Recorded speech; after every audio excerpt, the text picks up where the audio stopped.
The emperor lies on his deathbed as a woman begs him not to leave her side. He gently wipes a tear from her face and tells her to be strong. Emperor Xi Wuji reminds her that their son, Yuan, is still young and will need her guidance in the years to come. He explains that while he once protected her from the world, she must now learn to be independent. With his final breaths, he commands Shentan Chao to live well and strictly forbids her from following him into the afterlife. She gazes at him with deep sorrow, acknowledging his heavy request. As he struggles for air, she tearfully promises to be obedient and protect the country. He pulls her close one last time, admitting his greatest fear is that she and their son will be mistreated in his absence. Their hands clasp together in a final promise to find each other again in the next life. She weeps openly, promising to wait for his return as the petals fall around them. His strength fades completely, and his hand slides away as he passes. A desperate cry for the emperor echoes through the palace, signaling the end of his reign. The attendants rush to support the trembling empress as she reels from the loss. Hidden from their view, a cold smile forms on her lips as she realizes her long performance is finally over. She stands with a sharp, commanding gaze and orders the ministers and the crown prince to be summoned at once. Following the emperor's death, Shentan Cao is officially promoted to the rank of Empress Dowager. She sits regally upon the throne, holding the young emperor Xi Yuan as he begins his official rule. A look of quiet satisfaction crosses her face as she surveys the court. She commands the gathered officials to rise, marking the start of a new era under her influence. 3 years later, a man named Jiang Shijian wakes up during his morning hygiene routine in the palace's side hall. He looks toward the entrance with an alert expression as he hears the door open.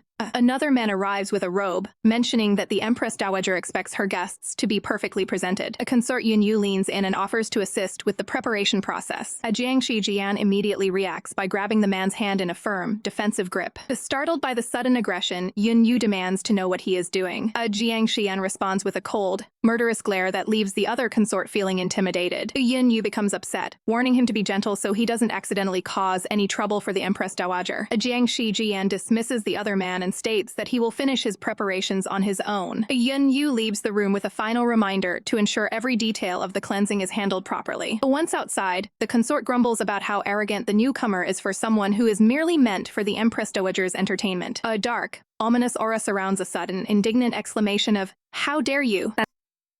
The palace grounds remain still while reports of suspicious underground movements begin to surface. Inside, Shen Tankia relaxes on her lounge, while discussing the potential political threat posed by Lord Song. Her attendant, Qinzi Qi, stands by respectfully and asks if she intends to summon consort Jiang again today. The Empress Dowager gives the order to call for him once more. Qinzi Qi notes that her treatment of this specific consort seems unusually focused compared to others. She looks on thoughtfully, noting the striking physical similarities between the new guest and a figure from her past. She wonders if the late emperor could have faked his own departure just to test her loyalty to the crown. Qinzi Qi remains stoic, reminding her that the previous ruler is gone and cannot return to the living world. Looking at the flowers, Shen Tanchao recalls the finality of the burial she personally oversaw. She plucks a bloom, concluding that the resemblance between the two men is purely superficial. She reflects on how the late emperor was far too timid, unlike the man she is currently dealing with. Her hand brushes against a petal as she ponders the past interactions that she found rather uninteresting. An attendant soon announces that consort Jiang has arrived for his audience. Jiang Shijian walks through the heavy curtains, his long hair trailing behind him as he enters the room. He stands before the Empress Dowager, exuding a calm and collected energy. She watches him intently, sensing that there is something fundamentally different about his demeanor today. She calls out his name, and he acknowledges his presence immediately. He looks up with a sharp, piercing gaze that catches her attention. The two face each other across the ornate room, maintaining a heavy silence. While stroking her white cat, she asks him if he truly understands the proper way to serve his ruler. Jiang bows his head, confirming his dedication with a steady, unwavering look. He reaches out and takes her hand, initiating a formal and direct interaction. He performs a traditional gesture of respect to demonstrate his commitment to his role. Moving closer, the consort causes the Empress Dowager's cat to leap away in surprise. He maintains a firm grip on her hand to ensure her full attention remains on him. Jiang leans in to speak privately, whispering directly to her as the tension in the room rises. A close-up of her eye reveals her genuine shock at his sudden and bold display of confidence. He continues to maintain a very close and intense presence, refusing to back down. He moves toward her ear, speaking in a low, controlled voice. The proximity increases as he continues to challenge her composure with his proximity. Holding her gaze firmly, he asks if his actions are finally meeting her high expectations.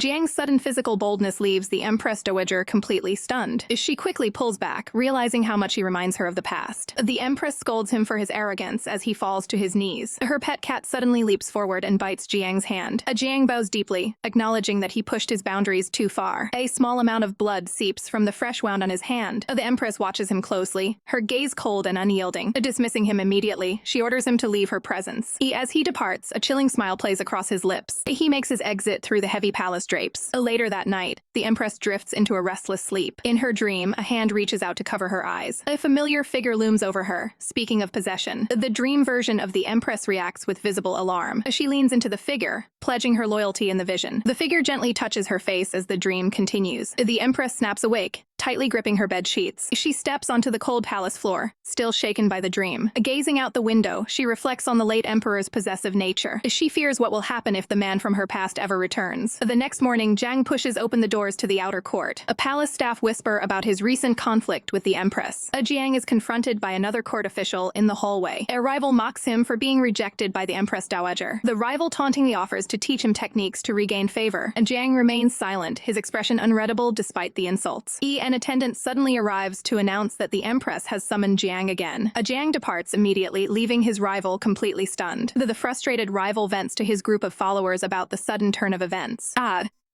Attendants whisper about Jiang Shijian's unwavering favor, despite the Empress Dowager's frequent summons. Jiang Shijian focuses intently on playing the guqin, though his technique appears uncharacteristically aggressive. Shen Tanchao points out the numerous errors in his performance and questions the sudden change in his musical style. She studies him closely, noting how much he differs from the reputation he holds in the palace. Jiang quickly moves to a kneeling position, apologizing for his poor performance and citing a fear of displeasing her. He maintains a submissive posture as he waits for her reaction. The Empress Dowager reaches out toward the kneeling consort. She lifts his chin to look him in the eye, asking if he has ever been compared to the late emperor. Jiang looks away, claiming his low status makes any such comparison impossible. Shen Tanchao maintains her grip to scrutinize his features. He stares back at her, meeting her cold gaze. She moves closer to inspect him with clinical detachment. Standing up, she dismisses the idea, noting that the late emperor is a forgotten figure of the past. She concludes that he bears no actual resemblance to the former ruler. Jiang remains on the floor, appearing humbled by her harsh assessment. He grips his sleeve tightly while she instructs him to continue his musical practice. Shen Tanchao orders him to compose himself before he reports for duty later that evening. She leaves him with a stern warning not to provoke her anger again. The Empress Dowager departs the garden, leaving the consort behind. Once she is gone, Jiang slowly raises his head. A calculating smile appears on his face as he contemplates the Empress Dowager's changing attitude. Back at her palace, Shen Tanchao reflects on the encounter, sensing that Jiang is hiding something. She commands her guard to conduct a thorough investigation into Jiang's recent activities and background. An attendant announces the arrival of Commander Song Jing. The Empress Dowager dismisses her staff to meet with the commander in private. The sounds of approaching footsteps echo through the hallway. Song Jing walks through the palace with an air of authority. He enters the Empress Dowager's private quarters. The commander reaches out to initiate contact. Shen Tanchao attempts to push his hands away to maintain distance. Song Jing moves into her personal space, questioning her resolve. Song Jing reminds the Empress that the 3-year period of abstinence she promised has finally concluded. Shen Tanchao remains unimpressed, her expression turning dark as she listens to his claims. Song Jing raises his hands in a defensive gesture, promising to maintain his distance for the moment. He leans in closer, questioning she allows consort Jiang into her inner chambers while keeping him at arm's length. The Empress Dowager counters by asking the commander why he feels the need to be jealous of a mere subordinate. Song Jing reaches out, noting that regardless of Jiang's resemblance to the late emperor, he will never truly be him. He places a hand on her shoulder, attempting to bridge the gap between them. With a confident smirk, he continues to press his advantage during the conversation. Song Jing stares intently at her, claiming he can no longer simply look at her without seeking closer proximity. Shen Tanchao immediately moves to withdraw from his touch, maintaining her composure. She issues a stern warning, telling the commander that he must respect his boundaries if he wishes to remain in his current position. Song Jing admits he underestimated her resolve, acknowledging her shift from a passive figure to a dominant leader. Despite his words, she officially forbids him from entering her palace without her explicit consent. The two stand in the center of the room, the power dynamic clearly shifting in the Empress's favor. She pulls her hand away completely, reinforcing the distance she demands. A close-up shows her final gesture of dismissal as she pats his hand away. Songjing smiles to himself, comparing her newfound defiance to a small animal beginning to show its claws. Instead of being deterred, the challenge seems to make the commander even more intrigued. He gives a formal bow, promising to follow her orders and wait outside the palace gates. Outside the Changshin Palace, a servant warns consort Jiang to avoid the area while Commander Song is still present. Jiang Shijian stands in the shadows, observing the palace from a distance. He looks down with a cold, calculating gaze as he prepares for his next move. Inside the dimly lit room, the Empress Dowager sits alone, ready for the evening. She gives a firm order for the consort to begin the scheduled appointment. Jiang Shijian enters the chamber, standing obediently before the Empress. He claims to be fully aware of the protocols and requires no further instruction from the palace staff. His outer layers are set aside as the formal procedure begins. To ensure her safety during the encounter, the Empress uses a cloth binding to secure the consort's hands. The knot is tightened, effectively neutralizing any potential threat he might pose. The Empress maintains control over the situation, keeping his hands firmly pinned as she conducts her business. She looks down at him with a composed smile, asking if he can endure this level of restriction for her sake. Meanwhile, a miniature version of Jiang frantically adds more names to his growing list of enemies in a small notebook. Shen looks down with a serious expression as she considers her next move. She gently touches Jiang's face while he looks up at her with clear, attentive eyes. Her hand moves lower as she continues to observe his reaction to her presence. Shen offers a slight, confident smile, maintaining her dominant position. Standing over him, she appears completely calm and in control of the situation. A close-up and eye shows a sudden shift in focus as she notices something nearby.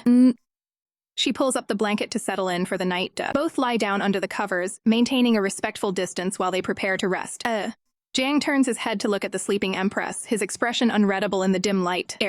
A close-up reveals Jiang's focused gaze as he watches her sleep. He observes her fragile appearance, noting how slender she seems while resting. His expression turns gloomy as he considers her current state and the power she holds. Jiang tests the strength of the silk restraints on his wrists, finding them surprisingly firm. He remains awake, watching her closely while she sleeps soundly beside him. Realizing there is no immediate rush, he stops struggling and decides to wait for a better opportunity. Shen's eyes snap open as she wakes from her slumber. She lies in bed, deep in thought about the man currently sharing her space. Outside, the morning air causes the trees around the palace to rustle. Jiang is seen fast asleep, finally succumbing to rest after the long night. Shen prepares for the day, adjusting her attire with a determined look on her face. She exits the chambers, ready to face her imperial duties once again. Walking through the palace corridors, Shen receives a report from her guard regarding consort Jiang's recent behavior. She remains skeptical of the report, believing the man might simply be hiding his true intentions. Shen looks up with interest as a new visitor is announced to her. Advisor Zhou arrives to present the results of this year's civil service examinations to the Empress. An uproar echoes through the palace grounds as the morning begins. The young emperor, Xi Wuji, mentions that his mother has never allowed a consort into her chambers before. He marches forward with determination, eager to see what makes this new person so special. His small steps lead him directly toward a figure waiting in the courtyard. Yuan looks up with a curious expression, asking if the man before him is indeed consort Jiang. Jiang Shijian confirms his identity while looking down at the boy with a somber gaze. He notes how much Yuan has grown and how the child is beginning to resemble him. The young emperor looks unimpressed, seemingly underwhelmed by the man's appearance. He tells his attendants that this consort looks nothing like his father. Yuan observes Jiang closely, placing a hand on his chin in deep thought. Suddenly, the boy pounces forward without warning. Jiang freezes in surprise as the child wraps his arms around him in a hug. From a high balcony, Shen Tanchao watches the scene unfold alongside Advisor Zhu. Shen reflects on the family dynamic, realizing she would have faced this reality eventually. Advisor Xiao interrupts her thoughts to get her attention. The Empress Dowager is momentarily startled as she returns her focus to her companion. Zhou continues their discussion regarding military reforms and the plan to diminish Commander Song's influence. Shen listens quietly as they discuss opening new positions to motivate younger officers. The palace courtyard remains busy and filled with noise below them. Zhu changes the subject, asking Shen if she has finally moved on from her past relationship. Shen looks away, acknowledging that they were a couple and it isn't easy to forget. She leans against the railing, admitting that someone like him isn't easily replaced. Below, Yuan closes his eyes while clinging to Jiang, wondering if a father's embrace would feel the same. The boy suddenly pulls back, ending the moment of affection. He bluntly tells Jiang that he is uncomfortable to hold and lacks the charm of the other men in the palace. Jiang is visibly irritated as he realizes he is being compared to a long list of rivals. Yuan shrugs it off, deciding that as long as his mother is happy, the consort's flaws don't matter. Jiang stands there feeling completely rejected by the young child's harsh critique. Yuan grabs a handful of Jiang's robes and demands that they move along. Fuming with silent rage, Jiang follows, convinced the child exists solely to annoy him. They head toward the upper pavilion to meet with the empress. The boy leads the consort up to the balcony to greet his mother. Jiang immediately shoots a sharp, suspicious stare at advisor Zhu. He continues to glance warily at the man standing so close to Shen, Yuan, and looks at his mother and asks if she truly likes this consort. The boy strikes a thoughtful pose while considering the political implications.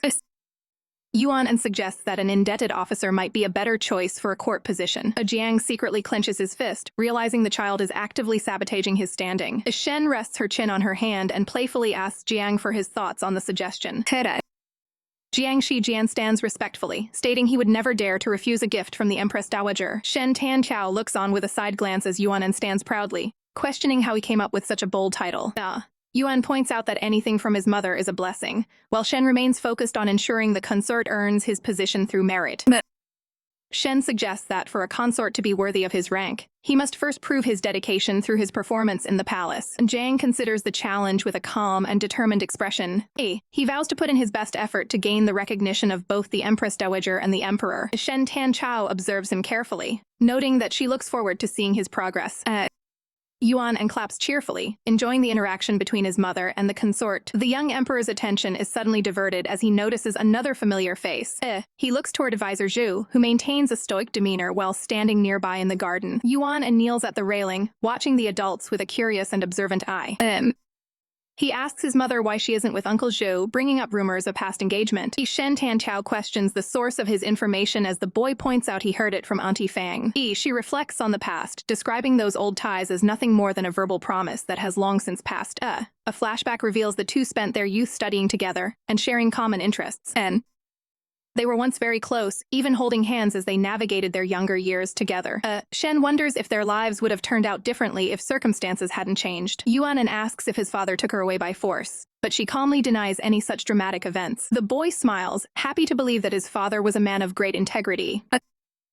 Shen gently pats his head, choosing to let him keep his positive image of his father rather than revealing the difficult truth. She pulls her son into a protective embrace, comforting him while keeping the secrets of the past to herself. Shen asks the young emperor if he has a high opinion of advisor Zhou. Yuan confirms his affection for the advisor, noting that the man has always looked out for him.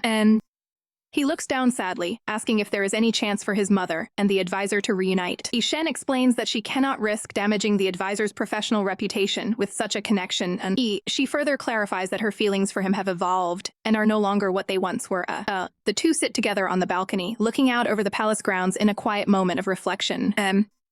Shen remembers the painful moment she realized a future with the advisor was impossible and ended things quickly. She gazes into the distance, admitting that she had almost managed to bury these old memories. Yuan switches subjects, asking his mother if she could distance herself from Commander Song. He explains that the commander makes him feel very uncomfortable whenever they interact.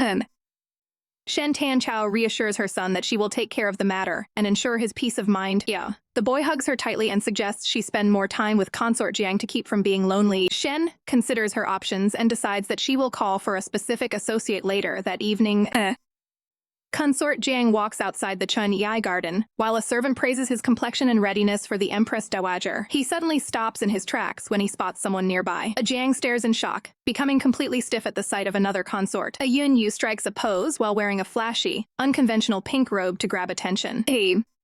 Yun Yu explains his strategy to use his unique appearance to gain favor with the Empress Dowager. Jiang is visibly disgusted by this display, calling such behavior unseemly for a man. The sight gives Jiang a massive headache as he questions the Empress Dowager's taste in company. Yun Yu argues that they cannot afford to be modest if they want to survive the palace power dynamics. He points out that everyone, from consorts to high-ranking officials like Commander Song, wants to be close to the Empress Dowager.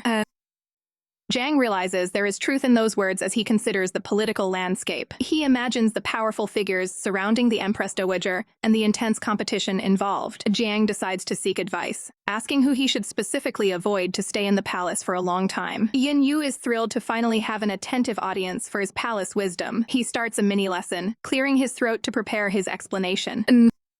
Yun Yu identifies Commander Song as the #1 enemy for all imperial consorts. He warns that while Song's status prevents direct action, things will end poorly if the commander starts picking on them. The two consorts decide to sit down and continue their long discussion over tea. They move to a table in the garden to formalize their conversation. Yunyu is pleased that his advice finally seems to be reaching his peer. He reaches out for a cup of tea to toast to their new understanding. The two consorts agree to help each other and stay in the same boat while navigating the palace. They share a drink together, marking the start of their alliance. Jiang watches Yunyu closely, hiding his true thoughts behind his cup as they drink. Yunyu tells his servant to fetch a box containing his most precious keepsakes. He brags about the high quality of his collection, claiming they are better than anything found on the market. Yunyu offers to lend some of his special charms to Jiang, claiming they will make him look more impressive. Jiang takes the items and offers a quick thanks, much to the other's gratification. Yunyu suddenly realizes something is wrong and stops in his tracks. He panics as he sees Jiang walking away with the entire collection of his precious keepsakes. Yunyu bangs on the closed door in frustration, mourning the loss of his favorite items. Yunyu is thrilled to see the impressed dowager finally arrive at his garden residence. He rises quickly from his seat, tossing his hair back as he prepares to welcome her. The two figures approach each other slowly within the quiet hall. Yunyu leans in close to Shen Tanchao, lamenting that their time apart felt like many years. He dramatically covers his face, expressing his fear that he has aged and lost his appeal. Shen Tanchao listens as he continues his display of feigned distress and insecurity. He looks at her with a pleading expression, asking her to visit him more frequently. He bows his head slightly, continuing to act vulnerable to capture her attention. Soft fabric drapes across the floor as the conversation between the two continues in private. Yunyu rests his head on Shen's lap while she calmly places a hand on his hair. He looks up at her and asks if it is time for them to rest together. Shen Tanchao gently pushes him back, stating that they should spend more time talking first. She offers a subtle smile, asking him to allow for a longer conversation. The Empress Dowager reaches out and gives a light tug to the decorative chain around Yunyu's neck. Yunyu gasps at the sudden contact, looking up at Shen with a startled expression. Shen lifts his chin to look him in the eye, questioning what his true intentions are. She abruptly pulls her hand away, choosing to distance herself for a moment. The Empress Dowager shifts the conversation toward Jiang Shijian, asking about his rival's preferences. Yunyu goes silent, his face darkening at the mention of the other consort. He clenches his fist tightly, frustrated that the Empress is thinking of someone else. Shen Tanchao looks puzzled by his sudden shift in attitude and obvious irritation. In a chibi-style rant, Yunyu complains that Jiang has become far too arrogant. He tearfully explains how Jiang tricked him into giving up his entire collection of keepsakes. Shen leans in with a look of intrigue, asking about the nature of the treasures he was hiding. Yunyu acts embarrassed, claiming the items were specifically meant for her enjoyment. He begs her to focus more on him, promising to remain loyal and full of surprises. Shen Tanchao caresses his cheek, noting that he is indeed an obedient companion. Yunyu is shown with wagging ears and a tail, clearly pleased by her gentle praise. His expression turns to shock as she suddenly withdraws her hand and prepares to leave. Shen turns around, assuring him that she will personally deal with Consort Jiang. She wears a confident smirk, suggesting that there will be a price for stealing those charms. She looks forward to confronting Jiang and testing out the confiscated items herself. Yunyu is left speechless as he watches her walk away from him so suddenly. His angry voice rings out through the night as he curses Jiang Shijian for ruining his plans. Consort Jiang walks toward his residence as the wind rustles through the courtyard. He stops suddenly, his attention caught by a quiet sound in the breeze. He reflects on the precarious nature of palace life and the ambitions he must maintain. Jiang clenches his fist in determination, preparing himself for whatever comes next. An attendant informs him that he needs to head inside and prepare for an imminent visitor. Jiang freezes when he learns that the Empress Dowager is currently on her way to his hall. Night falls over the palace grounds as Shen steps inside Kuiyu Hall. She confronts Jiang immediately, asking about the keepsakes he took from Yunyu. Jiang tries to justify his actions, claiming he was worried the items would be inappropriate for her to see. Shen gives a silent signal to her staff to begin an investigation. The attendants begin rummaging through Jiang's personal belongings to find the hidden objects. Shen leans in close to Jiang, questioning if he is truly prepared to serve her. Jiang suggests alternative ways to be useful, such as playing music or offering a massage. Shen smiles and tells him to get up, maintaining her composure. An attendant places a large red chest on the table for inspection. The staff confirms they have located the missing items before taking their leave. Shen picks up the chest to examine the recovered keepsakes herself. She smiles as she looks over the contents of the box. Shen pulls out a string of beads and tells Jiang to put it on. She holds the decorative chain out toward him, waiting for his response.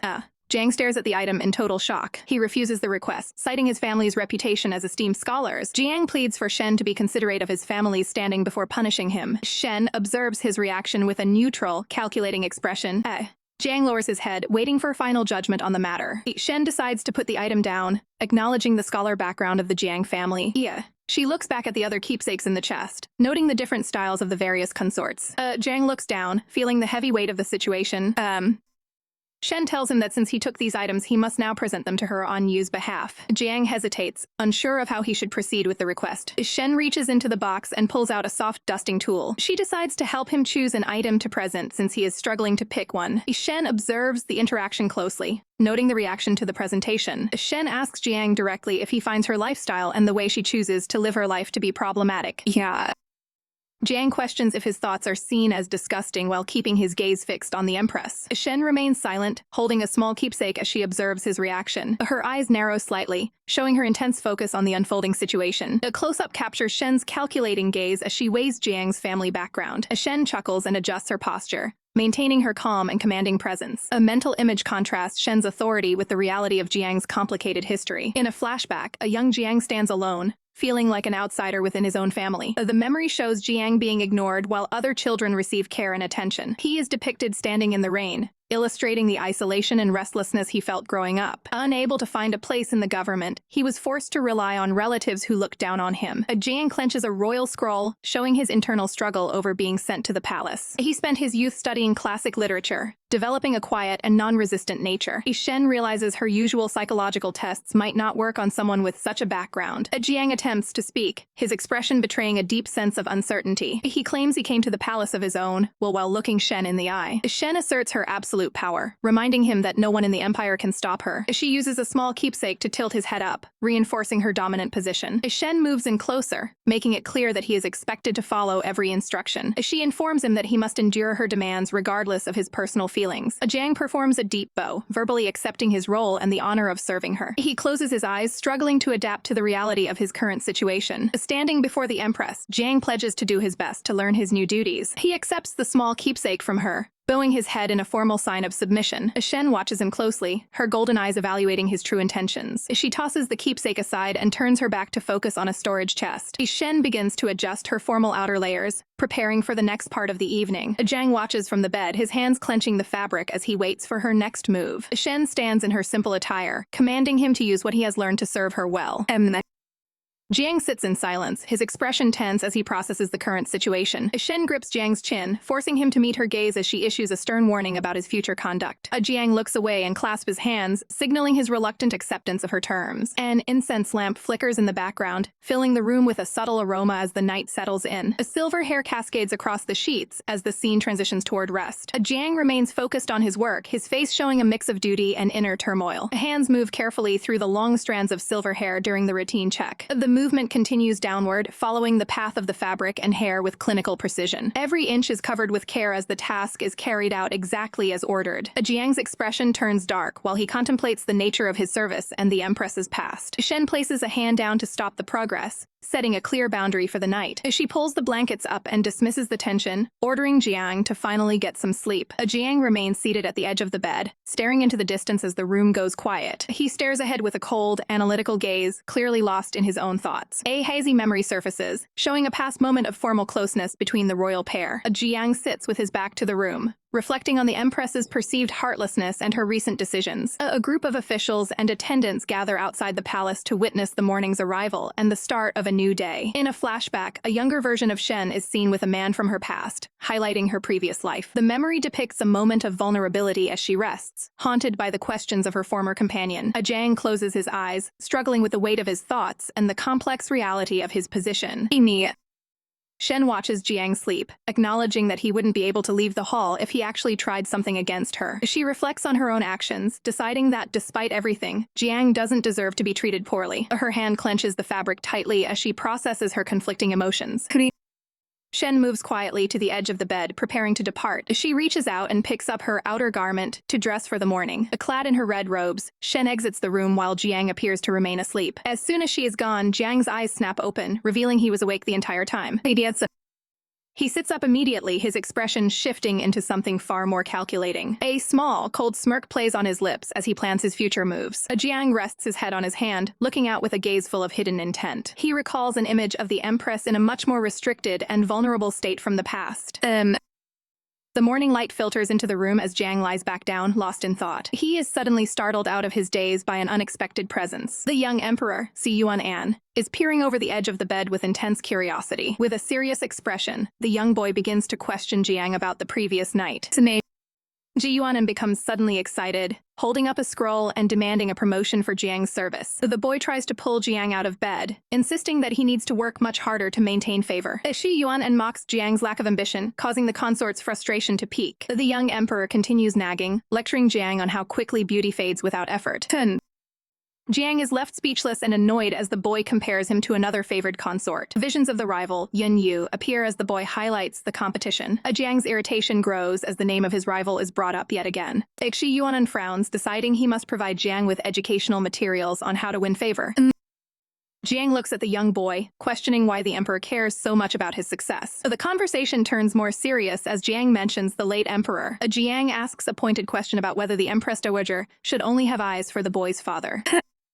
A couple in traditional wedding attire stands together amidst a backdrop of vibrant red flowers. The young emperor stands firmly in his yellow robes, reflecting on the common practice of remarriage. He acknowledges his father's greatness, but believes his mother holds a higher standard of excellence. The empress mother takes a hands-on approach to his education, teaching him the intricacies of ruling an empire. During a bout of illness, she remains by his bedside to provide constant care and comfort. Upon waking from his fever, the young boy finds his mother watching over him with deep concern. He notes that since other men often have multiple partners, there is no reason for his mother to remain alone. The boy feels certain that his late father would want his mother to find happiness and companionship. He observes that his mother is currently surrounded by a large group of social companions. The young emperor urges consort Jiang to work harder and secure a more prominent place in his mother's heart. He realizes that relying on just one consort won't be enough to ensure his mother stays. Despite his personal feelings, the boy considers the possibility of Commander Song as a potential candidate for favor. The child clenches his hand with resolve, determined to prioritize his mother's happiness above all else. He decides that if the current consorts aren't useful,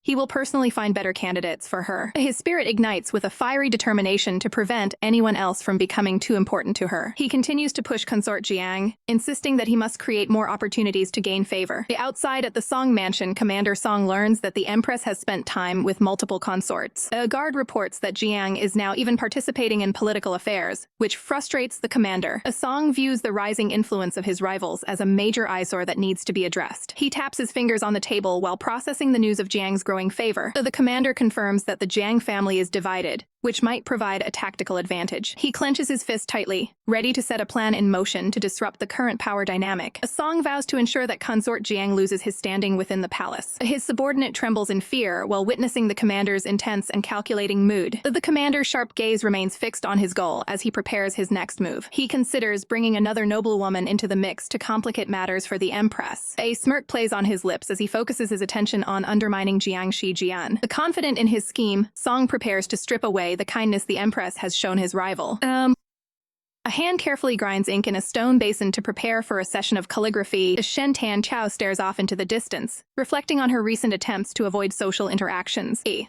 flashback reveals the late emperor standing solemnly behind her during a past encounter. She sits on the floor, feeling as though she has no control over the lingering connections of her past. In another memory, the late emperor stands close to her side while she works at her desk. He places a supportive hand on her shoulder as she focuses on her task. A close-up captures a moment of quiet proximity between the two figures from years ago. Objects on the desk are brushed aside as the memory of their interaction intensifies. Shen Tan Chao sits peacefully at her desk, enjoying a rare moment of quiet in her quarters. She looks up at Jiang and asks if the emperor was the one who sent him to see her today. Jiang lifts his hand slightly as he prepares to give his response. He stands tall and clarifies that he chose to come and visit on his own accord. Shen Tan Chao gazes at him with a look of mild surprise at his sudden initiative. Jiang explains his humble view of his own talents and his desire to serve the imperial family. Shen Tan Chao lays down her brush and listens closely to his explanation. Jiang looks her in the eye and offers to help relieve the burden of her past memories. Shen Tan Chao lets out a small, amused laugh at the mention of her supposed longing for the past. She stands to face him, questioning who gave him permission to make such bold assumptions. Jiang bows his head and offers an apology for his misplaced conclusions. Shen Tan Chao's expression remains sharp as she wonders what prompted his sudden shift in attitude. She asks him directly what could have possibly changed his mind in such a short time. Jiang holds his hands together respectfully as he prepares to share his internal realizations. He admits that he once believed a scholar should remain distant from all worldly desires. He stands before her, reflecting on his previous hesitation to interfere with her history. Jiang explains that he now realizes the importance of focusing on those who are still living. Shen Tanqiao closes her eyes, realizing the young emperor has been busy playing matchmaker behind her back. A small memory shows her embracing the young emperor, promising herself to deal with his meddling later. Jiang watches her closely as she begins to speak about her true feelings regarding the past. With a subtle smile, she admits that she does indeed miss the late emperor. She stands alone in her thoughts, contemplating the power she now holds because of him. A vision of the late emperor appearing beneath the water symbolizes the deep weight of her memories. Shen Tanqiao gestures toward a box of scrolls and tells Jiang he can copy them for her today. She notes with a chuckle that since the late emperor had great handwriting, Jiang should strive for the same. Jiang stands ready and poised to accept the scholarly task he has been assigned. Jiang sits in a quiet pavilion over the water, focusing intently on practicing his calligraphy. He finishes a stroke and carefully sets his brush back onto the rest. With a steady hand, Jiang presents the completed document to Shen Tanqiao. She reaches out and picks up the paper to examine his progress. Shen Tanqiao studies the work closely, noting that Jiang appears completely unfazed by the task. Jiang remains composed at the desk, waiting for her assessment while he continues his work. Shen Tanqiao unfurls the scroll and reflects on how the previous emperor's handwriting was bold and striking despite his physical weakness. A memory of the late emperor shows him at work, his brush strokes described as sharp yet carefree. Looking back at the new pages, Shen Tanqiao notes a distinct difference in the style before her. She observes that these specific brush strokes are much more gentle, rounded, and neat. Closing the scroll, she acknowledges to herself that perfectly imitating another person's style is a difficult feat. She places the document back on the table, concluding that Jiang cannot replicate the specific handwriting she remembers in such a short time. Shen Tanqiao watches him closely as he prepares to move on to the next document. Jiang looks at the new list and lets out a slight, troubled frown. His grip on the brush tightens, causing a dark droplet of ink to fall and stain the paper. He looks up with a start, clearly surprised by the names he sees on the list. Shen Tanqiao asks him directly if he has lost his nerve because his cousin will soon be entering the palace. Jiang maintains a polite smile, claiming that having more people around to make her happy is a blessing. Shen Tanqiao looks at him knowingly, stating that anyone looking at this specific list of names would be unnerved. Jiang casts his gaze downward, his expression becoming more serious. He points out that although he and his cousin are from the same family, they share no similarities. Shen Tanqiao chuckles at his response and tells him he can simply cross out anyone he dislikes. Jiang's hand clenches the edge of the table as he struggles with his internal frustration. He maintains a stoic facade and insists that he has no objections to any of the candidates. Shen Tanqiao narrows her eyes, skeptical of his claim that he is truly fine with the situation. She stands over him and places a hand on his shoulder as he prepares to sign the document. Under her close watch, Jiang writes approved on the list that permits more men to enter the palace. Internally, Jiang is fuming with jealousy and grips his brush so hard it nearly snaps under the pressure. Shen Tanqiao remains unconvinced by his silence, sensing his hidden complaints. She warns him that since he chose to speak insincerely, he will have to deal with the consequences. Her gaze is sharp as she makes it clear she has no room for pretentious behavior in her harem. Jiang stands up and offers a formal apology, admitting that he should not have held back his true feelings. Shen Tanqiao reaches out and lifts his chin, telling him not to worry. She leans in and assures him that based on his appearance alone, he is already special to her. Resting her hand on his arm, she explains that the palace is a place where people are constantly coming and going. Standing amidst falling flower petals, she emphasizes that only those who are truly capable will manage to stay by her side. In a moment of sheer annoyance, a chibi version of Jiang snaps his brush in half while processing the fact that he just helped invite his own competition. Jiang's eyes burn with a mix of frustration and disbelief at the way he's being treated. He grips the table tightly, struggling to keep his boiling anger under control. Suddenly, Madame Baiyun makes a grand stern entrance, ignoring the protests of the staff. She marches forward in her elaborate robes, clearly on a mission. The woman shouts that a mother has every right to visit her own daughter whenever she pleases. She slides the door open with force, ready to cause a scene, and Bai Yun storms into the room, finding Shen and Jiang sitting together. Shen remains perfectly calm and dismisses the surrounding servants. As the attendants hurry out, the madam watches them with a look of pure disdain. Shen wonders how this woman managed to get past palace security without an official token. Bai Yun turns her sharp attention toward the young man sitting at the table. She covers her mouth, feigning shock at what she claims is a disgraceful sight. Jiang doesn't flinch and meets her gaze with a freezing glare. The realization of how much he resembles the late emperor hits the madam like a bolt of lightning. Completely rattled by the likeness, she reflexively takes a step back. The nearby maids quickly notice the heavy atmosphere thick with tension. They try to usher Jiang out of the room to avoid any further confrontation. Jiang just lets out a mocking sound, clearly unimpressed by the woman's reaction. Bai-Yun explodes, accusing Shen of being shameless for keeping a consort who looks like the former ruler. Shen just offers a small smile and starts idly playing with her hair. The madame continues to scream, invoking the memory of the late emperor. She points an accusing finger at Shen, worried about what the court officials will think of her reputation. Nervously glancing around, she lowers her voice for a final warning. She whispers that the late emperor might even return to haunt her for these actions. Shen finds the idea of ghosts amusing and lets out a soft chuckle. She stands tall and declares that the living are far more terrifying than any spirit.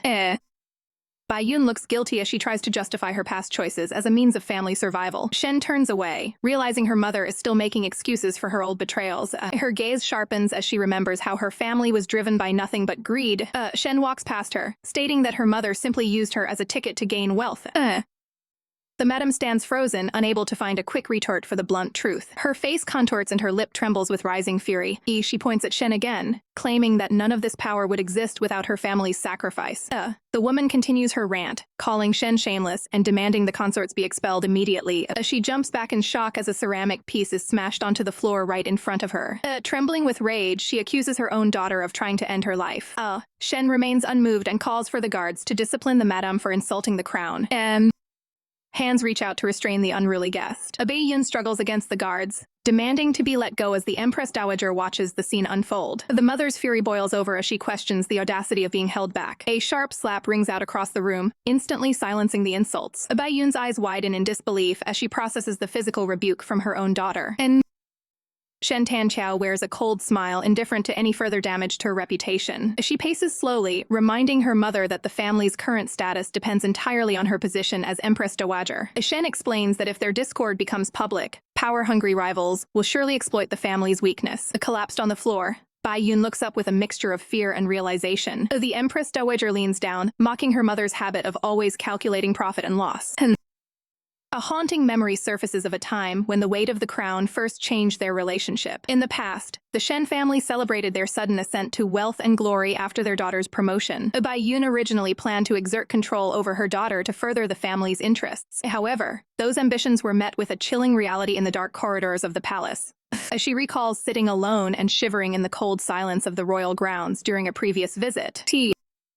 Startled by footsteps, she turned to find she wasn't alone in the shadows. A tall, imposing figure loomed over her, delivering a stern message about her daughter's new life. The cold, piercing eyes made it clear that the Empress was now beyond the family's reach. The memory of that intense pressure still makes Bai-Yun tremble with fear in the present, as she was warned to act as if she never had a daughter to avoid hindering the Empress's path.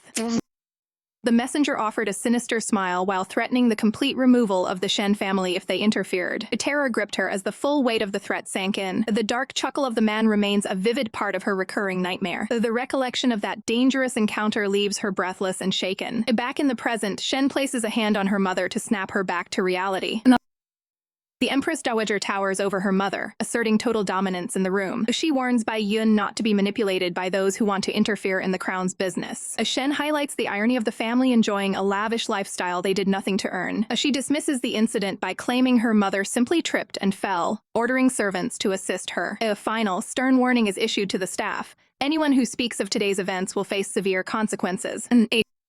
Shen watches as her mother and the attendants leave the room. Her hand clenches into a tight fist as her anger boils over. She slowly releases her grip, trying to maintain her composure. Standing alone in the hall, Shen reflects on the painful memories of her past. In a flashback, a younger Shen looks up in shock when told she must enter the palace. Her father explains that she is required to serve the emperor due to his failing health. She pleads with him, mentioning her existing engagement and questioning why their family must show loyalty this way. Her father remains cold, stating that engagements are merely verbal agreements that can be broken. Shen is devastated to see he values power over her personal modesty and happiness. He grabs her shoulders, insisting that being the first in the harem is a rare opportunity for their family. His grip tightens as he emphasizes the high status she will achieve. Shen is horrified, wondering how her family could treat her as a political pawn. Her father continues to pressure her, claiming she should know what is best for their future. He warns her of the unimaginable consequences of defying an imperial decree. Left alone, Shen sinks to the ground, completely broken by the ultimatum. Looking into a mirror, she realizes the emperor only briefly acknowledged her,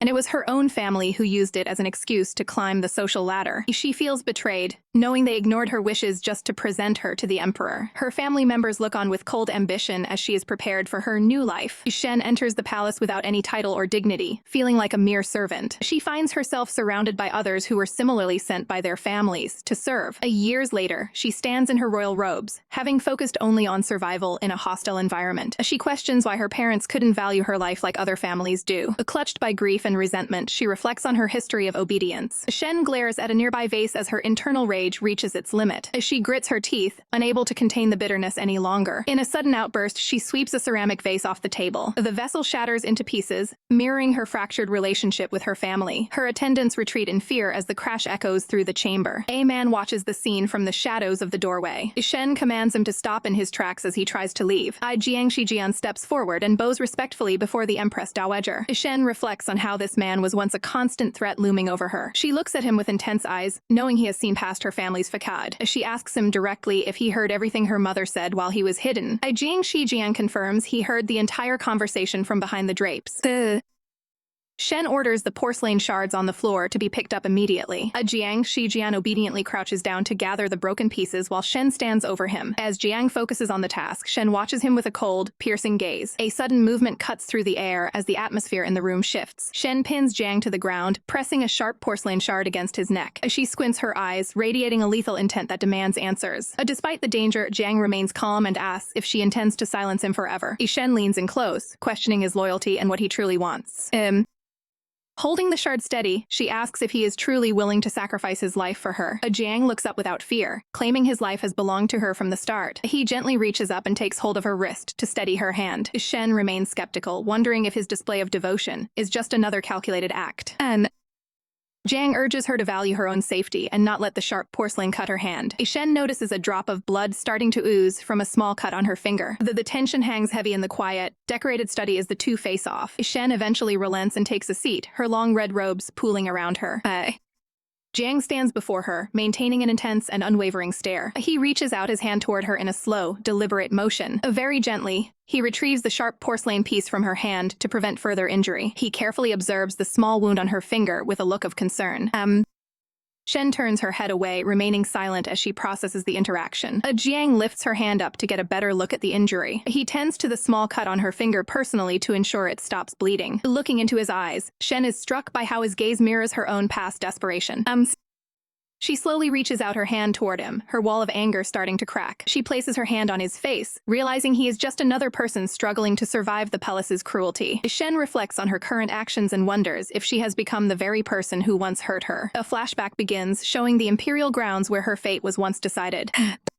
A younger Xi Wuji smiles down at her, acknowledging her presence with a smug chuckle. He confronts the young Shen about the transparent ambitions of her family. Shen bows her head in submission, forced to play the role of a loyal daughter and pawn. She closes her eyes in resignation, fully aware that she is being traded for political favor. Xi Wuji points out how her relatives abandoned her, without a second thought to climb the social ladder. He promises to treat her better than her family ever did, masking his own agenda with a kind expression. The night falls over the silent imperial palace, where many secrets remain hidden behind the high walls. Two women within the harem weep together, questioning their purpose in a place that ignores their existence. One woman breaks down in tears, lamenting the fact that she may never get the chance to fulfill her role. Her companion offers comfort, though her own eyes are filled with the same sorrow and uncertainty. They recall the fate of those who fall out of favor, forced into grueling labor until they are broken. The harsh reality of palace life is laid bare, as even former favorites can be discarded and forgotten in an instant. Shen stands nearby, listening to their cries and realizing the cycle of suffering that defines this place. Another woman begs not to be abandoned, her face marked by the desperation of a life built on fleeting approval. Authority figures within the family warn against avoiding the sovereign's attention, fearing it will lead to ruin. The cold gaze of her father emphasizes that those who fail to please the crown face a grim end. Shen remembers how she dedicated herself to studying the interests and thoughts of the late emperor to survive. She adopted a harmless persona, masking her true self while waiting for her moment to escape.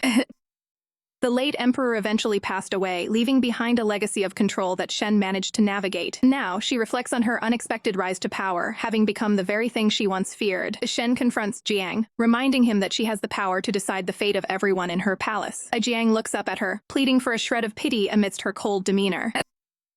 She reveals that she was once in his position, abandoned by her family and forced to endure the palace alone. She pulls on a delicate keepsake, a visual representation of the control she now exerts over those around her. Standing tall in her royal robes, she questions who was there to show her pity when she needed it most. Then Jiang points out that despite her family's betrayal, she was favored by the late emperor until the very end. Shen listens to his words, knowing that rumors of the late emperor's affection have spread far and wide. Jiang remains humble, hoping that his devotion will eventually be rewarded with her grace. Shen looks down at him, acknowledging that the late emperor's arrangements allowed her to secure her current foothold. As she declares that the world is now in her hands, and she has become the ultimate authority in this court. Jiang realizes that her past experiences have left her with a heart that is difficult to reach. Unexpectedly, Shen offers him a choice to leave the palace immediately without any conditions. She warns him that if he misses this single opportunity, he will remain her captive until she tires of him. Her eyes lock onto his, waiting to see if he will choose freedom or stay by her side.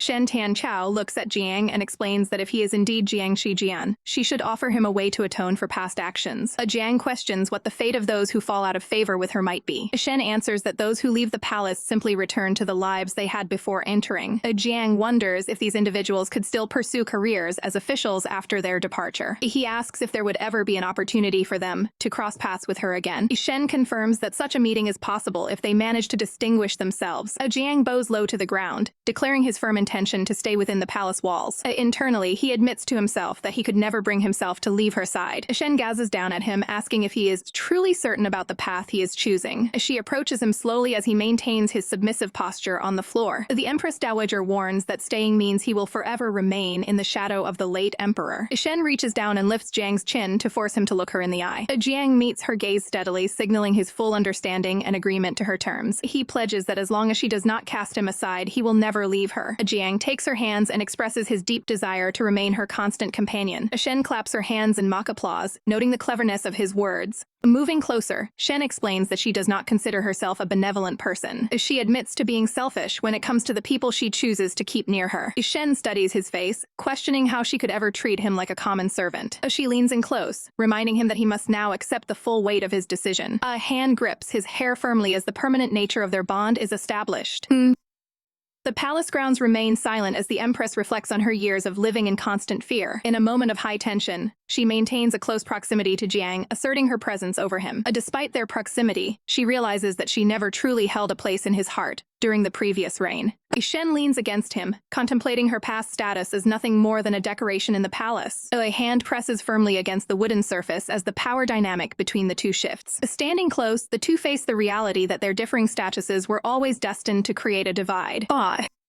Shen touches Jiang's face, noting that his past loyalty was born out of a requirement for obedience. She demands that he make up for all her past regrets, positioning him as her permanent subordinate. A faint smile plays on her lips as she reinforces her intent to make him her personal servant. The two remain in a close embrace behind the palace curtains, finalizing their new arrangement.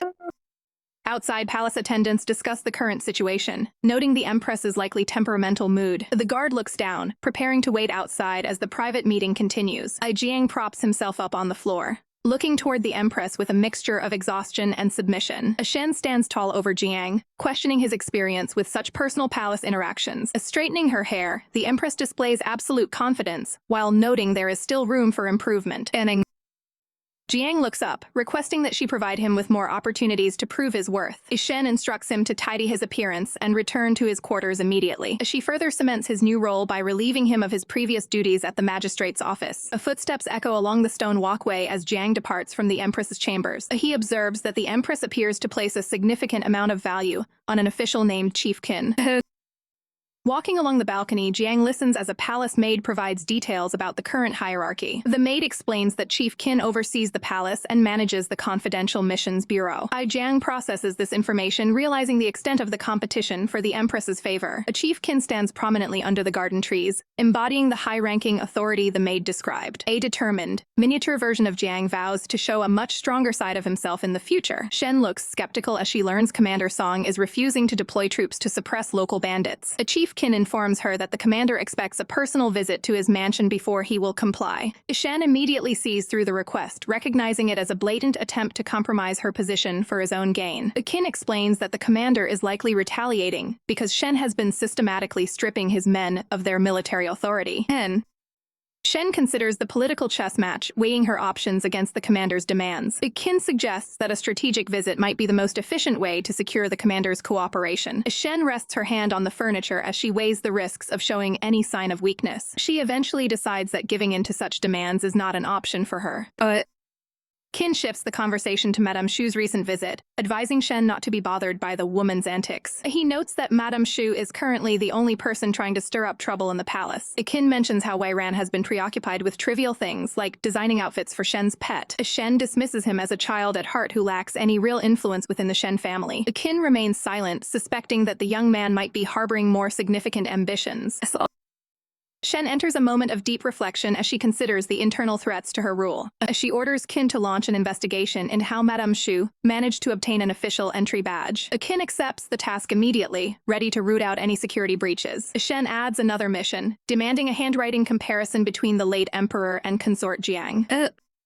She looks down at the official documents resting on the desk before her. Picking up the book, she prepares to scrutinize every detail for a potential match. Shen suspects that while Jiang's face hasn't changed, his internal identity is something entirely different. Qin stands by, asking if there are any further instructions regarding this investigation. Shen makes it clear that the mystery surrounding Jiang's identity is a personal matter she will handle alone.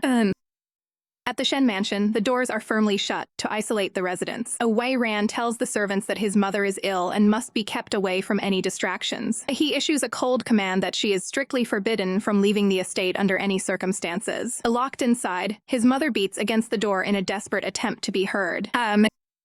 Wei Ran remains unmoved, reminding her that this outcome was inevitable after her past treatment of his sister. He asserts that Shen's role as Empress Dowager now supersedes her family ties. His mother can only stare in shock as she realizes her own son has turned against her. Wei Ran walks away with a smile, eager to finally meet the man who has captured his sister's attention. The story shifts to the serene Kuiyu Hall, where the cherry blossoms are in full bloom. A servant delivers a specialized soothing essence to consort Jiang as a reward from Her Majesty. The medicinal gift is handed over with the instruction that it will help heal wounds and improve his complexion. Jiang accepts the gift with gratitude, while a prying observer watches the exchange from behind a wall. The observer reacts with dramatic flair, feeling that Jiang has unfairly earned favor through his recent actions. A danger is closer than he realizes as the servant enters the room to confront him directly. Jiang remains perfectly calm, his stoic expression irritating the intruder even further. The servant points an accusing finger, revealing that the Empress Dowager has finally agreed to visit Commander Song's mansion. Jiang dismisses the concern, noting that it is perfectly normal for Her Majesty to meet with the head of the military. A stylized vision depicts the commander as a ruthless warrior who will easily crush any rivals for the Empress's attention. Despite the warning, Jiang stares back blankly, seemingly bored by the servant's desperate attempts to rattle him. He stands up abruptly, deciding he has heard enough of the gossip. The sudden movement startles the servant as Jiang closes the distance with a piercing gaze, looking increasingly nervous. The servant claims that the news of the meeting is already common knowledge among all the ministers. Jiang slams his hand against the wall to corner the intruder, demanding to know the real reason for this visit. With a subtle smirk, he asks if the servant is simply trying to use him to stop the meeting from happening. Jiang leans in, making it clear that his cooperation is not something that can be easily manipulated. The servant is left frozen and trembling under the weight of the intense confrontation. Finding the situation amusing, Jiang lets out a quiet chuckle at the servant's obvious motives. He dismisses the intruder coldly, stating that he is going to take his rest now.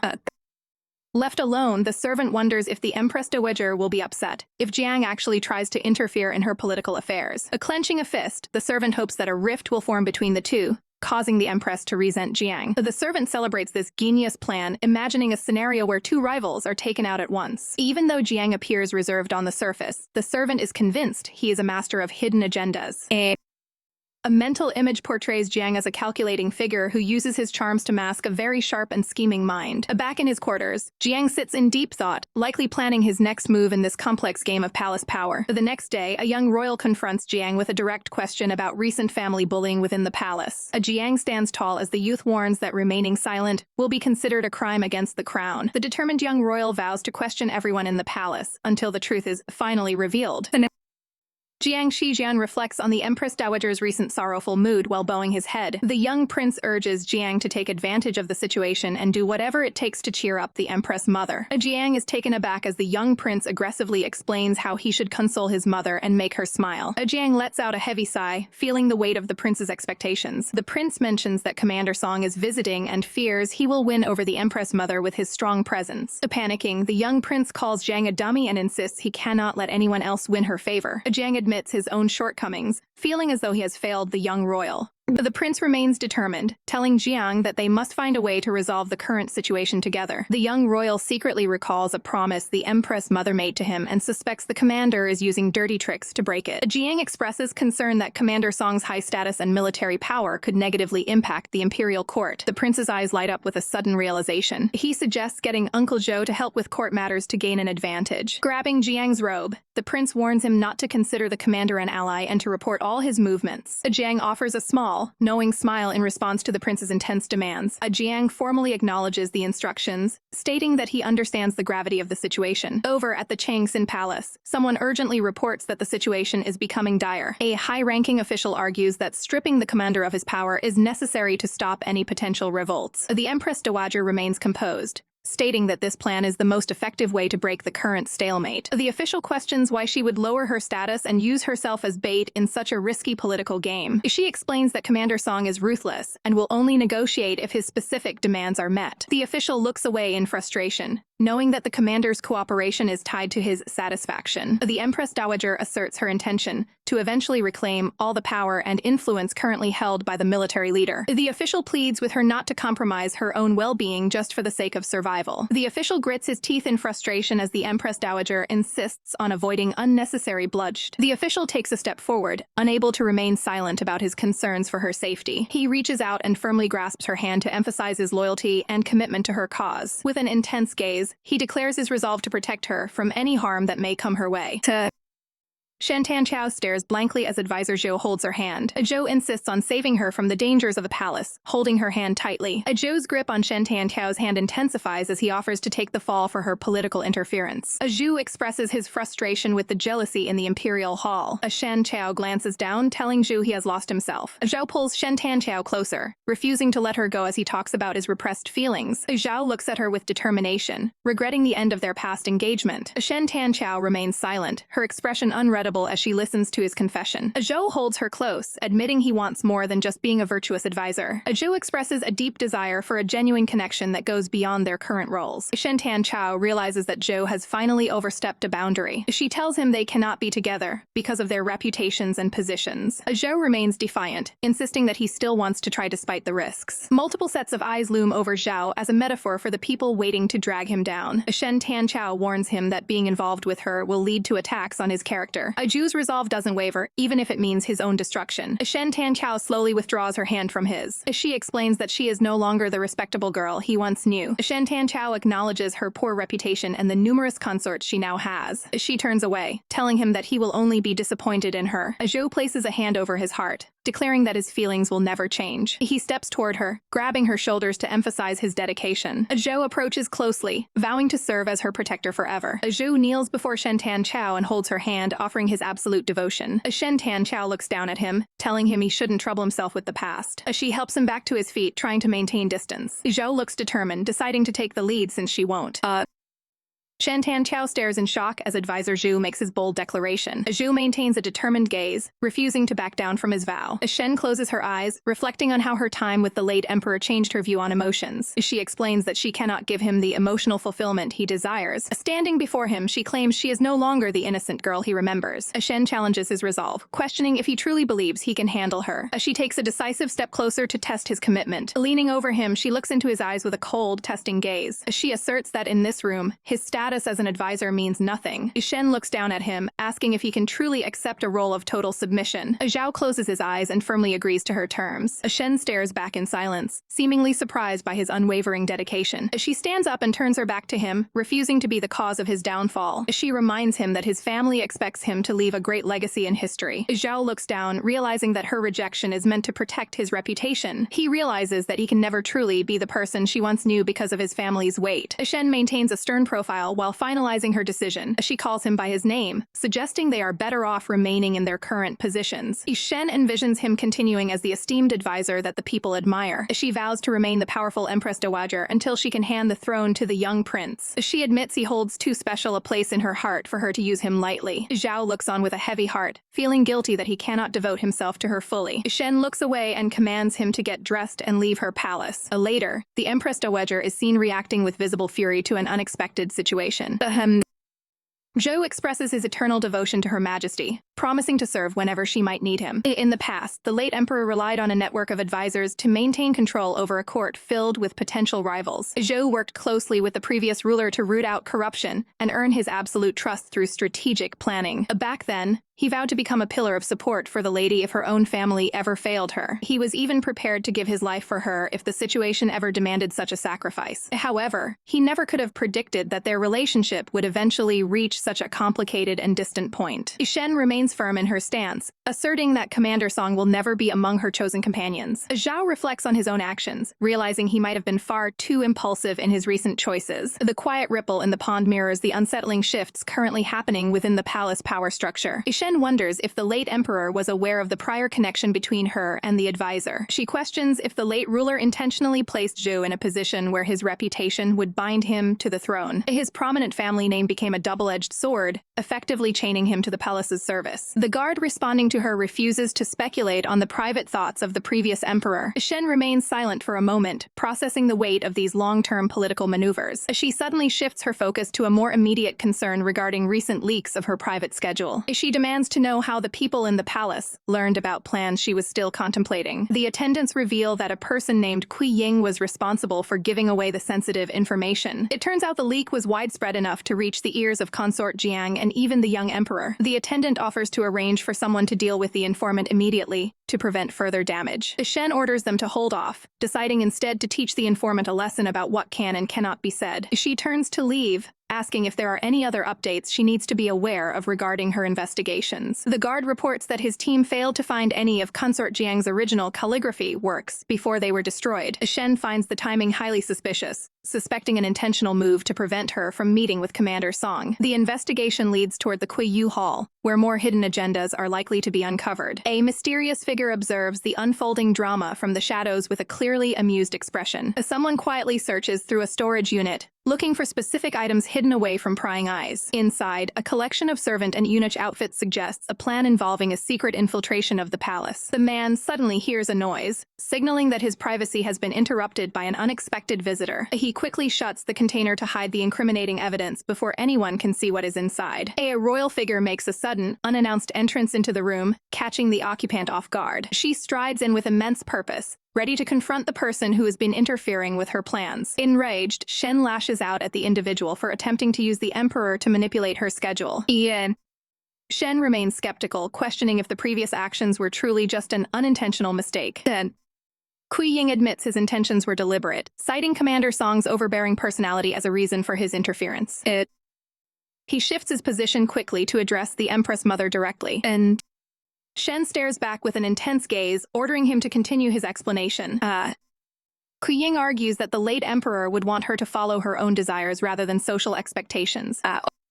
Shen questions whether his physical resemblance to the late emperor gives him the right to speak for the deceased ruler. She reflects on the void left by the former ruler and wonders who might eventually fill that space to make her happy. Kui Ying insists his only goal is to act in accordance with Her Majesty's specific will. Shen questions how he could possibly know the private details regarding her past interactions with Commander Song. She uses a culinary metaphor to suggest that her preferences for her companions might be shifting over time. And Kui Ying grabs her sleeve to emphasize his point, offering to adapt his behavior to suit her needs. He leans forward to prove his dedication, positioning himself closely to ensure his message is heard. Shen listens as he promises to alter his very appearance to match whatever look she desires. Kui Ying expresses his wish to remain a constant presence for her, regardless of how others rise in rank. He offers to leave the palace entirely if he ever causes her any genuine distress or trouble. Shen looks at him thoughtfully, asking if his claims are the absolute truth. He confirms his statement with a solemn and downcast look. Shen tells him she has no need for him to change his nature and places a hand on his chest to steady the conversation. She makes it clear that she despises being manipulated or treated like a captive within the palace walls. The Kui Ying remains silent as she asserts her absolute authority over those serving her, and he bows his head, inviting her to punish him if she feels his overprotectiveness has crossed a line. Shen offers a slight smile, seemingly considering the offer of discipline for his actions. She reaches out toward a servant who is holding a simple brown cord used for restraints. The servant hands over the cord, which will serve as the tool for his upcoming penalty.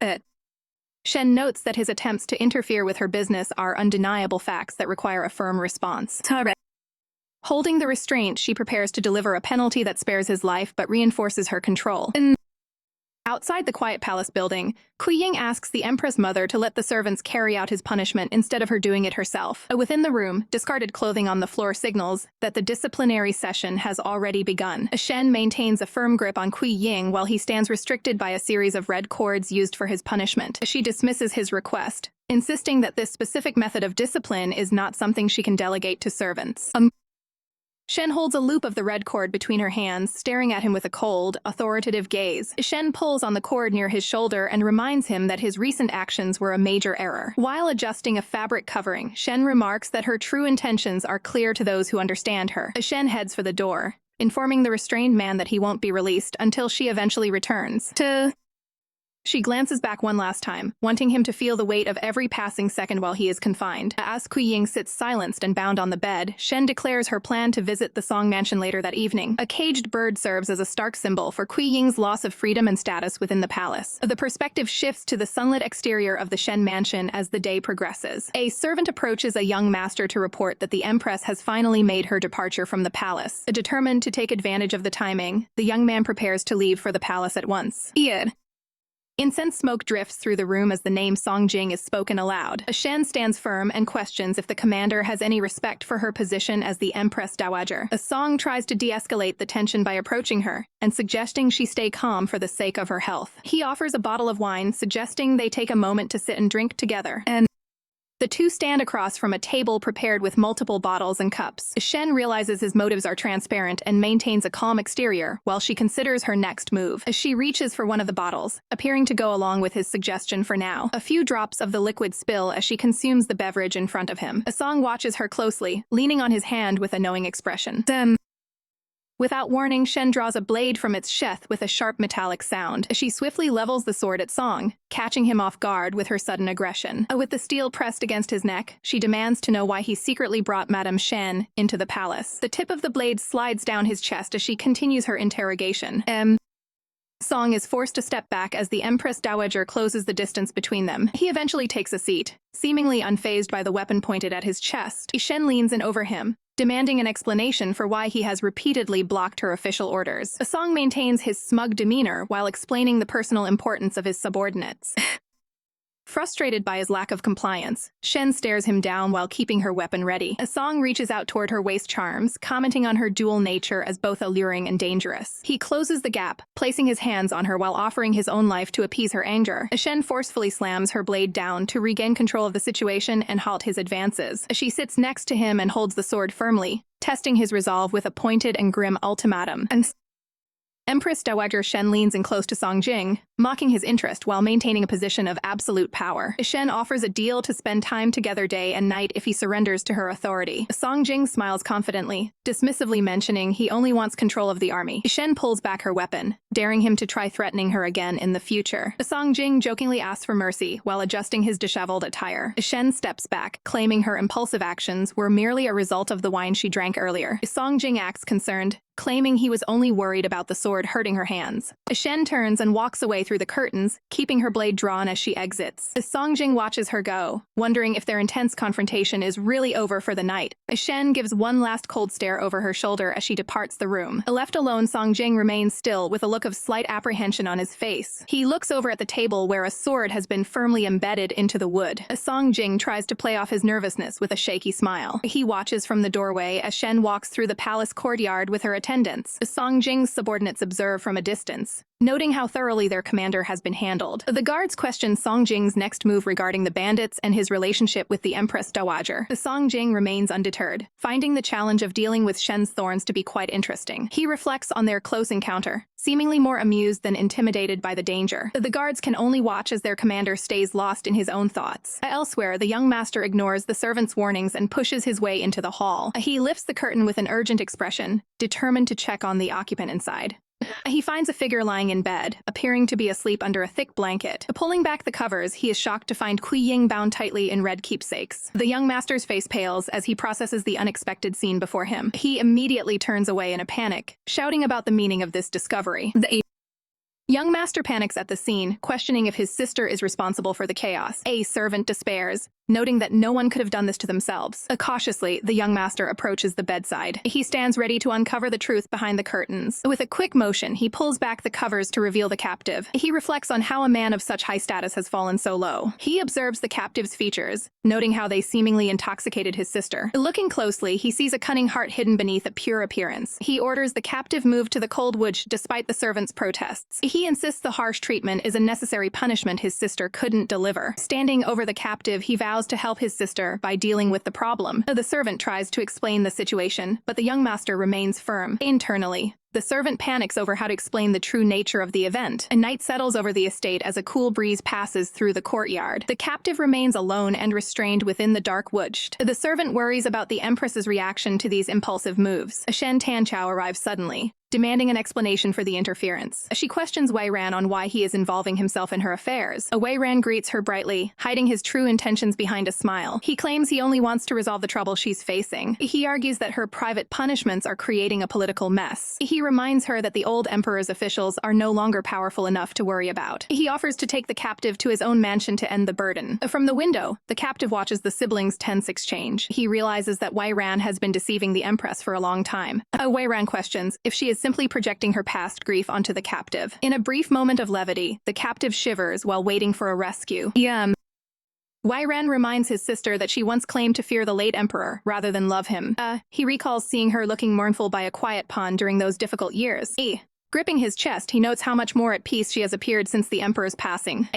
He passionately declares that no one should ever force her to relive those dark memories. Wei Ran leans toward her, his expression filled with intense emotion. Shen Tanchao reaches out and gently wipes the moisture from his face. Backing away, Wei Ran apologizes for his outburst and hopes her interest in the captive is purely for the sake of retribution. He explains that their mother has been sent home to rest after losing her composure. Wei Ran turns and prepares to depart from the palace grounds. Shen Tanchao watches her brother walk away as the night wind stirs the trees. She contemplates his warning and realizes that dwelling on the past is a mistake. Placing her hand against the wooden door, she settles on a new course of action. She stands with a determined posture, ready to issue a command. The Empress Dowager orders her attendants to release the captive and return him to the hall. Her servant is visibly startled by the sudden order to remove the keepsakes from the captive. Shen Tanchao wonders if her recent suspicions were nothing more than a mental trick. A figure with long, dark hair stares into the distance, pondering the Empress's true feelings. Shards of memory depict moments of proximity between the two, highlighting a complicated history. The captive remains silent with a red charm across his face, his gaze full of hidden intent. He harbors bitter thoughts about the reputation and hidden secrets of the Shen family. Wei Ran lingers outside, leaning against a tree as he watches the palace from afar. A thunder begins to rumble across the dark, overcast sky as a storm approaches. In a fit of suppressed rage, Wei Ran slams his hand against a wooden pillar. He rests his head against the wood as the first drops of rain begin to fall around him. Despite the weather, he remains firm in his belief that this specific man might stay by his sister's side.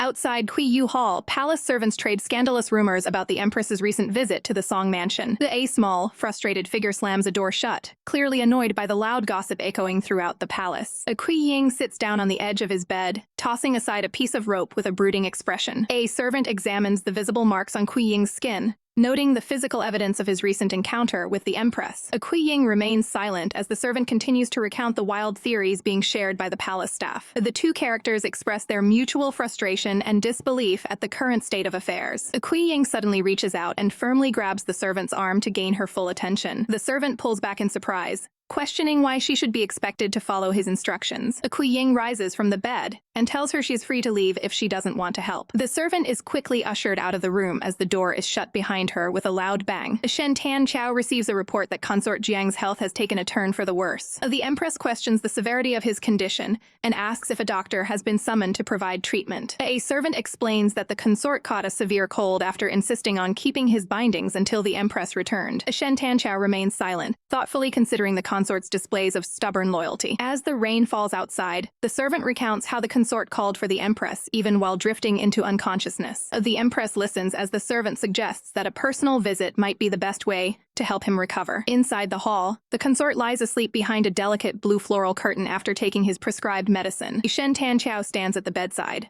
looking down at the resting consort as she receives a final update on his status. Shen Tanqiao sits vigil at Kui Ying's bedside as he rests under the covers. From his sickbed, Kui Ying weakly pleads for the Empress Dowager not to harbor any ill will toward him. In a moment of desperation, a hand reaches out and firmly grips Shen's sleeve to keep her from leaving. Kui Ying pulls Shen closer, his voice full of fear as he begs her to stay by his side. Shen looks down with a complicated expression, her gaze lingering on the man before her. Their hands remain locked together, a silent show of the growing tension between them. A flashback reveals a scene from years ago at the Hanjiang Palace, marked by vibrant red blossoms. The attendants inform a young Shen that the patient has finished his treatment and is currently recovering. Shen dismisses the staff, carrying a basin of water to personally attend to the patient's needs. She approaches the bed where the patient lies resting behind delicate curtains. Sitting by the bedside, Shen prepares to perform her medical duties for the sleeping figure. Suddenly, the patient's hand shoots out and grabs hold of Shen's attire. The unexpected movement catches Shen completely off guard, her eyes widening in shock. The patient pulls Shen toward the bed, surrounded by a flurry of red flower petals. Shen reacts with surprise as the patient exerts unexpected strength, despite his weakened state. The patient leans onto her, his movements erratic as he struggles with his recovery. Flustered and uncertain, Shen admits that she is nervous, because she has never provided this level of care before. A young Shen Tanqiao looks on with a startled expression while resting in her chambers. She later hurries through a palace courtyard, appearing to be in a rush to get away. Stopping by a doorway at night, she looks back over her shoulder with a nervous gaze. Her hair blows in the wind as she stares ahead, looking completely stunned by her situation. From a high vantage point, she is seen sprinting across the stone tiles of the palace grounds. She reaches a hand out toward the crescent moon, lost in her own thoughts. Leaning against a cold brick wall, she looks exhausted and feels trapped within the palace walls. As she eventually stops by a well, contemplating a desperate plan to change her fate. Staring into a bucket of water, she finally reaches a difficult decision. She closes her eyes tight, preparing herself for the consequences of her next move. To avoid an unwanted encounter, she pours the freezing water over her head to intentionally make herself ill. The plan works, and she ends up bedridden with a high fever to keep her distance. The sun rises over the grand roofs of the imperial palace the next morning. An attendant informs the emperor that the young lady has fallen sick and has been moved to a different hall. The emperor listens to the report with a calm and unreadable expression. A wide view shows the quiet palace courtyard as time continues to pass. The emperor eventually visits the sick room to check on her progress. He sits by her bedside while she mumbles in her sleep, revealing her hidden feelings of admiration. Waking up in a daze, she wonders if the man sitting before her is just a figure from her dreams. He looks down at her with a gentle gaze as she continues to speak her mind. In a flashback, she is seen sitting alone, wishing for a closer connection while fearing the reality of her position. Back in the present, she gazes up at him and pleads for their relationship to return to how it was before. The emperor remains silent as she recalls the moment she received a life-changing imperial decree. Returning to the current day, Shen sighs as she watches over the sleeping Kui Ying. In a comedic moment, Shen feels a wave of guilt when Kui Ying suddenly opens his eyes. Kui Ying sits up in bed, looking tired and confused as he recognizes her presence. Shen quickly turns to leave, claiming she must depart to handle urgent government affairs. Kui Ying reaches out to grab her sleeve, asking if her coldness is due to his past actions. She looks back at him with a soft expression, reassuring him that he has been perfectly obedient. Kui Ying leans in close, wondering if his face reminds her of a painful memory from her past. He looks up with a sorrowful gaze, questioning if she ever truly had feelings for the previous ruler. Kui Ying looks dejected as he asks if she truly has no feelings for him. Shen Tanqiao stays silent, her face showing no emotion during the confrontation. She tells him he's currently ill and shouldn't overthink things. He grabs onto her clothing, questioning if her care is truly just to help his recovery. She notes that his behavior is exactly like the late ruler collecting on a debt. He suddenly loses his strength and leans heavily against her. As they lose their balance, he pulls her down toward the floor. They land together with him holding her in a firm grip. The two lie still on the ground surrounded by drifting flower petals. He looks up at her with a startled expression. He eventually sits up and apologizes for overstepping his boundaries. He keeps his hands folded in his lap, looking quite submissive. Shen Tanchao recalls being protected in a similar way and decides to comfort him. She explains that the former emperor's reputation was well known, and she initially only felt fear. As the ruler's health worsened, her fear turned into actual worry, and she stands by a floral arrangement while reflecting on the past. Leaning in, she assures him that she doesn't hate his face or his presence at all. She gently pats his head to reinforce her words of comfort. With a small smile, she tells him to focus on resting his body. Later that night, she stands alone under the moon thinking about her history. A flashback reveals a room prepared for an imperial union. The late emperor lifts her chin and tells her she must satisfy him. He looks down at her with a confident and demanding expression. The late emperor asks Shen why she chose him during a quiet moment. Shen admits she lacks high status or exceptional beauty. He claims others are driven by greed while she remains sincere. He tells her she is beautiful in his eyes. Shen reflects on her position within the palace. She pledges her total loyalty to her husband. Shen walks through the palace grounds with her servants. She maintains a stoic expression while performing her duties. A hand grips fabric tightly during a moment of distress. She weeps silently over the emperor's emotional coldness. Shen stands alone in ceremonial robes, feeling the isolation of her rank. She resolves to endure the long years ahead. Present day, Shen gazes into the distance, lost in thought. She wonders if her feelings are merely an illusion. The striking resemblance to the past troubles her mind. She decides to stop letting coincidence lead her. Her expression shifts to one of cold determination. She commands the physician be summoned for questioning. Kui Ying watches the moon from his window in silence. He laughs bitterly, noting the empress did not deny him. A small caricature regrets his past lack of warmth. The quiet night settles over the traditional architecture of the estate. Commander Song stands alone in his room, drawing his blade as the wind catches the white curtains. He reflects on a past interaction while holding a personal keepsake, his expression unreadable. A sudden gust of wind extinguishes the candle, signaling the arrival of an uninvited guest. Footsteps echo against the roof tiles as a masked figure in black robes looks down at the commander. Song remains unfazed, looking up to challenge the intruder's claim that he is in an unfavorable position. The masked man paces the roof, warning Song that the Empress Dowager is only using him to consolidate her own power. He stares intently through his mask, claiming Song will be discarded once his value is gone. Song dismisses the stranger's words as an attempt to spark jealousy and divide his loyalty to the Empress. The intruder reminds him of his peasant roots and how he rapidly climbed the ranks to lead the military. He questions why a man of such talent is satisfied remaining a subordinate instead of seizing more power. Song maintains that serving under the Empress is an honorable path, even if it means dying for her cause. And the masked man mocks Song's devotion, pointing out that he still hasn't obtained the level of affection he truly desires. Song looks away, admitting that even partial devotion from the Empress would be enough for him.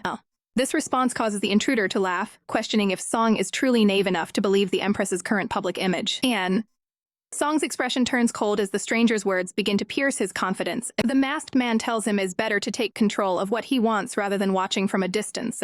Song's eyes narrow in suspicion as he analyzes the hidden motives of the man on the roof. He maintains a calm front, though the pressure of the conversation is evident. Song demands to know who the stranger is, refusing to trust someone acting with such secrecy. The masked man explains that the Confidential Missions Bureau is the primary source of power suppressing the commander's influence. Song asks if the stranger is implying a way to remove the Bureau's chief so he can take control himself. The intruder reveals that the Bureau holds secret files capable of ruining anyone's reputation, and he knows exactly where they are hidden. Song listens carefully as the stranger offers to share this sensitive information to further their goals. The masked man gives the commander 1 month to consider the partnership before vanishing into the darkness. Left alone, Song wonders the legendary first chief of the Bureau has finally resurfaced. In a brief comedic moment, the masked figure is shown struggling with a grappling hook, finding it much harder to scale the roof than he made it look. Kui Ying stands alone in the garden, looking contemplative in his flowing green robes. He lets out a heavy sigh, clearly weighed down by recent events. Yun Yu appears in a chibi state, sighing loudly to get Kui Ying's attention while the latter tries to maintain his composure. Yun Yu pokes at Kui Ying, complaining that the Empress Dowager hasn't visited in 2 weeks because of something Kui Ying did. Seeing no action from his companion, Yun Yu prepares to visit Her Majesty himself to regain her favor. Kui Ying crosses his arms and questions if Yun Yu actually had any real influence left. Kui Ying turns away with another weary sigh, seemingly exhausted by the conversation. He suggests that Yun Yu go ahead and investigate what the Empress has been up to lately. When Yun Yu hesitates, Kui Ying reveals he knows exactly how Yun Yu has been concealing the truth. He exposes Yun Yu's secret bribes for information, leaving the man feeling completely cornered. Then, over at Changxin Palace, Shen Tanqiao is hard at work reviewing a massive collection of documents. Her expression tightens as she searches through the texts for a specific lead. She questions a physician about a complex illness that doesn't behave like a standard cold. Shen takes careful notes with her brush, determined to solve the medical mystery. And she reads a report about a strange case of a supposed return from the afterlife that required a specific intervention to solve. An attendant informs Shen that Yun Yu has arrived carrying a bundle of branches. A pair of shoes steps into the room as the visitor makes his formal entrance. Yun Yu presents the bundle of branches in a chibi-style request for a formal reprimand. He reaches out and makes contact with the Empress's hand to emphasize his sincerity. He looks up at her with a light-hearted expression, asking if she truly intends to follow through with a penalty. Shen looks down with a calm smile, reaching out to acknowledge his presence. Yun Yu remains steady, stating he is ready to accept whatever judgment she deems necessary. In a side story, Kui Ying acts completely indifferent the first day the Empress fails to visit. A week passes and he still maintains his unwavering, cool exterior. After a full month, his patience finally snaps when he learns she has been visiting everyone else instead. Shen Tanqiao decides to change the nature of the punishment, much to Yun Yu's visible excitement as he looks forward to what is coming next. She gives a knowing smile while he eagerly declares that the Empress Mother can do whatever she wishes with him. Instead of anything physical, the reality is far more tedious as Yun Yu is forced to sit and study through massive stacks of scrolls. His eyes sparkle as he concocts a plan to get closer to her while they work. He suddenly lets his brush fall and rests his head against her lap, acting as though he is completely exhausted. Shen Tanqiao remains focused on her book, warning him that he will face even more work if he doesn't stay on task. He continues to lean against her, while she explains that his job is to copy and sort through specific information for her research. Realizing that failing to finish means he gets to return every single day, Yun Yu finds a sudden, frantic motivation to keep working. He feels a surge of triumph, believing this constant proximity is his best chance to win her over. 10 days later, he finds Kui Ying and starts bragging about how much the Empress Mother has been relying on him lately. Kui Ying responds by fiercely carving marks into a tree, clearly agitated by the other man's presence. Yun Yu continues to gloat, dramatically floating away to prepare a nourishing soup for the Empress to recover her energy. He skips away happily, pointing out that his skin is still perfectly smooth and free of any marks from his supposed punishment. Kui Ying watches him with pure disdain, unimpressed by the display of vanity. Yun Yu stops to recount every detail of their time together, claiming she even let him touch her fingertips. He closes his eyes in a trance, describing the experience of being close enough to smell her scent. His daydream is cut short when a splash of liquid hits him directly in the face. He clutches his cheek in shock as Kui Ying stands over him, demanding he stop the nonsense. Kui Ying orders him to report every single thing he observed while working in the office over the last few days. Back inside the hall, Yun Yu explains that the Empress is planning a funeral ritual for the former emperor to comfort his spirit. He reveals that while she didn't do anything to him, she had him sorting through books specifically about exorcism and mythical powers. Kui Ying ponders the mention of exorcism, wondering if she intends to use those rituals to drive away a wandering spirit like himself. Kui Ying speculates that the Empress Dowager is researching ancient rituals to potentially bring back a lost soul. He stares gloomily at Yun Yu, wondering if these investigations are actually centered around the mysterious Jiang Shijian. Yun Yu remains composed, noting that the former consort has recently begun acting out of character. Terrified by the implications, Kui Ying covers his mouth as he considers if the man has finally revealed a darker nature. A chilling image of the former emperor looms behind Yun Yu, illustrating the theory that a powerful spirit might be inhabiting a new host. The thought of the deceased ruler returning sends visible shivers down Kui Ying's spine. Yun Yu reflects on how the Empress Dowager has granted Jiang Shijian a level of favor that no one else has ever received. A flashback depicts the former emperor as a ruthless and absolute ruler who demanded total submission from everyone in the government. Kui Ying trembles and clutches his neck, haunted by the possibility that he has been interacting with a vengeful spirit. He feels crushed by the weight of his own past schemes and failed attempts to win over the Empress. Imagining himself in deep trouble, Kui Ying shakes with fear while Yun Yu looks on with a judging expression. Yun Yu notices the sudden change in his companion's demeanor and watches him closely. He asks what is on Kui Ying's mind, causing the panicked man to jump in fright. Kui Ying stammers through an explanation while Yun looms over him with a suspicious gaze. Desperate to deflect, Kui Ying claims he finally understands that the former emperor is the only one who truly matters to Her Majesty. He humbles himself completely, comparing his own worth to a tiny candle flickering next to the sun. The terrified Chibi vows to stop being easily swayed and to stay far away from any further trouble. Yun Yu questions him about his previous attempts to get close to the Empress Dowager and gain her attention. Kui Ying frantically waves his hands, insisting that his efforts were ignored and meant absolutely nothing. He accidentally admits to his many failed attempts to impress her,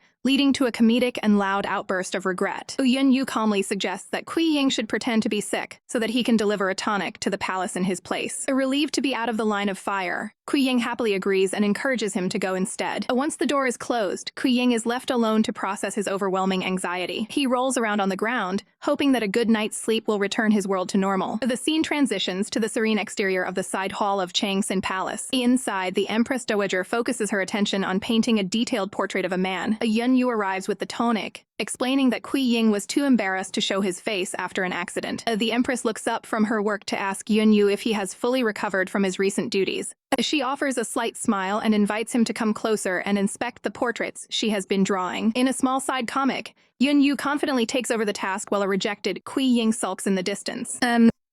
Yun Yu expresses his concerns to Shen Tanchao, noting that she has never painted his portrait, while she looks over her current sketches. Shen Tanchao examines a piece of paper, admitting that she has indeed refrained from drawing him up until now. Yun Yu appears troubled as he mentions his long absence from the Empress's presence in the hall. Clenching his hands tightly, Yun Yu questions if the Empress no longer wishes to see him at all. Shen Tanchao reaches out toward the young man to offer him some form of reassurance. The Empress lifts Yun Yu's chin to admire his features, explaining that her reasons for not painting him were very specific. Yun Yu looks on with a somber gaze as the Empress continues her explanation regarding her artistic limitations. Shen Tanchao picks up a brush, proposing a more direct method for her creative work instead of using paper. The Empress begins applying markings to Yun Yu's face as part of her intricate artistic process. A piece of outer clothing is set aside to facilitate the further application of the designs. Yun Yu remains still with his eyes closed as the brushwork continues across his skin. Shen Tanchao focuses intently on her task, while discussing the soul-binding rituals and the timing of the necromancers. Yun Yu lets out a scoff, contemplating the true nature of the Empress's actions and the past they share. A vision of the former emperor manifests, reflecting on how the Empress has been a master of deception throughout her life. Yun Yu questions why the Empress would choose to banish a spirit that lingers purely out of devotion and love. Shen Tanchao smiles as she explains that the former emperor's vengeful nature would surely lead to her own demise if he stayed. The Empress concludes that it is best for the restless spirit to return to the afterlife immediately so she can focus on her current companions.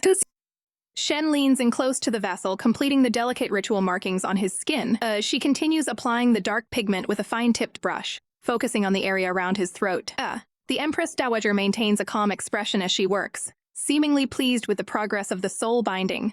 A final stroke of the brush finishes the intricate floral-like pattern across the target's chest, and with the ritual markings complete, she steps back to admire her handiwork. The young man looks on, bearing the fresh ink that now binds his fate to the ritual's purpose. Shen assists in adjusting his garments, instructing him to cleanse the excess ink with incense once the ritual settles. She promises to personally inspect the results in 10 days' time, emphasizing the importance of this sacrifice. The two share a final brief exchange before she departs, leaving the vessel to contemplate his new role. Left alone, the young man reflects on the weight of the task he has accepted. Meanwhile, young Yuan notices something unusual and prepares to investigate the situation. The child rushes toward the scene, eager to see what his companion has been doing. He stares intently, spotting a strange mark peeking out from beneath the man's collar. He teases the older man about getting ink on himself, unaware of the ritualistic nature of the markings. The child mistakes the dark ritual symbols for simple flower petals caught on his skin. The persistent child tries to pull at the fabric to get a better look at the curious designs. The older man tries to resist, hiding the markings while the child jumps around in a playful attempt to reveal them. Frustrated by the lack of cooperation, the child glares at the surrounding guards who refuse to intervene. A small pursuit ensues through the courtyard as the child demands to see the markings. Exhausted from the chase, Yuan finally lets go as the man quickly departs to wash up. The sun begins to set over the quiet palace grounds, signaling the end of a long day. Now fully clothed and composed, the man stands ready for his next set of instructions.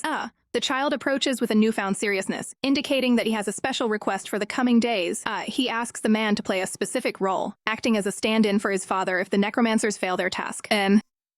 Yun Yu looks troubled by the idea of lying to the Empress Yuan and looks down, expressing how much his mother misses the late emperor and how he hates seeing her in despair. The young prince asks if a necromancer could truly bring a soul back to the living world. Yuan sighs with skepticism, doubting that anyone can actually converse with ghosts. A branch of yellow leaves emphasize the somber reality that those who have passed cannot be revived. Yun Yu remains silent as he processes the weight of the prince's words. Reaching out, Yun Yu places a comforting hand on the young boy's head. Yun Yu agrees to the plan, but expresses concern about the consequences if the Empress ever finds out. Yuan strikes a serious pose, promising to take the blame and claim he forced the cooperation. Accepting the mission, Yun Yu asks for specific instructions on how to play the part. Yuan explains that the goal is to provide comfort by saying the late emperor is at peace. The prince gets worked up, suggesting they also use the ruse to insult Commander Song. Yuan goes on a comical rant about the commander's hygiene habits, though Yun Yu thinks that part is unnecessary. Yun Yu closes his eyes and patiently tolerates the prince's increasingly silly demands. Getting more excited, Yuan uses animated hand gestures to list even more fabricated messages. Chibi Yun Yu feels completely overwhelmed by the chaotic and petty list of instructions. Yuan happily asks that the spirit encourage the Empress to let his friend visit the palace more often. Yun Yu grows frustrated with the child's selfish requests while Yuan just giggles. Feeling a massive headache coming on, Yun Yu clutches his head in a chibi-style display of stress. Yuan stops mid-sentence, realizing he might be asking for too much at once. The prince backtracks, telling Yun Yu to just use his own judgment for the dialogue. Suddenly remembering a resource, Yuan promises to have a special booklet brought over from his room. Yuan hold to Yun Yu's leg, explaining that the book contains every detail the Empress ever shared about his father. Yun Yu offers a subtle, knowing smile as he prepares for the task ahead. He resolves to study the notes diligently to play the role of the father convincingly. Yuan looks up with a satisfied grin, certain that the Empress will never suspect a thing. Looking down at the child, Yun Yu asks if the boy even has a clear memory of his own father. Yuan stands alone and asks Yun Yu to describe the kind of person a father is meant to be.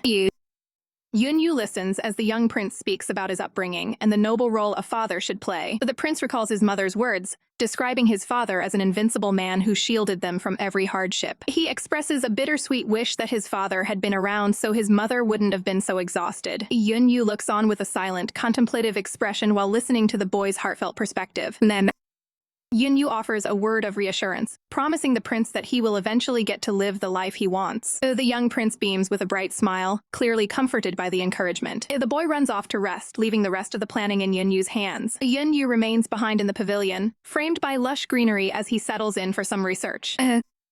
He picks up the memory booklet provided to him to begin his intense study of the late emperor. Sitting by the window, Yun Yu reads through accounts of the former ruler's gentle and caring nature. He learns about a memory where the emperor gifted a cat to the empress, so she would never feel lonely in the palace. The text details how the emperor's singular devotion meant the entire harem consisted only of the empress. The records show that the birth of the crown prince was a direct result of the couple's strong bond. A young prince is shown with a royal decree, highlighting the heavy responsibilities he faced from the moment he was born. Yin Yu reads a poignant note expressing the child's deep, lingering desire for his father to return. Looking over the notes, Yin Yu questions if the empress truly held such singular feelings for her late husband. He turns the page to find even more notes, including humorous little drawings about the emperor's personality. The prince's writings mention his mother's advice to be loyal and dedicated to his future love, just like his father was. Yun Yu is suddenly overwhelmed by a section claiming the emperor would even tolerate the empress having other companions out of pure love. Exhausted by the increasingly far-fetched claims in the booklet, Yun Yu lets out a heavy sigh. He gazes out at the garden, wondering what the Empress Dowager is actually thinking. An attendant arrives with a worried face, shocked that the Jiang family would send Yun Yu into such a volatile situation. The attendant reports that a memorial service is coming up and urges Yun Yu to use the chaos to make an escape. Yun Yu stays perfectly calm while pouring tea, noting that his opposition is finally starting to show their hand. He maintains a composed demeanor and asks the attendant for a more detailed report on the current state of the palace. Then wisps of incense smoke drift from a burner as the atmosphere remains tense within the palace. Yun Yu explains his plan to stay for now, noting that a sudden departure would only invite unwanted suspicion. The attendant is moved to tears by his master's resolve, believing he is destined for success despite the current hardships. Shifting focus to potential allies, Yun Yu inquires about the background of a local specialist known for helping noble families.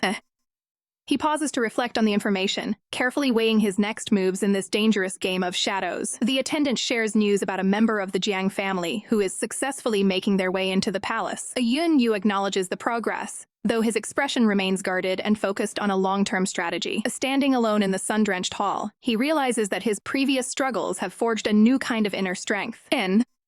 He examines his own hands, contemplating how to use his newfound influence to his advantage. A determination settles on his face as he prepares to confront whatever lies ahead outside the study. With a steady step, he crosses the threshold to address a hidden presence nearby. Sensing someone lurking in the garden, Yun-Yu commands the observer to reveal themselves immediately. A familiar face peeks out from behind a wall, nervously laughing at the awkward coincidence of being caught. The intruder immediately surrenders, frantically claiming they didn't see or hear anything they weren't supposed to. Yun-Yu stares down the panicked individual with a heavy dose of skepticism, clearly not buying the innocent act. He questions the man's sudden change of heart regarding his desire for the Empress's attention. The man admits that preserving his own future is far more important than competing for royal favor. He offers to become a loyal assistant instead, promising to help clear away any other rivals in the harem. To prove his worth, he even offers a collection of rare keepsakes intended to help Yun-Yu gain favor. Yun-Yu firmly rejects the offer, standing his ground and insisting he has no need for such questionable items. He looks at the man with a mix of pity and annoyance, finding his approach to loyalty rather shallow. The man's demeanor shifts as he reflects on his past comfort within the palace walls. He looks toward the horizon, describing Her Majesty as someone far beyond the reach of ordinary people. Admitting his own insignificance, he explains that he never truly felt worthy of seeking her affection, and he pauses mid-sentence, hesitating as he considers his next words. Suddenly, he lunges forward in a comedic display of affection, catching Yun-Yu completely off guard. Yun-Yu is left entirely confused by the sudden change in energy, wondering what just happened. A sudden gust of wind marks a quick exit as the chaotic encounter finally comes to a close. 10 days pass at the Qiyu Hall, where several attendants wait outside the entrance. They announce to the consort inside that the designated time has finally arrived. A worried companion follows Yun-Yu, fearing that if his soul is sent away, there will be no one left to lean on. Yun-Yu stops to look back at the concerned individual. He offers a confident smile, promising that he will return completely unharmed. At the Linghui Temple, the Empress Dowager stands ready as attendants announce the arrival of Consort Jiang. Shen Tanchao holds incense sticks, her expression focused on the solemn task ahead. She caught a glimpse of Yun-Yu as he approached the ritual site. She commands him to step forward and light incense in honor of the late emperor. Yun-Yu calmly acknowledges the instruction. He moves toward the altar to fulfill his role in the ceremony. Holding the incense sticks with both hands, Yun-Yu prepares to pay his respects. Shen Tanchao declares that the formal ceremony should now begin. A ritual bell is rung, its sound echoing through the temple to signal the start. Masked dancers surround Yun-Yu as he holds a portrait of the deceased ruler. An elder leads the ritual, loudly chanting for the spirit of the deceased to return. Yun-Yu keeps his eyes closed while the performers move energetically around him. Shen Tanchao watches the loud and elaborate display from her position at the altar. She looks on with a slight smile, wondering what Yun-Yu is currently feeling during this performance. The ritual continues with the spraying of holy water and chants intended to dispel lingering ghosts. The performers tug at Yun-Yu's robes as they intensify their spiritual plea. The elder's face is filled with intensity as he shouts the final command for the spirit to return. A sudden, powerful gust of wind sweeps through the temple, causing the candle flames to flicker violently. Shen Tanchao looks around in alarm as the atmosphere within the hall shifts drastically. She stares toward the entrance while decorative papers are whipped about by the gale. The elder mumbles his prayers while gripping his ritual staff tightly. He is thrown backward in shock as the spiritual energy in the room surges beyond his control. Yun-Yu stands motionless with his back to the altar, surrounded by the swirling wind. The candle flame suddenly flares up with an intense, steady light. Yun-Yu opens his eyes, revealing a sharp and ethereal gaze. He looks forward with a calm but imposing presence that silences the room. The portrait in his hand seems to glow as the ritual reaches an unexpected conclusion. The elder gasps in disbelief, convinced that he has actually succeeded in the impossible task. Yun-Yu's aura becomes overwhelming, leaving everyone in the temple stunned. In a humorous aside, Yun-Yu reflects on the irony of lighting incense for his own funeral. He finds it equally ridiculous to be the one tasked with holding his own deceased portrait during the ceremony. And the ritualist rings his bell in a state of panic as he declares the spiritual path complete. A subtle, knowing smile spreads across the proxy's face as he observes the reaction. He stands tall amidst a swirling mist of energy, holding a framed portrait while the ritualist cowers on the floor. A ritual tray clatters to the ground, marking the intensity of the spiritual presence. Using imperial pronouns, the proxy questions who has dared to summon him. Shen Tanchao remains composed, holding a ritual keepsake as smoke drifts around her. While she maintains her poise, the ritualist runs frantically through the hall, shouting for his majesty. He falls to his knees, trembling as he addresses the supposed spirit of the late emperor. Shen Tanchao's eyes narrow, filled with a sharp and calculating focus. Bare feet step across the cold floor, signaling the movement of the summoned entity. The ritualist remains prostrate, offering his deep respect to the figure before him. The proxy looms over the bowing man, maintaining the aura of a returned ruler. Shen Tanchao stands her ground, clutching her ritual charm as she faces the spirit. Her grip tightens on the silver keepsake, betraying a moment of internal tension. She explains her motivations, claiming a deep sense of longing led her to seek this spiritual intervention. The proxy leans in close, challenging her lack of visible joy and accusing her of deception. She responds with a faint, enigmatic smile, though her gaze remains wary. He stares down at her with a confident, piercing expression. The two stand in close proximity as he speaks of a divine bestowal upon her. He leans closer, his face nearly touching hers as the atmosphere grows heavy. Turning to the onlookers, he commands everyone to withdraw so they can be alone. The attendants exchange hesitant glances, unsure of how to proceed. Shen Tanchao firmly orders them to obey the imperial instruction without question. The staff acknowledges the command and prepares to leave the chamber. As they depart, the proxy places his hands on her waist, while she continues to hold the ritual keepsake. He questions why she is still focused on the ritual elements now that he has arrived. She lifts the silver charm high into the air. The object falls to the floor and shatters, signaling the end of the formal ritual. Positioned on the bed, Shen Tanchao looks up at the proxy with a calm defiance. She notes that the circumstances of the present are far different from the past. Placing her hands firmly on his chest, she creates a physical boundary between them. Her hand rests on his dark robes as she prepares to assert her authority. She declares that she is now the Empress Dowager who holds true power over the court, flipping the dynamic. She insists that it is now the spirit who must serve her interests. Yun Yu lies back, questioning if the Empress Dowager feels any fear toward the spirit currently inhabiting his body. Shen Tanchao leans in close with a knowing smile, dismissing the idea of being afraid of ghosts. She looms over him, asserting that the living are far more terrifying than any spirit from the past. Shen Tanchao positions herself near him, asking for an evaluation of her conduct during his long absence. Looking down with a playful but sharp expression, she challenges the supposed emperor to decide on a punishment if she has been troublesome. Yun Yu's eyes narrow as he maintains the chariot of the returning monarch, observing her every move. Shen Tanchao touches her own chin thoughtfully, reflecting on the days she spent managing the empire alone. A close-up shows a hand gently placed against her neck as the tension between the two continues to build. A series of stylized murals depict the prosperity and strength of the Sui dynasty under her recent guidance. The imagery shifts to valiant soldiers and powerful cavalry, representing the kingdom's formidable military might. Shen Tanchao asks for a reward for her dedicated service to the crown while maintaining her composure. Yu pulls her closer, promising to meet her demands in his role as the returned emperor. Her white hair cascades over his shoulder as the two maintain their close proximity in the dim light. He looks at her with a calculating gaze, questioning if she truly desired for the emperor to return to the palace. Their hands intertwine, a firm grip signaling the power struggle hidden beneath their clinical interaction. The impersonator leans in, his face inches from hers as he tests her resolve and loyalty. Shen Tanchao maintains a calm, confident expression while resting her head against him, unfazed by his proximity. The two figures are seen from above, maintaining their close position as they discuss the political fallout of the ritual. She looks up at him, noting how the ritualist's failure actually facilitated their private meeting. Yun Yu continues his performance, claiming he watched over her from the shadows during his absence. Shen Tanchao listens as he describes her features, maintaining her regal and steady composure. He reaches out to examine her features, maintaining a cold and clinical focus on her expression. He continues to describe her appearance, emphasizing her status and beauty as the Empress Dowager. A hand rests near her waist as he speaks of his desire to reclaim his position and ultimate authority over the court. The scene is framed by heavy curtains and flowers as the conversation turns toward his possessive nature. He remains positioned over her while questioning the loyalty of the courtiers during his time away from the throne. Yun Yu's gaze intense as he declares his intention to inspect the state of his kingdom and his queen with absolute scrutiny. A speech bubble indicates his plan to thoroughly check the palace for any signs of outside influence or betrayal. A delicate flower is touched, symbolizing his intent to conduct a meticulous and thorough investigation. Shen Tanchao lies back, watching him with a challenging and serious expression as the game of wits continues. She stares up with a look of focused attention, fully engaged in their dangerous confrontation.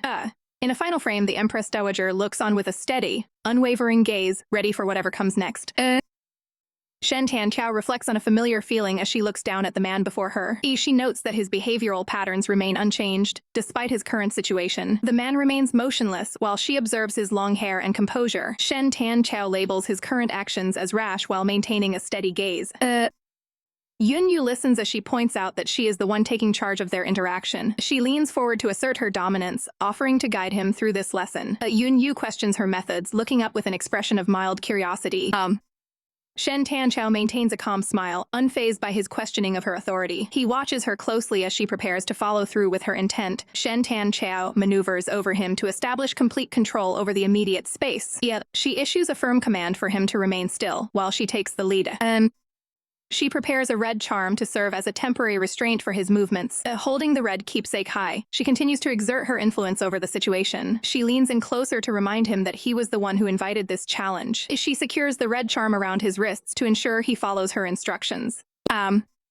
Yunyu looks at his bound hands, showing a clear sense of annoyance at being restricted. Shen Tanqiao asks if he feels any intimidation now that the tables have turned. He dismisses the idea of being afraid, meeting her gaze with a smirk. She looks down at him, her expression turning serious as she considers the underlying truth.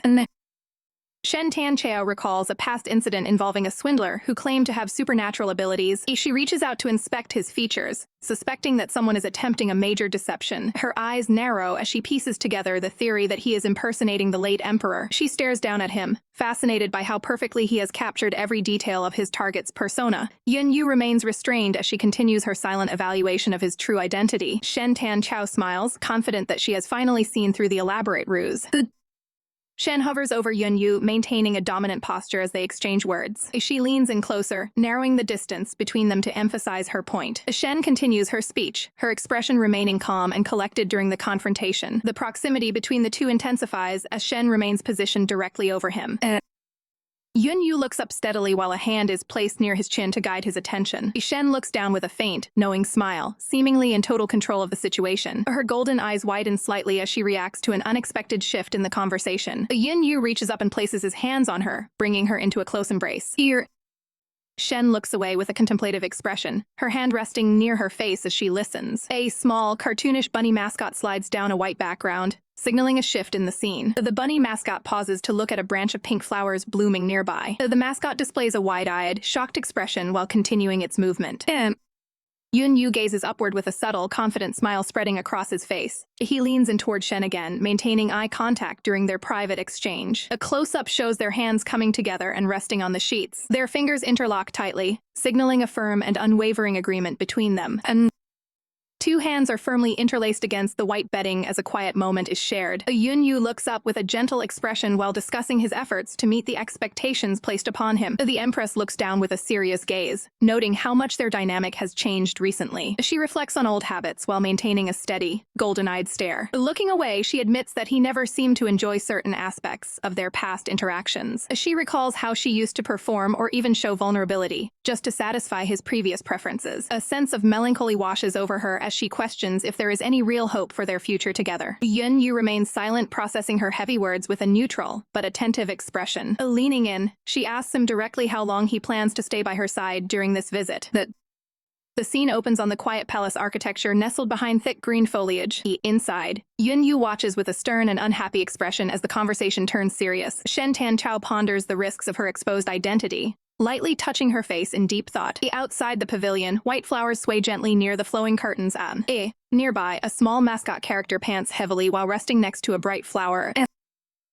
The palace courtyards are soon filled with the morning rush as staff members scurry about their tasks. Near the feet of the Empress Dowager, a broken ceramic vessel lies scattered across the floor. She reaches down to retrieve a smooth, heavy stone from the debris. Examining the object, she considers the physical toll such medicinal items can take on a person. She maintains a determined gaze, ready to confront whatever threats the future holds. Morning light breaks over the palace rooftops on the following day. Yunyu rests in his quarters, offering a subtle smile. As her attendant styles her hair, the Empress Dowager looks back at a bewildered Yunyu. She lets out a soft chuckle at his confusion regarding the events of the previous evening. Now, fully dressed in her formal robes, she stands and questions him about his memory of the night.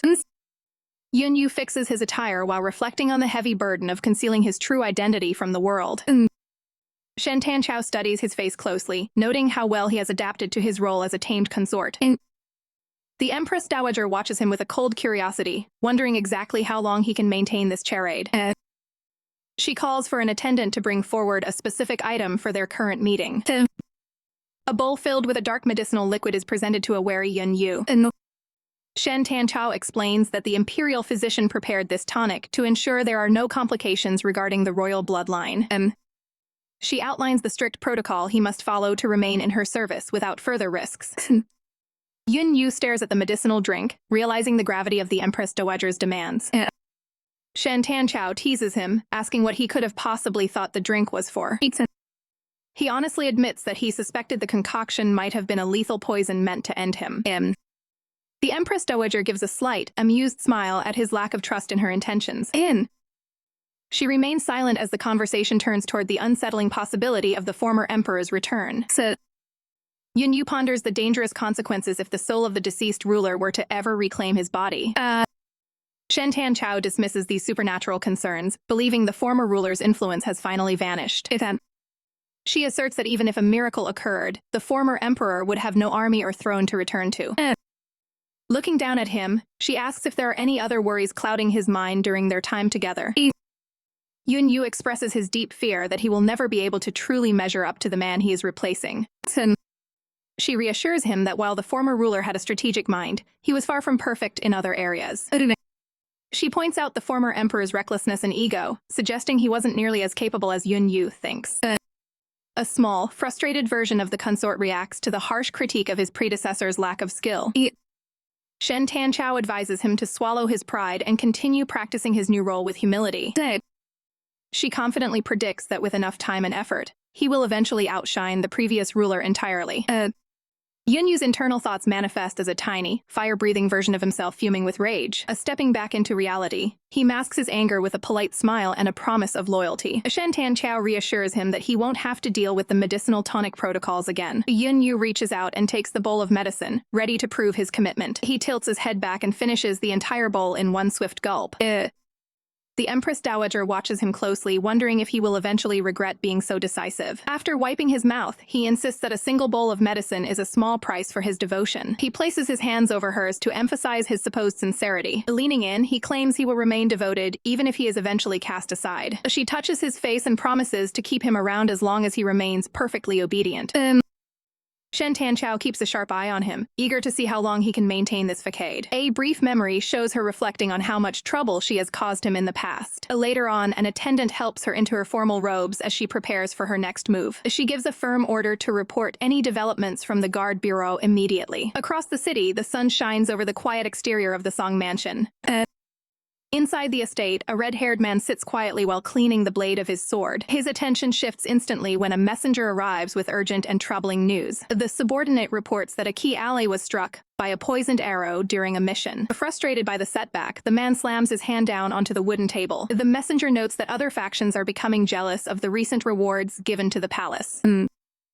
The red-haired man suspects the Empress Dowager has completely abandoned their shared interests. He stands up with a scowl, questioning why his subordinate is showing so much fear. He turns his back to the room, his mind racing with plans to secure his own future. He gazes out with a cold expression, deciding he would rather seize power than admire it from afar. The subordinate asks for instructions regarding a mysterious figure that appeared in the shadows, and he orders his men to set a trap at the tea house to deal with any potential threats. Clenching his hand into a tight fist, he vows to eliminate anyone who tries to manipulate the situation. His eyes burn with a dark resolve as he decides to build his own path to power. He stands in the middle of the room, staring intently at his surroundings while plotting his ascent. He envisions a future where he shows no mercy to those who have crossed him. His gaze remains fixed and dangerous as his ambition continues to grow. He imagines himself finally standing before the throne, ready to claim his place as ruler. In his mind, he sees himself completely subduing his rivals and securing his dominance over the palace. He focuses on the idea of making sure his influence is the only one that matters in the end. Shen Tanchao sits alone in the magistrate's office, lost in deep thought over her current plans. Her expression remains stoic as she contemplates the next move for her impersonator. A little Yuan bursts into the room, excitedly calling out for her mother. The young girl immediately asks if the Empress Dowager has finally met with her father. Yuan and beams with pride, convinced that her father must be the most gentle and sweet man in existence. Shen Tanchao offers a knowing smile, keeping the truth about the impersonator's true nature to herself. Seeing her mother's reaction, the little girl is absolutely thrilled. She continues to pester her mother for more details about her father's return and any potential palace drama. The mood shifts when Shen Tanchao reveals that her father actually ordered an increase in her schoolwork. To make matters worse, she gets caught for secretly snacking on forbidden treats. While the girl breaks down into dramatic sobs, the Empress Dowager can barely hold back her laughter. Yuan and looks up with teary eyes, feeling completely betrayed by the sudden academic workload. Shen Tanchao changes the subject, announcing her plans to organize a massive flower sightseeing banquet. She looks forward to the event, intending to use the gathering for her own strategic purposes. Yuan An is back to being ecstatic, relieved that the courtier managed to stay in her mother's good graces. However, a wave of panic hits the girl as she wonders how her mother found out about her secret friend. The scene shifts to the quiet courtyards of the palace where the impersonator is staying. Yun Yu finds himself in a state of deep distress as attendants surround him with various trays. A smiling attendant informs him that his entire diet and medication schedule are now under strict supervision. He is presented with a variety of specialized keepsakes and herbal dishes designed to boost his physical vigor. Yun Yu snaps at the staff, demanding they take the unwanted supplements away immediately. He stomps his foot in defiance, refusing to cooperate with the Empress Dowager's health plan. The room goes cold as he is forced to sit back down and accept his fate. Exhausted and defeated, he can only grumble about the perceived weakness of his current state. Realizing he has no choice, he reluctantly tells the attendants to leave the food behind. The attendant maintains a polite smile while reminding him that he's being watched at all times. Yun Yu aggressively eats his meal, clearly annoyed by the constant surveillance. He shoots a sharp, icy glare at his monitor, though he continues to follow the orders. Just as he finishes, the attendant cheerfully reveals a massive pile of homework that needs to be completed. The impersonator stares in pure disbelief at the mountain of books he is expected to read. In a sudden burst of frustration, he imagines himself blasting his problems away with a powerful gaze. He stands victorious in his own mind, having mentally knocked out all his annoyances for the day. Yun Yu is buried under a mountain of books as a servant explains he must master the classical arts and men's ethics. The attendant cheerfully mentions that the Empress Dowager plans to award him a new title based on his academic performance. Infuriated by the manipulation, Yun Yu snaps his brush in half while cursing the Empress Dowager's schemes. A bright crescent moon hangs over the palace gardens as the night deepens. Yun Yu remains at his desk late into the night, looking exhausted and frustrated by the heavy workload. He finally reaches his limit and pushes himself up from the table to take a break. Upon opening the doors, he is startled to find the young Princess Yuanan waiting for him outside. Yuanan takes charge, ordering all the other attendants to leave so she can speak with him privately. Once they are alone, the princess celebrates their success in supposedly fooling her mother. Her mood quickly shifts to anger as she accuses him of snitching about her secret and causing her homework to increase. Believing the whole thing was an act, she asks if her mother was truly happy with the deception. Yun Yu maintains the ruse, claiming he was unconscious and that the former emperor actually returned through the ritual. The young girl hesitates, her eyes filling with wonder as she asks if her father really came back. She checks him over with a serious expression, her anger fading into genuine curiosity about the situation. Yuan impulsively decides she wants to perform another summoning to see her father again. Remembering the chaotic uproar from the last ritual, Yun Yu breaks into a nervous sweat. He quickly grabs the princess to stop her from running off and causing more trouble. He gently explains that her father should be allowed to rest in peace, and that such rituals go against nature. Yuan grows solemn, realizing that her desire to see her father might interfere with his peace. Yun Yu encourages the young princess to stop dwelling on the past and focus on the future instead. She looks down with a hint of sadness, seemingly accepting that she won't see her father again. Yun Yu watches her closely, his expression softening as he observes her reaction. He reaches out his hand, hesitating for a moment before interacting with the young girl. He provides a moment of comfort by gently tidying her clothing in a parental manner. Yuan is caught off guard by the unexpected kindness and looks up at him in surprise. The princess suddenly rushes back to the books, remembering that she has to finish her lessons alongside him. She begins flipping through the text on men's ethics, wondering if studying it will lead to true virtue. Her eyes shine with excitement as she reads about the grand ambitions of military and court leaders. She points a finger at Yun Yu, scolding him for violating the rules regarding a proper appearance. Yun Yu swiftly confiscates the book, telling her that children shouldn't be worrying about such complex ethical codes. As he looks at the pages, he notices that the writing style is strangely familiar to him.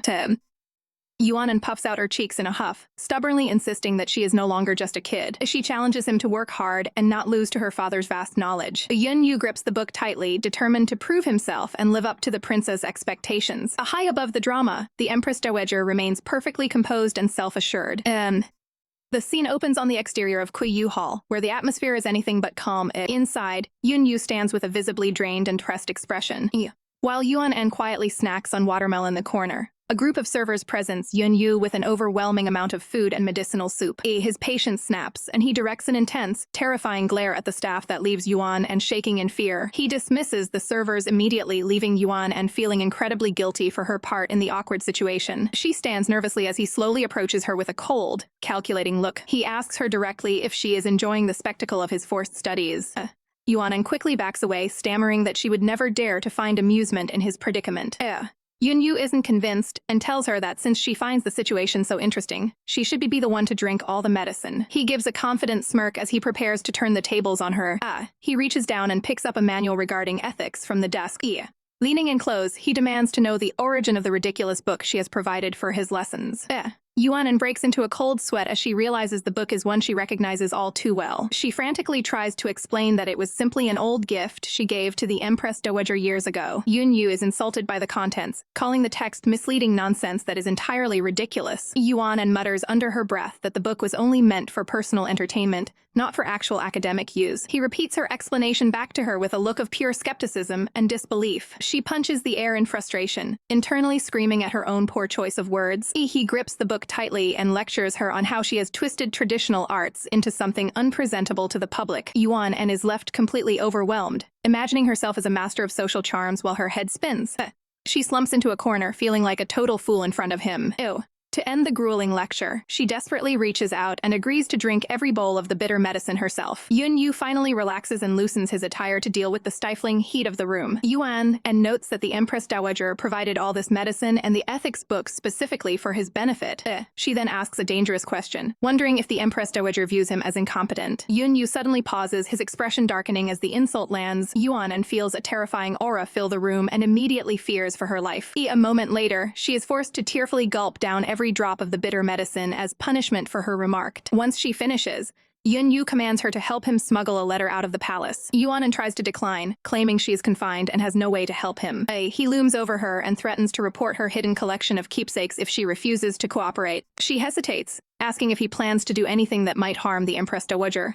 He simply looks back at her and asks if she would actually risk her life to stop his plans. After the intense confrontation, Yuan is left dazed and acting out from the overwhelming bitterness of the medicine. Yun-yu stands firm as Yuan admits she cannot stop his plans. Yuan looks away, feeling trapped by her current circumstances. She considers that even the Empress Dowager must face her own limitations. Yuan insists on maintaining her gratitude toward the Empress despite the pressure. She clenches her hand, asserting her personal moral principles. Yun-yu questions how long her integrity will truly endure. He walks away, reminding her of their public roles as a couple. A cold smile appears on Yun-yu's face as he plots his next move. A falcon perches on a branch, signaling a new phase of control. The bird takes flight into the open sky. The scene shifts to the side hall of Changxin Palace. Shen Tan-chao admires the blossoms while checking the timing of her plan. An attendant confirms that all orders have been successfully carried out. The Empress Dowager smiles, eager to see the final outcome. She reaches out to touch the delicate flower petals. Inside the palace, Yun-yu performs his duties near a seated Shen Tan-chao. She peeks at him, gauging his current state of mind.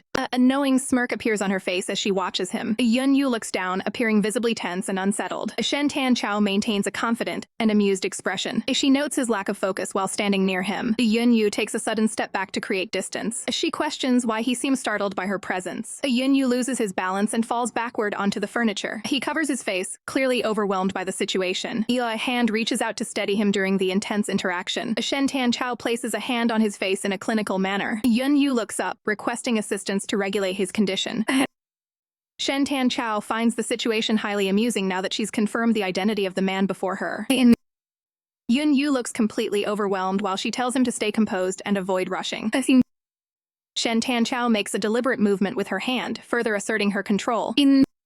With a cold smile, the Empress Dowager tells him to simply endure the current circumstances. She leans over him, her presence filling his vision as she continues her psychological manipulation. Shen Tan-chao takes pleasure in seeing Yu's distressed expressions, noting they only appear when he's being himself. She reaches out and pulls down a cord, activating a hidden feature within the chamber. A large mirror suddenly drops down, startling Yunyu as it reflects the scene. Seeing his own reflection causes Yunyu to freeze in place, his mental defenses momentarily failing. Shen Tianqiao looks on with a joyful and satisfied expression, enjoying the effect she's had on him. In a brief shift to chibi style, Yunyu struggles to maintain his facade while she playfully tells him to keep going. Regaining his focus, Yunyu asks what Her Majesty hopes to achieve by forcing him to look at himself. She explains that the mirror was a forgotten relic from the former emperor that she recently decided to install. Shen Tianqiao looks away thoughtfully, finding the mirror's new purpose to be incredibly useful for her plans. She continues her monologue, emphasizing that he should see exactly how he appears in this moment. Yunyu catches a quick glimpse of the reflection, his eyes sharpening as he analyzes his predicament. He stares forward with a cold and focused gaze, his internal resolve beginning to harden once more. Yu's expression turns icy as he thinks to himself that she needs to be careful not to get burned by her own fire. Yunyu and Shen Tianqiao engage in a tense standoff within the palace chambers. Yunyu maintains a stoic expression while listening to the Empress Dowager's latest demands. Shen Tianqiao gazes at him with a calculating smile, challenging his resolve. Yunyu focuses intensely, his gaze filled with a mixture of calculation and hidden defiance. He remains composed, carefully weighing his next words to maintain his facade. A backdrop of cherry blossoms highlights the high-stakes emotional manipulation occurring behind palace walls.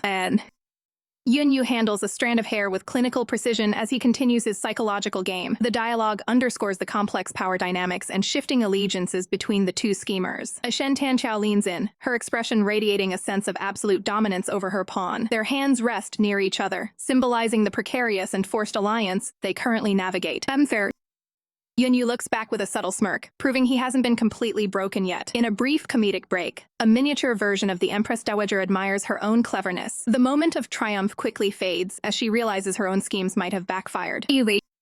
Cherry blossom branches drape over the ornate palace walls, signaling a change in the atmosphere. Inside the quiet chambers, the heavy curtains around the bed remain drawn as the morning light filters through. A single word hangs in the air, emphasizing the high expectations set within the palace walls. Yunyu's expression turns to one of visible shock as his body begins to tremble under the mounting pressure. A sharp look of surprise flashes across a golden eye, catching a sudden, unexpected movement. Shen Tianqiao watches with a knowing look as Yunyu struggles to maintain his composure during their close encounter. Looking dejected, Yunyu keeps his gaze lowered while reflecting on his current predicament. Vibrant flowers bloom in the background, serving as a silent witness to the unfolding events. In a humorous turn, the characters find themselves in a stalemate as Yunyu appears completely drained. A firm grip on a white sleeve shows a sudden surge of determination to take control of the situation. Strands of dark hair flutter rapidly, capturing the sudden motion in the room. Yunyu leans in close, his expression focused as he prepares to make his next move. Hands are pressed together firmly, highlighting the physical tension between the two rivals. Shen Tianqiao grits her teeth in frustration, clearly impatient with the lack of progress. A hand reaches out to lift Yunyu's chin, forcing him to face the direct scrutiny of his superior. Shen Tianqiao wears a confident smirk, sensing that she has regained the upper hand in this power struggle. Yunyu's chibi form radiates confidence, seemingly proud of his ability to endure the recent challenges. While Shen Tianqiao looks on with visible annoyance, Yunyu remains blissfully unaware of her mounting irritation. A swift kick sends a character flying backward during a chaotic and comedic moment. Shen Tianqiao questions Yunyu's patience and ability to memorize the required protocols for their interactions.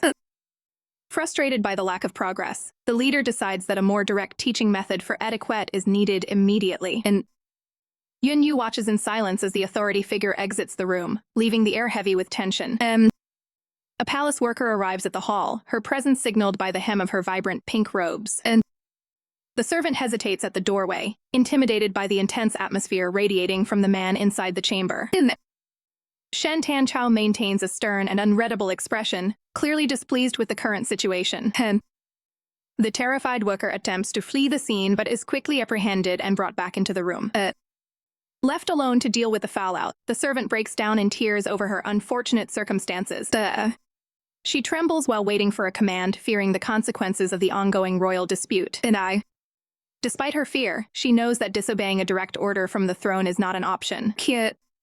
The worker looks up with a skeptical gaze, wondering if the Empress is genuinely feeling unwell. Shen Tianqiao questions the validity of the reports concerning the Empress's physical discomfort. Lowering her voice, the servant relays the message that the man's previous efforts were actually quite unsatisfactory for the recipient. She tentatively asks if he truly believed his previous actions were being received positively by Her Majesty. Shen Tanchao admits he assumed his standard methods were sufficient, leaving the worker completely stunned. Yet, the servant asks for a specific breakdown of how he performed his duties to identify where he went wrong. He explains his very direct and forceful technique, showing a complete lack of finesse. The worker is left speechless, finally understanding why the previous session was a total disaster. She informs him that there are far more sophisticated ways to handle such delicate and important tasks. Fired up and ready to help, she pulls out a manual to begin a comprehensive lecture on proper technique. Using a whiteboard, she emphasizes that skill, flexibility, and pace are the 3 pillars of a successful performance, and that she warns that a failure to master these skills will inevitably lead to a total breakdown in their working relationship. The instructor reaches out to guide his movements, beginning the practical portion of the lesson. With a serious expression, she offers to provide a step-by-step demonstration of the correct procedures. Shen Tanchao agrees to the training and turns his attention fully toward the worker's instructions. The worker feels a momentary surge of anxiety, wondering if this submissive behavior is actually a clever trap. She starts the physical demonstration by adjusting his posture to ensure better coordination and movement. The lesson continues with a reminder to always monitor the other person's facial expressions for immediate feedback. She demonstrates how to interpret subtle cues and adjust strength accordingly to maintain proper balance. The worker explains that some signals require a deep understanding of nuance rather than literal interpretation. With a confident smile, she challenges him to follow her lead and attempt the advanced techniques himself. The session ends with a stark warning that those who don't improve will find themselves cast out of the inner circle.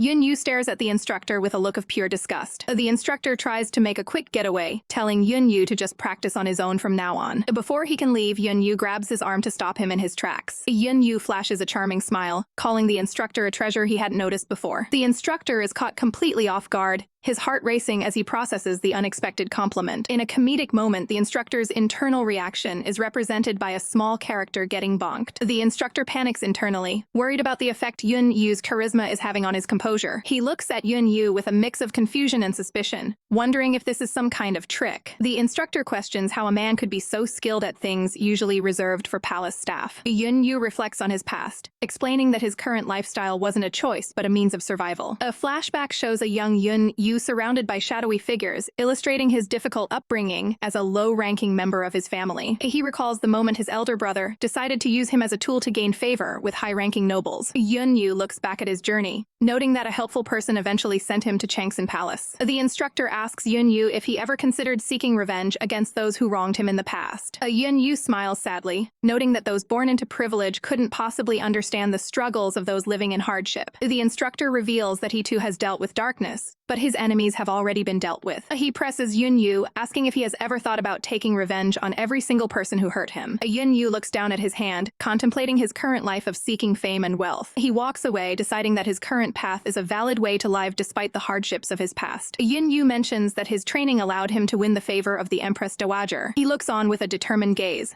finding a sense of peace in his current situation. The instructor suggests they can learn from each other, acknowledging that they both have unique skills to offer. Yun Yu remains confident, insisting that no matter who else arrives at the palace, he will remain the most outstanding courtier. Comedic chibi versions show Yun Yu feeling the pressure as gossip about a potential new rival spreads through the palace. The instructor teases him about being outstanding while Yun Yu looks visibly flustered. The outside palace workers gossip about who will be favored once the new courtier arrives. In a mini-theater segment, a chibi worker asks Yun Yu why he placed his hopes in him. Yun Yu reacts with comedic fury, declaring that he won't tolerate anyone else encroaching on his position. A new character is introduced, signaling the start of a potential rivalry at the palace.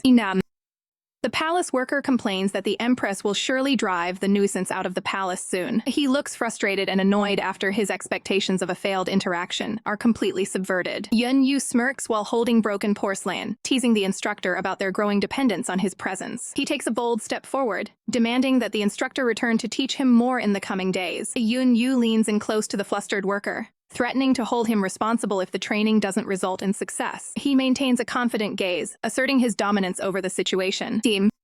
The scene shifts to the exterior of the Song mansion as the sun begins to set. The red-haired man asks his subordinate if the new arrivals in the palace have caused any significant trouble yet. The subordinate explains that the Empress intends to turn the new courtiers into tutors, subjecting them to rigorous knowledge assessments. He notes that these potential tutors are studying late into the night to avoid the disgrace of being dismissed. A report details a confrontation where a new rival from the Jiang family spoke harshly to others and was scolded for his arrogance.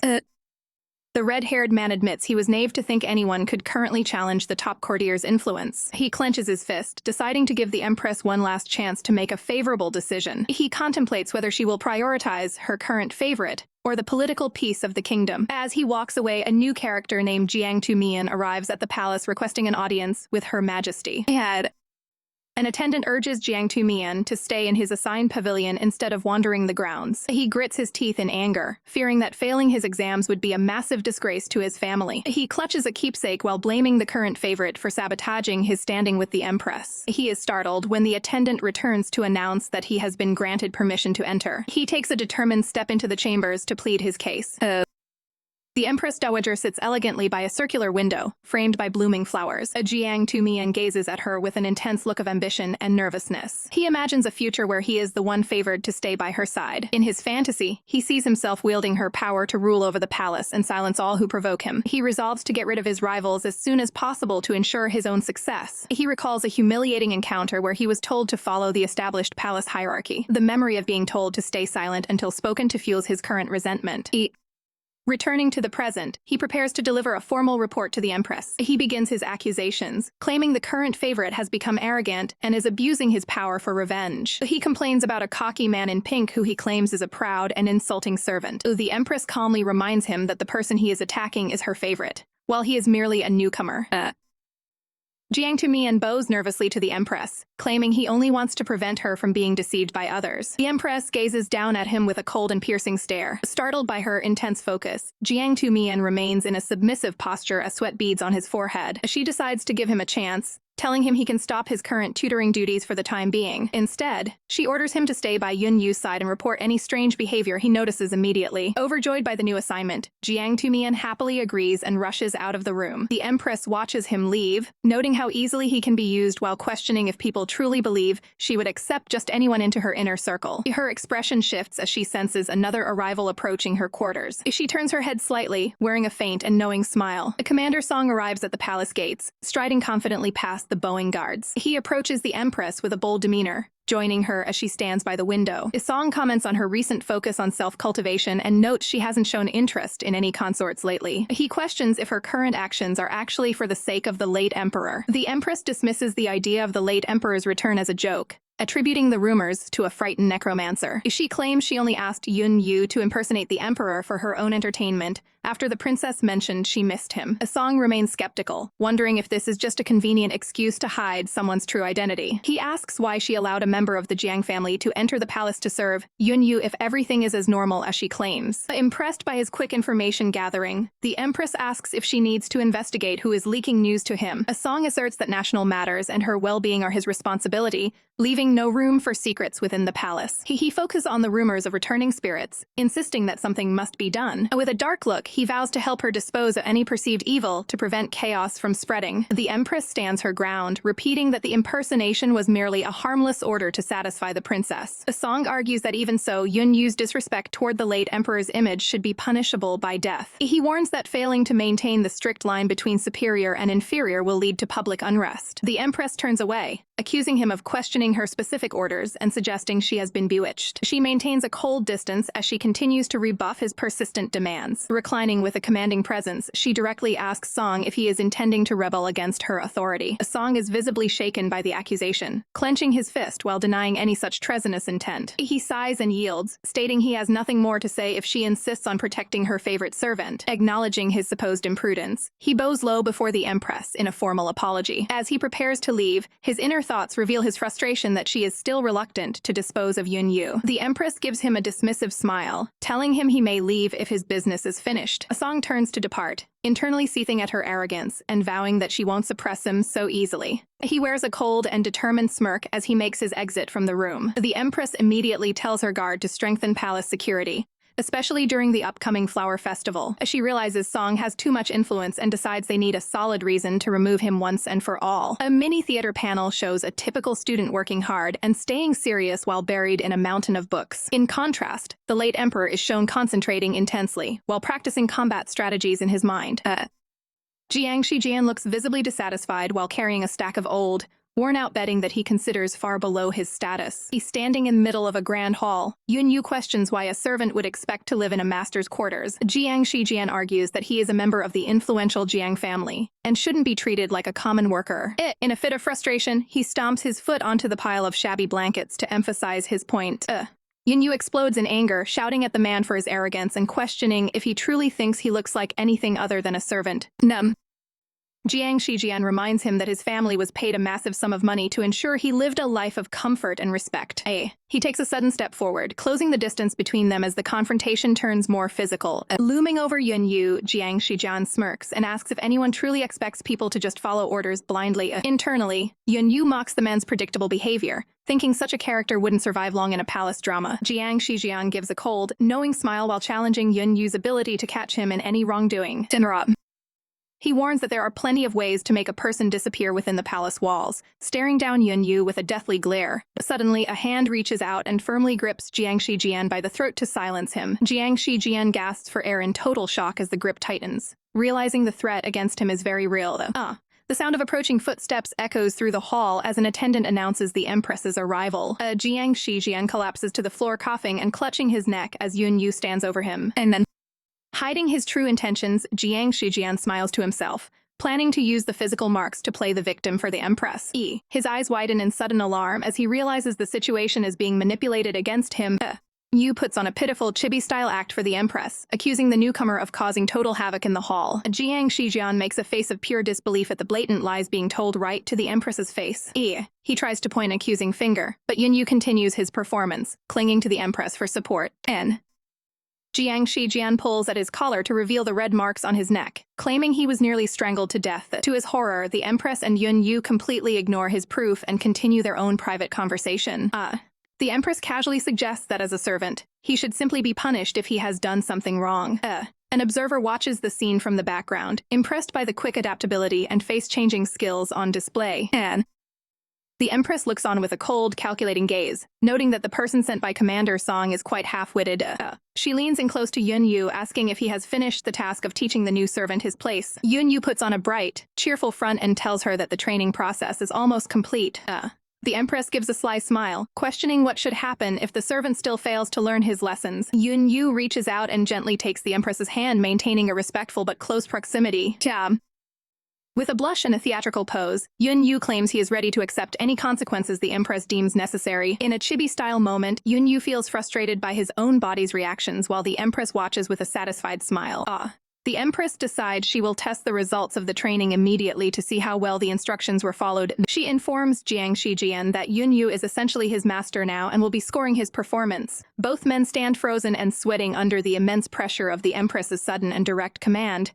Jiang Shijian appears in a defeated chibi form, holding a small blade as he laments the constant difficulties of his life.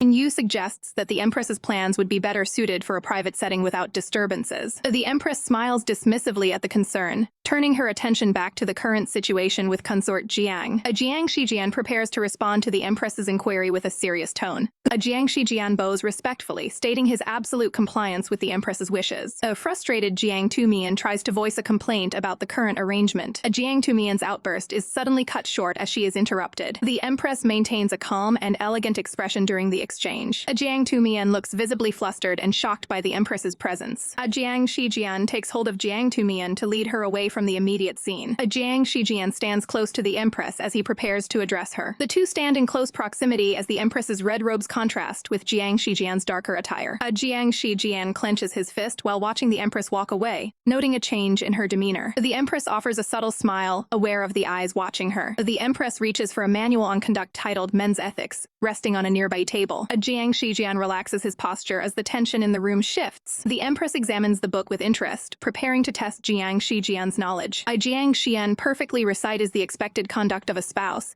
impressing the observers with his memory. Jiang Tumian expresses extreme stress over the rigorous study requirements of the palace. The empress closes her eyes while citing a specific rule from the text for Jiang Shijian to follow. Jiang Shijian continues his recitation, explaining the importance of monitoring and relieving a spouse's negative emotions. Jiang Shijian takes a step forward to close the distance between himself and the empress. Jiang Shijian leans in to observe the empress's face, mentioning that she appears to have a sorrowful expression today. An overwhelmed Jiang Tumian covers her eyes and decides she can no longer witness the scene. The empress asks Jiang Shijian if he finds the written codes of conduct to be incorrect or disagreeable. Jiang Shijian argues for a man's independence, stating that one should not rely on others. He elaborates that only through genuine attachment does one become humble and obedient. Jiang Shijian remains in close proximity to the empress as he explains the psychological shift from independence to obedience when one develops feelings. The empress observes Jiang Shijian's focused gaze with a calm, analytical expression. A decorative floral background emphasizes the shift in atmosphere toward a more gentle interaction. The empress sighs, dismissing the sincerity of the words being spoken to her. Jiang Shijian steps back to restore a more formal distance. Jiang Shijian bows deeply, admitting to feelings of jealousy and requesting that the empress not share her attention with others. He concludes his plea by asking for professional dignity to be maintained,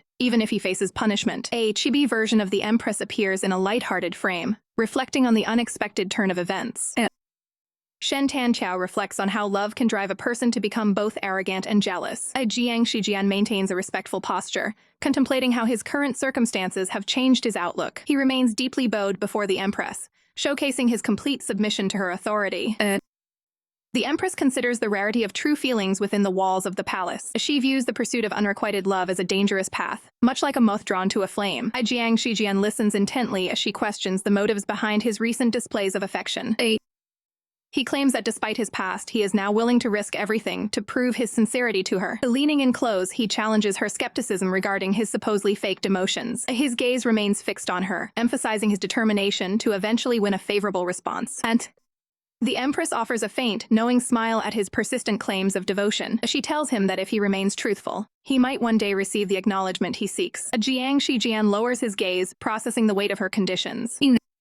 The two stand in close proximity as the tension between them continues to build. The empress warns him that she has already offended others to protect him, so he must not disappoint her. Later that night, Jiang Shijian stands alone under the willow trees, reflecting on the day's events. Jiang Tumian approaches him to report that Commander Song had been pressuring the empress to execute him. She looks visibly worried about the ongoing conflict between the empress and the commander. Jiang Shijian realizes that his previous schemes to instigate conflict are finally starting to take effect. He recalls how he used a mysterious identity to trick Commander Song into a failed ambush at a tea house. He considers Commander Song's overreaching ambitions and how they might eventually lead to the man's downfall. Jiang Tumian looks at him with wide, expectant eyes, eager to hear about his progress with the empress. She playfully pokes him, asking if the empress complimented his performance or mentioned their training. Jiang Shijian bluntly shuts her down, leaving the girl shocked by his sudden coldness. She begins calculating the timeline of his meeting, trying to deduce exactly what happened behind closed doors. He clarifies that nothing inappropriate occurred, further confusing his young subordinate. She claps her hands together, concluding that the empress' high status is why she wouldn't bother with repeated practice. Jiang Shijian's eyes darken with annoyance as he realizes how much his companion has misunderstood the situation. Realizing she has offended him again, Jiang Tumian panics over her habit of stepping on social landmines. Jiang Shijian wonders if Shen Tanqiao is simply looking for revenge or if she has actually started to care about him. He takes a steady step forward as he processes his complicated feelings for the empress. Under the glow of the crescent moon, he questions if her heart is finally beginning to soften toward him. 10 days later, the elite gather for the flower viewing banquet, where Shen Tanqiao notes the conspicuous absence of the prime minister. Her attendant whispers that the young emperor has slipped away to follow a noblewoman he spotted outside. From a distance, the empress watches the boy walking through the cherry blossoms with his mentor. The attendant mentions that the emperor has been frequently seeking advice from consort Jiang lately, and the young emperor excitedly points out his target to Jiang Shijian as they stroll near the water. He suddenly comes to a halt, overcome by a wave of nervousness. Fidgeting with his clothes, the boy asks if he looks good enough to brighten people's eyes. Shen Tanqiao watches with a knowing expression. Realizing the boy has already learned to dress up for someone he likes, Jiang Shijian offers an encouraging smile, assuring the young ruler that he looks perfect and will surely succeed. Feeling shy, the boy hesitates to take another step forward on his own. He bashfully pulls on Jiang Shijian's sleeve, begging for the man to accompany him a bit further. Jiang Shijian gently declines, telling the boy he must rely on himself from this point on. The young emperor slowly approaches the girl standing alone under the pink petals. He calls out to the third lady, his eyes wide with amazement at her appearance. A young girl with light purple hair and a bouquet of flowers turns around to greet him. They exchange pleasantries, confirming they were both invited to the day's festivities. She gives him a radiant smile, leaving the young emperor completely stunned and speechless. Realizing he cannot stay away from his official seat for too long, the boy prepares to take his leave. He blushes deeply, frustrated that he has so much to say but doesn't know where to start. Before departing, he tells her to be careful of those around her. She winks and reveals that she already knows about her cousin's tricks and has already retaliated. The boy is left flustered and panicking, unable to find the right words to respond to her wit. As she offers a polite bow and walks away with her attendant, leaving him behind. He watches her go with a lingering gaze, sad that their meeting ended so quickly.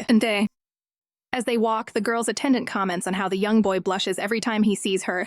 The girl notes that despite his claims of being a degraded noble, his attire is clearly of high quality. She decides it is probably best for her not to get involved with someone so mysterious. When the attendant teases her about having a boy she likes, the girl quickly and shyly denies it. The attendant worries silently about the girl's future and the influence of her stepmother. In a brief moment of comedy, the father and son bicker over their mutual inability to talk to the women they care about. The young emperor excitedly shares with Jiang Shijian that Huaixu actually spoke full sentences to him today. Jiang Shijian looks on with a skeptical expression, wondering if the boy should set his sights a bit higher than a simple word count. The emperor reflects on the difficult family life Huaixu must endure at home. Tossing a leaf into the water, he notes how her own cousin tried to humiliate her during the palace banquet. Jiang Shijian explains the family politics, noting that Huaixu is the daughter of a third concubine and lost her mother at a young age. He suggests that if the emperor likes her so much, he should simply grant her a high status and bring her into the palace. The emperor shakes his head, recalling his mother's warning that a prominent position only attracts more trouble. He worries that giving someone a status they aren't prepared for will lead to disaster and personal loss. Jiang Shijian counters by suggesting he should give her enough power and status that no one would dare to question her. The emperor pauses to process this perspective, looking quite thoughtful. He suddenly wonders if this is the reason his father paved such a powerful path for both him and his mother. While the boy beams at the thought of his father's love, Jiang Shijian remains doubtful that it was anything more than a coincidence. The emperor shakes his head vigorously, still unsure if raw power is what Huaixu actually needs. He recounts his mother's teaching that one must remain humble when facing someone they truly like. He expresses his desire for a relationship that isn't built on a foundation of respect and fear. Jiang Shijian listens with a hint of disdain, questioning why the process matters more than the final result. The two look out over the water as they discuss how a lasting relationship requires mutual respect and understanding. Jiang Shijian asks if this philosophy is the real reason the emperor is hiding his true identity from Huaixu. The emperor confirms that his status often attracts people who only want to curry favor or seek personal gain. He fears that knowing the truth would make her too scared to show her genuine feelings. The emperor looks at his mentor with a look of disdain, claiming the man simply doesn't understand these matters. Remaining expressionless, Jiang Shijian suggests inviting other young lords to the palace so the emperor can get closer to her under the guise of being a companion. The emperor is immediately sold on the idea and calls out for his attendant to get started.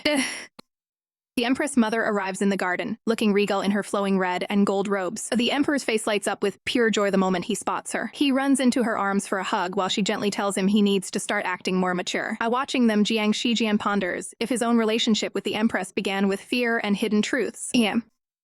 He realizes that fear shouldn't be an excuse to keep secrets from someone for an entire lifetime. The peaceful scene is cut short when a panicked attendant rushes in to address the royals. The Empress is stunned to hear that something has gone wrong at the banquet and Commander Song is suspected of being poisoned.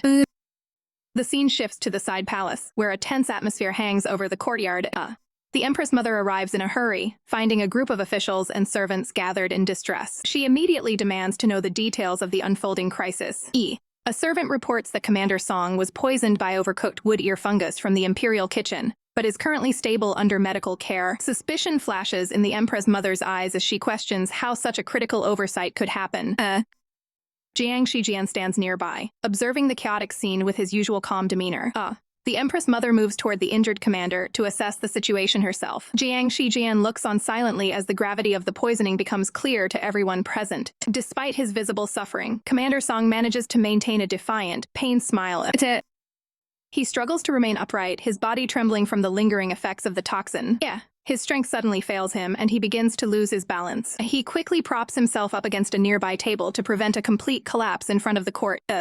Clinging to the furniture, he continues to question the nature of this supposed mistake. The Empress Mother promises to investigate the matter thoroughly and provide him with a full explanation. Song looks up at her with a sharp, penetrating gaze that suggests he knows more than he is saying. A memory surfaces of a previous meeting where the Empress Mother offered him a bowl of soup to secure his assistance. He accepted the bowl from her hands, acknowledging the weight of her request. At the time, he questioned what the Empress Mother would offer in return for his loyalty.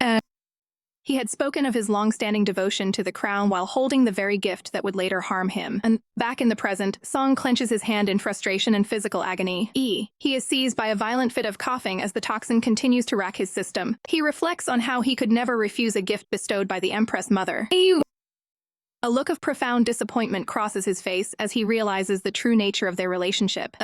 He understands now that he was always meant to be discarded once his usefulness ended. He grips his side, the betrayal stinging more than the physical pain. A cynical, bitter smile forms as he realizes the depth of her cold-hearted strategy.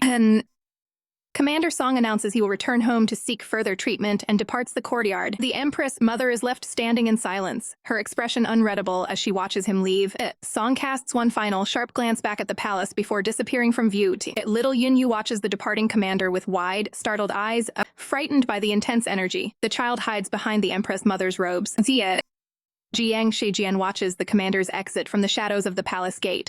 The two men find themselves standing face to face in a final moment of confrontation. They pass each other in the corridor, the silence between them heavy with unspoken rivalry. Song mocks Jiang's loyalty, warning him that he is sacrificing everything for a woman who will eventually turn on him. He predicts that once her goals are achieved, Jiang will be the next one she disposes of. Song breaks into a hollow, manic laugh as he continues his walk away from the seat of power. Jiang Shijian stands alone at the gate, watching the man who once shared his influence leave the grounds. He remains unmoved by the warning, confident that his lack of greed and personal boundaries will protect him from a similar fate. Two servants tremble on the ground, while the Empress Mother looks down on them with cold indifference. She gives the order for the guards to drag them away as they continue to shake in fear. Exhausted by the constant political maneuvering, the Empress Mother rubs her temples to soothe a growing headache. Her eyes sharpen with suspicion as she senses more trouble brewing within the palace walls. Jiang Shijian arrives with a report, explaining that the entire banquet staff is in a state of chaotic panic. The Empress Mother remains skeptical, refusing to believe that the recent poisoning was a mere kitchen error. She watches a candle flame flicker, comparing the unstable light to the rising tension in the air. Jiang Shijian warns that Commander Song is likely to speed up his plans for a counterattack. He is determined to track down the mastermind pulling the strings from the darkness. The Empress Mother advises him to stay alert, knowing that Song will not take betrayal lightly. The conversation turns to internal palace rumors regarding a mysterious ceremony she recently conducted. She casts a piercing glance his way, clearly displeased by his probing questions. Jiang Shijian asks directly if she was attempting to summon the spirit of the previous ruler. She brushes off the topic and notes that the major security bureaus have not shown any unusual activity. Jiang Shijian observes her retreat with a look of deep concern and lingering doubt. He closes his eyes, feeling the weight of the secrets and the distance growing between them. Alone among the falling petals, he reflects on the precarious nature of their current situation. The Empress Mother realizes that the trust they once shared has been permanently altered. Pink blossoms drift through the palace gardens, providing a calm contrast to the internal strife. Inside the side hall, several ceramic vessels lie overturned in a messy pile on the floor. A figure dressed in dark robes approaches as the Empress Mother rests on the wooden porch. He reaches out to take a small cup from her hand, attempting to stop her from drinking further. He warns her that overindulging in the beverage is detrimental to her physical well-being. She offers a faint smile, asking if he has ever seen her in such a relaxed state before. She suddenly pins him against a pillar, catching the man completely off guard. She suggests that truth is often revealed under the influence and questions what secrets he is hiding. Maintaining a close watch, she challenges him to reveal his true motives. He tries to stay calm, insisting that he would never dare to keep anything from her. She lets out a light laugh and picks up another small cup to continue her drinking. She quickly finishes the contents of the vessel, ignoring his previous warnings. She dares him to join her, eager to see how honest he becomes once he loses his composure. The Empress Mother looms over the mentor in a tense, close-range interrogation. Several small vessels lay scattered and overturned on the floor as the two remain locked in their confrontation. She maintains a clinical proximity to his face, testing his composure while her hands grip his robes. Her fingers tighten against his chest as she demands to know his true intentions. They remain inches apart, the atmosphere thick with unspoken motives and political pressure. A steady hand reaches out to secure one of the keepsakes from the table. The Empress Mother presses her hand over the mentor's, asserting her dominance in this drunken exchange. Their hands overlap atop a small ceramic cup as the tension between them peaks. She stares into his eyes, asking if he fears revealing his inner thoughts while intoxicated. The mentor maintains a stoic expression, offering to share his thoughts without the need for alcohol. Wiping a stray drop from her chin, she scoffs at the suggestion that she is using wine to drown her sorrows. He questions if her sadness stems from the deteriorating relationship with Commander Song. She laughs off the idea of grief, noting that the world only sees her power, not her hardships. A memory flashes back to her standing alone with a young child, surrounded by figurative wolves after the late emperor's passing. She recalls how Commander Song used his military influence to help her stabilize her shaky position. However, she realizes now that he merely took advantage of her helplessness to further his own goals. Walking away, she considers if Song ever truly held genuine feelings for her throughout their alliance. She turns back with a sharp gaze, deciding there is no reason to accept such manipulative affection. Standing tall, she declares that she won't waste any more sadness on a man like him. The mentor bows his head slightly, acknowledging the weight of her resolve. As she reaches out and covers his hands with hers, signaling a shift in their partnership, she officially orders him to find a way to eliminate Song, promising to grant any wish in return. Looking him directly in the eyes, she notes that he likely already has a plan in motion. He looks up with a focused gaze, prepared to see his strategy through to the very end. She admits that while she once used Song, he has now become a direct threat to the young emperor's future. Her eyes narrow with lethal intent as she vows to remove any root of trouble that threatens her son. Nay. Shen Tanchao presents a jar of liquor and commands her companion to drink. She insists that every drop must be finished without hesitation. Bringing the jar close, she challenges him to consume the strong beverage. Outside the room, attendants arrive with additional trays to keep the session going. Multiple empty ceramic vessels are discarded across the floor as the drinking progresses. The liquor drips down as he continues to follow her orders despite the intensity. Between sips, Shen Tanchao admits that she doesn't actually enjoy her high-ranking status. She explains that this power is the only tool available to protect herself from past and future threats. Her priority remains safeguarding the young emperor, until he is strong enough to rule the country independently. The heavy alcohol finally takes its toll, causing her companion to stumble and lose his balance. He completely collapses onto the wooden floor in a dazed state. His face is heavily flushed, showing the full effects of the potent drink. Shen Tanchao reaches down to steady him as he lies incapacitated. She mocks his low tolerance for liquor while observing his dazed reaction. He looks up with a hazy expression, unable to fully process his surroundings. Shen Tanchao rests her head against him, noting that she prefers his current, more vulnerable state. He grips his own sleeve tightly, struggling to maintain a shred of awareness. The two remain on the floor as the conversation turns to the lack of distance between them. She continues to speak softly while they stay in close proximity during the quiet moment. His eyes drift shut as the exhaustion and alcohol become too much to resist. Shen Tanchao rests comfortably against him as he remains motionless on the floor. Surrounded by empty jars, the two characters lie still under the falling blossoms. Hidden in his hand, the man reveals a sharp shard he has been using to stay alert. The small fragment is stained with a bit of blood from where he used it to fight off the effects of the drink. He stays quiet while she rests, processing the information she shared while she was influenced by the liquor. He reflects on the immense hardship she has faced while navigating the dangerous imperial court. His gaze turns sharp and dangerous as he focuses on the enemies threatening her. He vows that the traitor will face a brutal end for attempting to steal the country. Two figures walk through a misty forest as they discuss sensitive matters. An official whispers to Jiang Shijian about the incredibly tight security currently within the palace. He explains that they've managed to place undercover agents with clean backgrounds deep inside the court. Jiang Shijian's gaze turns sharp as he considers the spies that have been undermining his authority for years. The official reports that Commander Song is feigning illness and attempting to resign to return to his hometown. Jiang Shijian stops in his tracks, immediately suspecting a hidden motive behind Song's sudden retreat. He suddenly spots Jiang Tumian lurking nearby in the dense foliage. The man sneaks through the bushes, nervously looking around to ensure he isn't being followed. Jiang Shijian wonders why he would show up in such a secluded place so unexpectedly.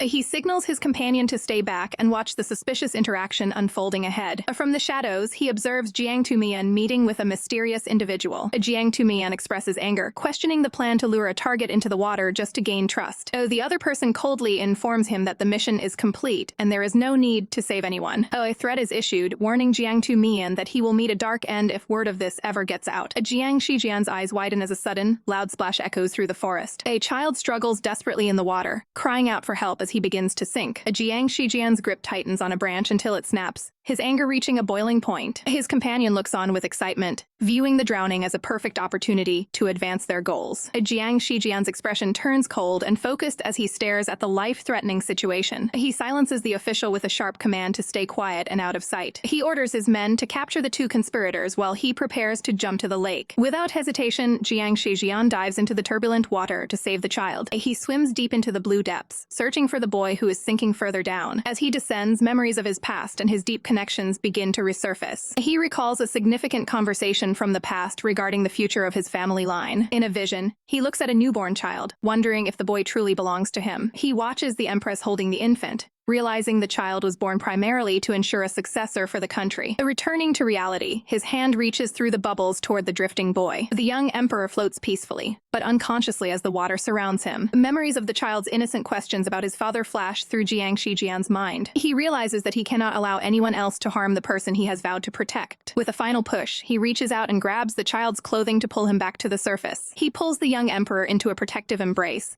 relieved to have reached him in time. The boy opens his eyes briefly, seeing the familiar face of the one who came to his rescue. As he drifts back into a daze, the child feels a sense of peace, believing his father has finally come for him.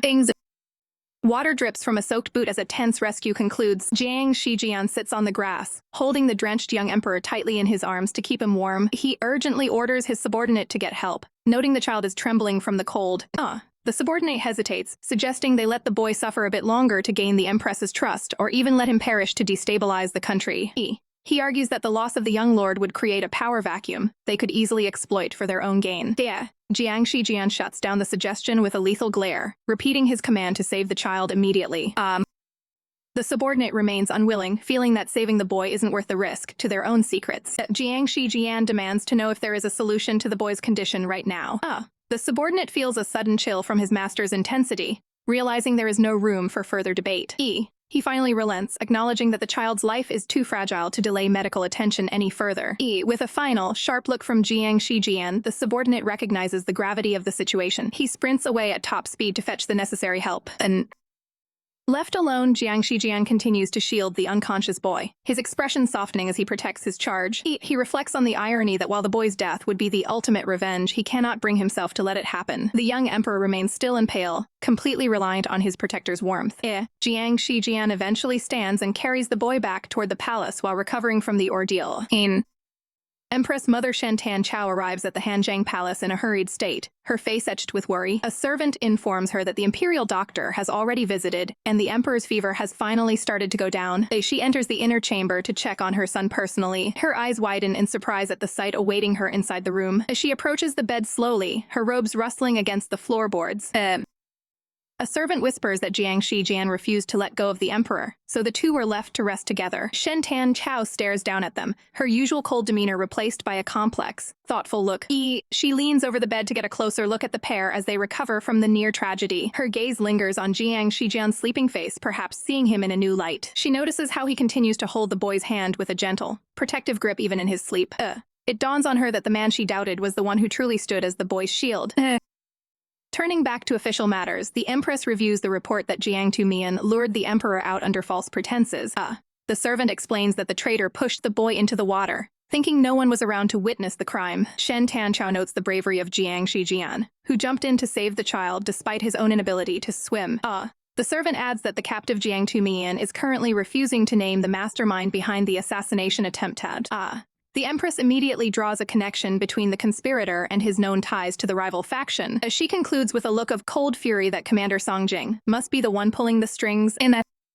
Shen Tanchao declares that if Consort Jiang's actions prove meritorious, she will spare the lives of the Jiang family. An attendant whispers to the Empress Mother, asking if she truly trusts the man after everything that has happened. Shen closes her eyes, reflecting on the idea that even a fierce tiger wouldn't harm its own. She remains firm in her belief that he is not the type of person to commit such a betrayal. Looking at the recovering Jiang Shijian, she realizes he didn't use the crisis as a tool for revenge. Shen observes him quietly, concluding that the young emperor actually holds a special place in his heart. She watches his every move, convinced that the man standing before her has finally changed. A Jiang Shijian approaches the empress mother, greeting her as they stand together in the quiet room. A frantic attendant suddenly scrambles into the room, shouting that something terrible has happened. Shen's expression turns to one of pure shock as she learns the emperor's fever has returned. The medical staff and servants rush around the bed while Shen watches the chaotic scene from the doorway. Shen and Jiang stand side by side, their faces etched with anxiety as the doctors work. The empress mother prays silently for Yuan and safety, her worry becoming nearly unbearable. Jiang reaches out and takes her hand, offering a steadying presence during the crisis. He looks her in the eyes and reassures her that the boy is going to be just fine. Shen looks back at him, finding a brief moment of peace in his confidence. The young emperor slowly opens his eyes, his gaze appearing weak but stable as he wakes up. Shen breaks into a relieved smile the moment the boy recognizes her and calls out. She leans over the bed to comfort the child, who reaches out a small hand toward her. Later, Shen walks with Jiang on a balcony and asks what reward he wants for his meritorious service. Jiang looks at her calmly, stating he only hopes to prove his loyalty to her once again. The two stand close under the blooming trees, sharing a moment of quiet understanding. Shen looks down thoughtfully, processing his words as the light filters through the branches. She notes that since the boy is awake, she must now focus on clearing up the remaining political mess. Jiang takes her hand one last time, signaling his support before she heads off to deal with their rivals. Jiang watches her closely, reflecting on how much she has changed from her softer past. He realizes that while she has built up steel walls around herself, she is finally starting to let her guard down. Shen Tanchao marches through the palace gates with a look of absolute authority. She declares her intent to punish Commander Song for his alleged treason against the young ruler. The scene shifts to the heavily guarded Song mansion. A lush greenery surrounds the traditional architecture of the commander's residence. Inside, Commander Song relaxes while casually fiddling with a small keepsake. He receives word that the emperor's life is no longer in danger. The commander expresses his disappointment that the boy survived the ordeal. Suddenly, a large contingent of imperial troops begins to surround the mansion. The sound of heavy footsteps echoes as the soldiers take their positions. Song's expression darkens as he realizes his home is being targeted.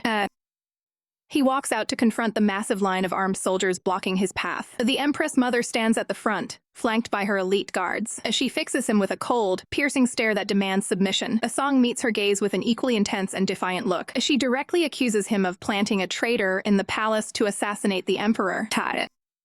The Empress Mother demands an explanation for his treachery. Song feigns innocence, claiming he views the young ruler as his own son. He argues that his poor health prevents him from even managing palace affairs. Shen Tanchao dismisses his excuses as a blatant disrespect to the throne's authority. Song retorts that she is merely fabricating charges to remove him from power.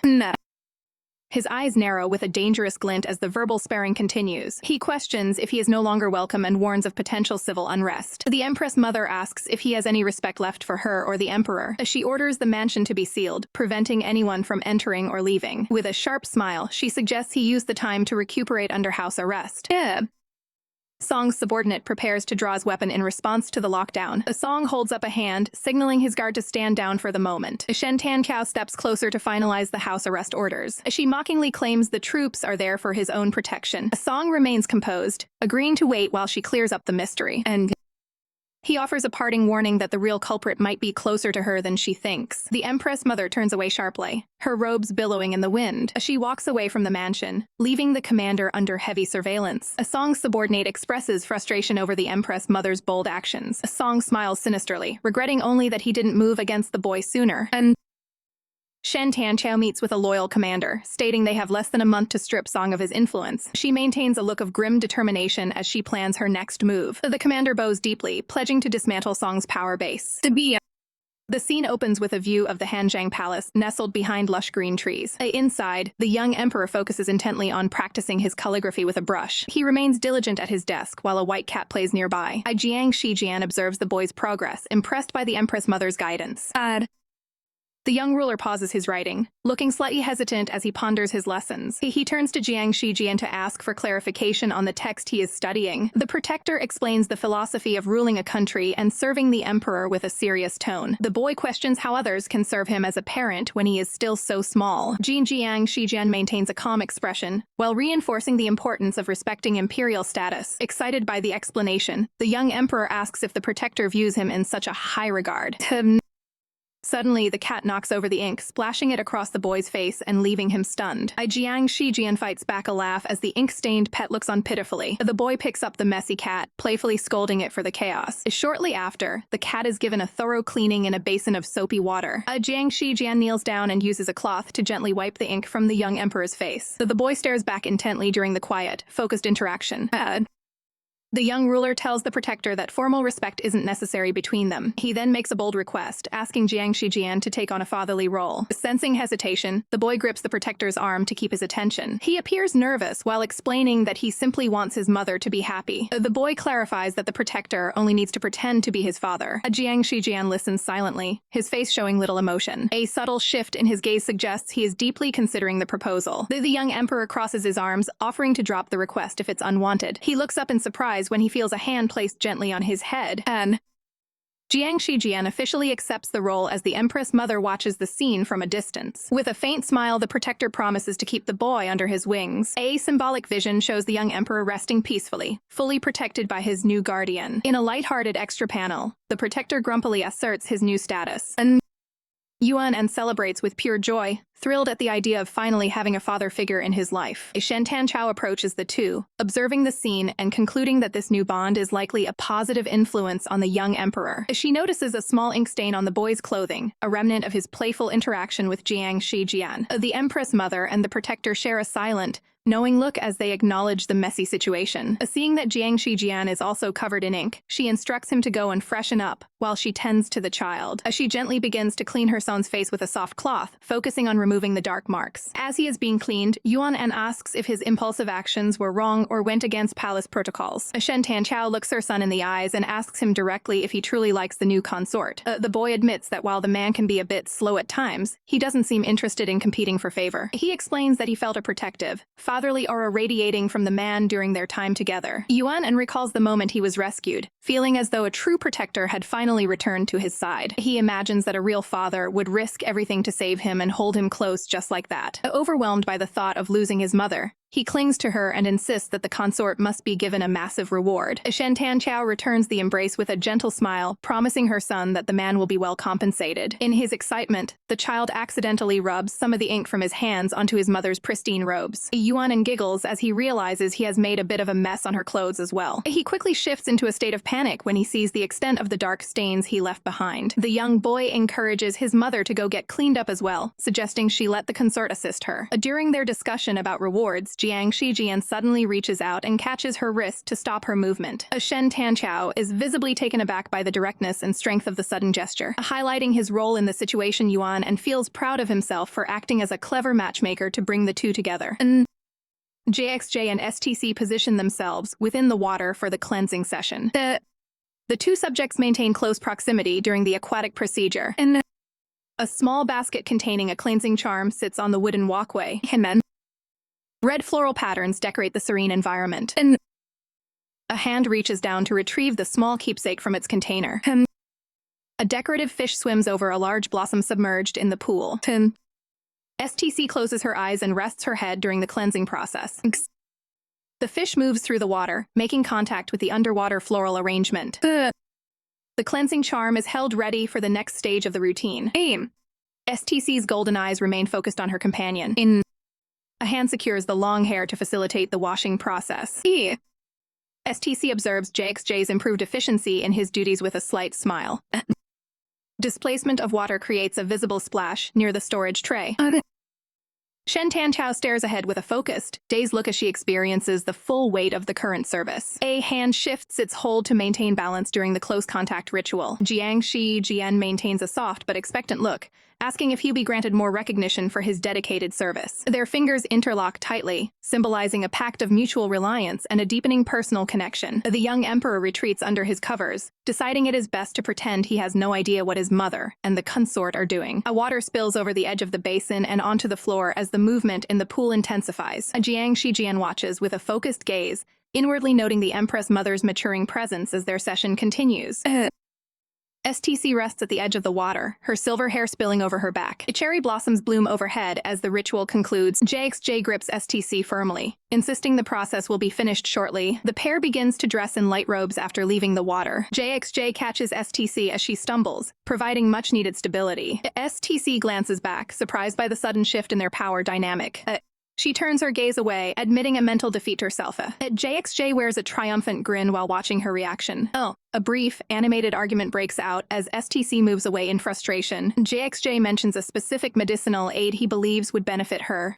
He offers a helping hand with a direct and intense look. STC snaps back, ordering him to remain silent until further notice. The scene transitions to a quiet room decorated with soft yellow silks. JXJ tends to the resting STC, carefully wiping her hand with a cloth. STC listens quietly as he explains the risks of the earlier water incident. He continues the clinical task of drying her hair with steady hands. JXJ remarks on the Emperor's significance to her well-being. STC looks up, wondering if there is more to his reasoning. JXJ observes that human emotions are far from simple a shared memory or thought of their connection to the child surfaces. STC's gaze sharpens as she processes her thoughts on the young ruler. She notes that the Emperor is finally showing signs of genuine emotion. Jiang Shijian and Shen Tantiao share a quiet moment together, wishing they could stop time and finally set aside their mutual defenses. Reflecting on his own appearance, the consort acknowledges his complete submission to the Empress Mother's influence. She watches him intently, recognizing that he is the one who risked everything to protect young Yuan and in his time of need. As they lean close, they both agree that pausing this moment of peace would be the ultimate gift. This genuine display of affection replaces the need for political theater or false pretenses. The Empress Mother recalls the many rivals and observers who have constantly sought to gain her heart or control her power. Looking back on her rebirth, she feels no regrets about the life she has built within the dangerous imperial court. Jiang Shijian notes the massive power gap between them, recognizing her as the ruler of the nation, while he is merely a consort trapped in the palace. He expresses a deep anxiety that his favor might eventually fade as his looks change, leading to his abandonment. He openly admits his fear of losing the connection they have finally established. She listens calmly, knowing that empty promises cannot fill a heart that feels insecure. She explains that as Yuanen grows, he requires a dedicated tutor and mentor to guide him. Declaring him to be the boy's true father in spirit, she officially hands the child's upbringing over to him. She touches his face gently, affirming that his experience with the inner workings of the country makes him the best candidate for the job. As she prepares to move across the room, he watches her closely,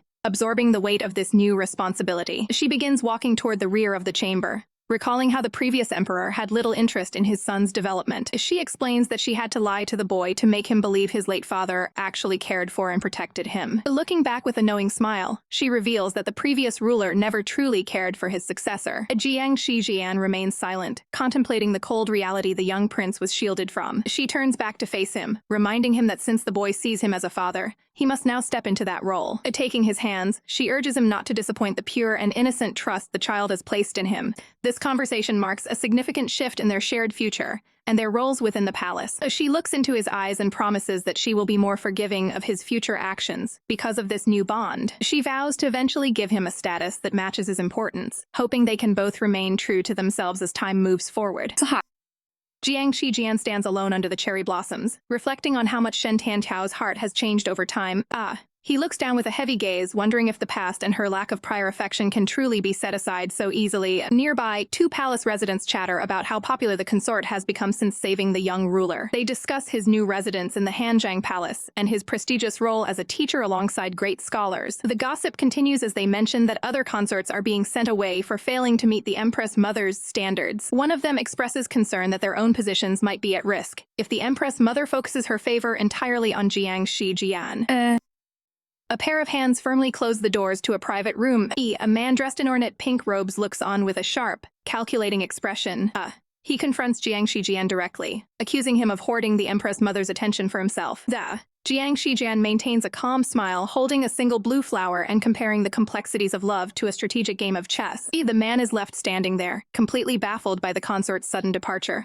In a state of confusion, he wonders what just happened and why he was left behind so abruptly.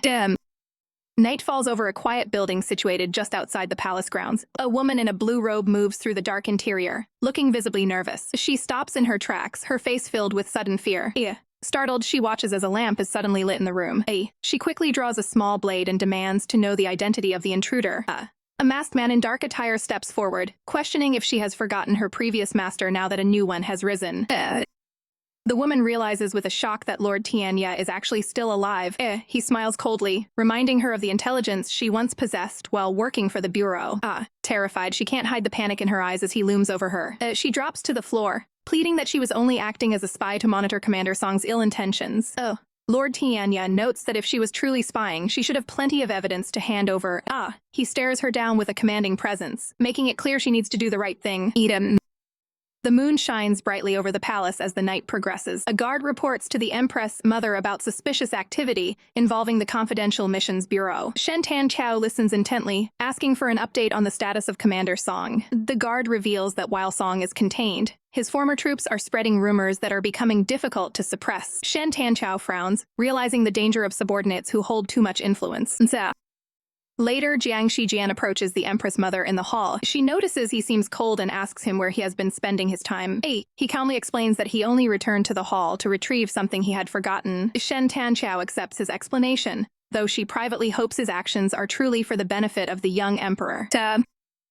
Shen Tanqiao stands by her dressing table, asking for assistance with her hair accessories. A delicate gold and red keepsake rests on the dark wood of the vanity. Jiang Shijian helps her remove her current jewelry while she asks what he has brought for her. Jiang Shijian turns his gaze away slightly, appearing modest about his intentions. Shen Tanqiao looks at him with a curious and expectant expression. Jiang Shijian explains that he spent his spare time crafting a special charm for the Empress Mother. She stands before him, inviting him to place the new accessory in her hair himself. He presents a beautifully crafted floral charm, admitting he was worried it wasn't good enough. Jiang Shijian carefully places the handmade ornament into her silver hair. He makes final adjustments to the floral piece to ensure it is perfectly positioned. The two share a moment of quiet focus as they discuss his recent absence from her side. He leans in close to the Empress Mother, continuing their private conversation in the quiet room. A decorative orb charm rests on the table as the two leaders draw closer together. The pair shares a very close interaction while remaining deep in discussion. Their close proximity continues as they discuss their political alliance within the palace walls. The two remain inches apart, maintaining a high level of intensity in their private meeting. Jiang Shijian and Shen Tanqiao stay close to each other, hidden away from prying eyes. The interaction between the two becomes even more focused behind the privacy of the curtains. A floral accessory is brushed aside as the focus remains on the pair's close proximity. Outside the chamber, the palace attendants and guards strictly look away to ensure total privacy. The silhouettes of the two figures are seen in a close embrace through the thin fabric of the room dividers. Shen Tanqiao shows a slight blush as the intense conversation between the two continues. Jiang Shijian lifts the Empress Mother to carry her toward a more comfortable area of the room. He throws a sharp glance toward the perimeter to ensure no one is monitoring them. The guard outside remains perfectly still, keeping his eyes closed to respect the Empress's privacy. The guard begins to walk away, ensuring the hall is clear while maintaining his distance. Inside, Jiang Shijian leans over Shen Tanqiao as they continue their quiet talk on the couch. He maintains his close position while she playfully comments on his demanding nature. A vase of white flowers stands in the foreground as the private meeting concludes.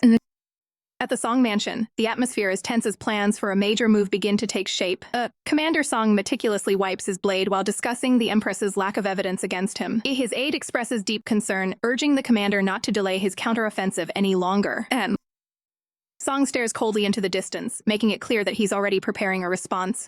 He places his weapon back in its sheath, signaling that his resolve is set. Song explains that the upcoming sacrificial festival at West Hill is the perfect opportunity to trap his rival. He plans to use local legends and the threat of floods to force the Empress Mother to show her face. If she leaves the safety of the palace walls, it will be the ideal moment for his strike.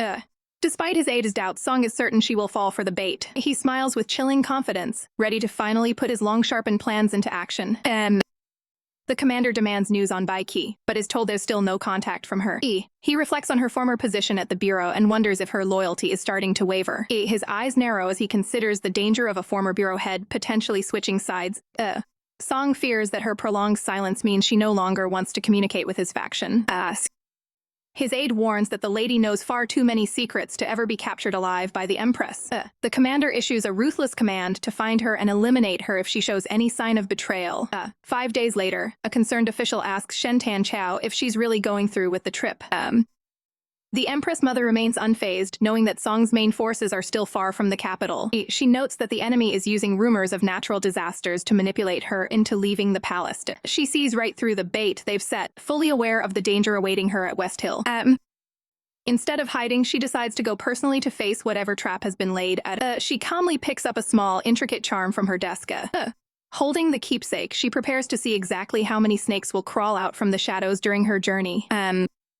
Armed guards rush through the courtyard in pursuit of a target. A man in light blue robes sprints away in a desperate attempt to escape. The chase continues through the corridors as the guards close in on their quarry. The runner reaches Lord Tianya's inner chambers and stops at the entrance. Out of breath, the man calls out to Lord Tianya for immediate assistance. He presents scrolls detailing Commander Song's secret troop storage and supply routes. Fearing Song has begun to suspect his betrayal, the man begs for official protection. Lord Tianya reviews the stolen intelligence with a cold, unreadable expression. A sudden shock registers on the man's face as he realizes his situation has turned dire. Lord Tianya looks down with a mocking smile, accusing the man of crimes against the throne. Standing over the fallen informant, Tianya declares his absolute loyalty to the current ruler. The man's vision fades as he realizes the weight of his final mistake. Tianya orders his subordinate to begin the next phase of their operation immediately. He commands the agents to spread rumors that Bai Qi has been captured by the Empress Mother.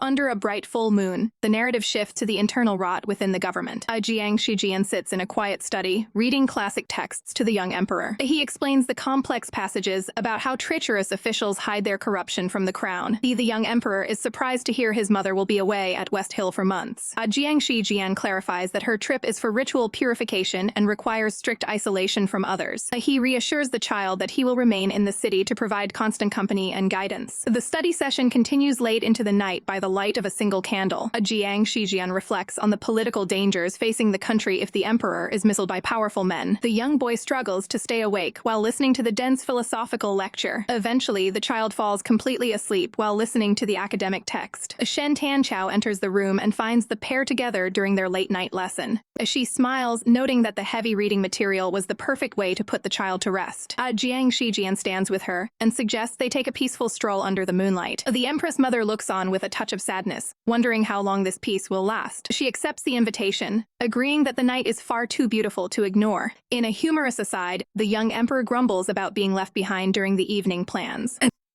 Shen Tanchao and Jiang Shijian stand close together, inside the dimly lit room as they prepare for the upcoming mission. A loose garment falls quietly to the floor while the two continue their private meeting. Just a short distance away, the young emperor remains fast asleep on his bed, completely unaware of the late-night discussion. A nearby table rattles slightly, causing the ceramic dishes and vases to shake. The sudden noise catches the pair off guard, forcing them to freeze in place. The emperor shifts under his covers and lets out a soft sound, nearly waking up from the disturbance. The Empress Mother immediately signals for silence to ensure the boy doesn't wake and discover them. Fortunately, the young ruler settles back down and continues his deep slumber without opening his eyes. Jiang Shijian whispers that they must maintain their dignity as adults while the child is present. Shen Tanchao smiles, noting how effective the consort is at putting the young emperor to rest. The two reach out and firmly grasp each other's hands against the wooden screen of the room. Realizing the hour is late, Jiang Shijian suggests they relocate to another area to finish their conversation.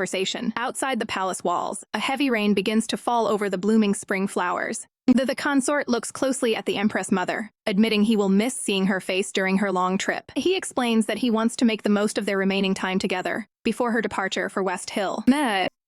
Red floral patterns decorate the background as a hand gently brushes against a lock of dark hair. Shen Tanchao looks on with a calm expression while resting in the dim light. Outside, a heavy storm begins to brew over the traditional palace rooftops. The Empress Mother glances upward, her golden eyes reflecting the soft glow of the room. A piece of white fabric rests against the floor while floral shadows dance across the walls. A focused gaze captures the moment as the sound of thunder echoes through the halls. She maintains a composed demeanor despite the uncertain weather and the looming mission. Her sharp eyes narrow as she contemplates the hidden dangers waiting in the shadows. Jiang Shijian returns the look with a steady and intense gaze of his own. Shen Tanchao notices a coldness in his eyes that matches the sudden chill of the storm. A subtle expression crosses her face as the conversation takes a more serious turn. A hand reaches out to provide a sense of comfort and reassurance during the loud thunderstorm. The intensity of the moment is captured in a close-up of a watchful eye. The two characters share a quiet conversation, leaning in to hear each other over the noise. They rest together under a light canopy as the night continues to unfold. Torrential rain pours down on the palace grounds, signaling a turbulent road ahead, and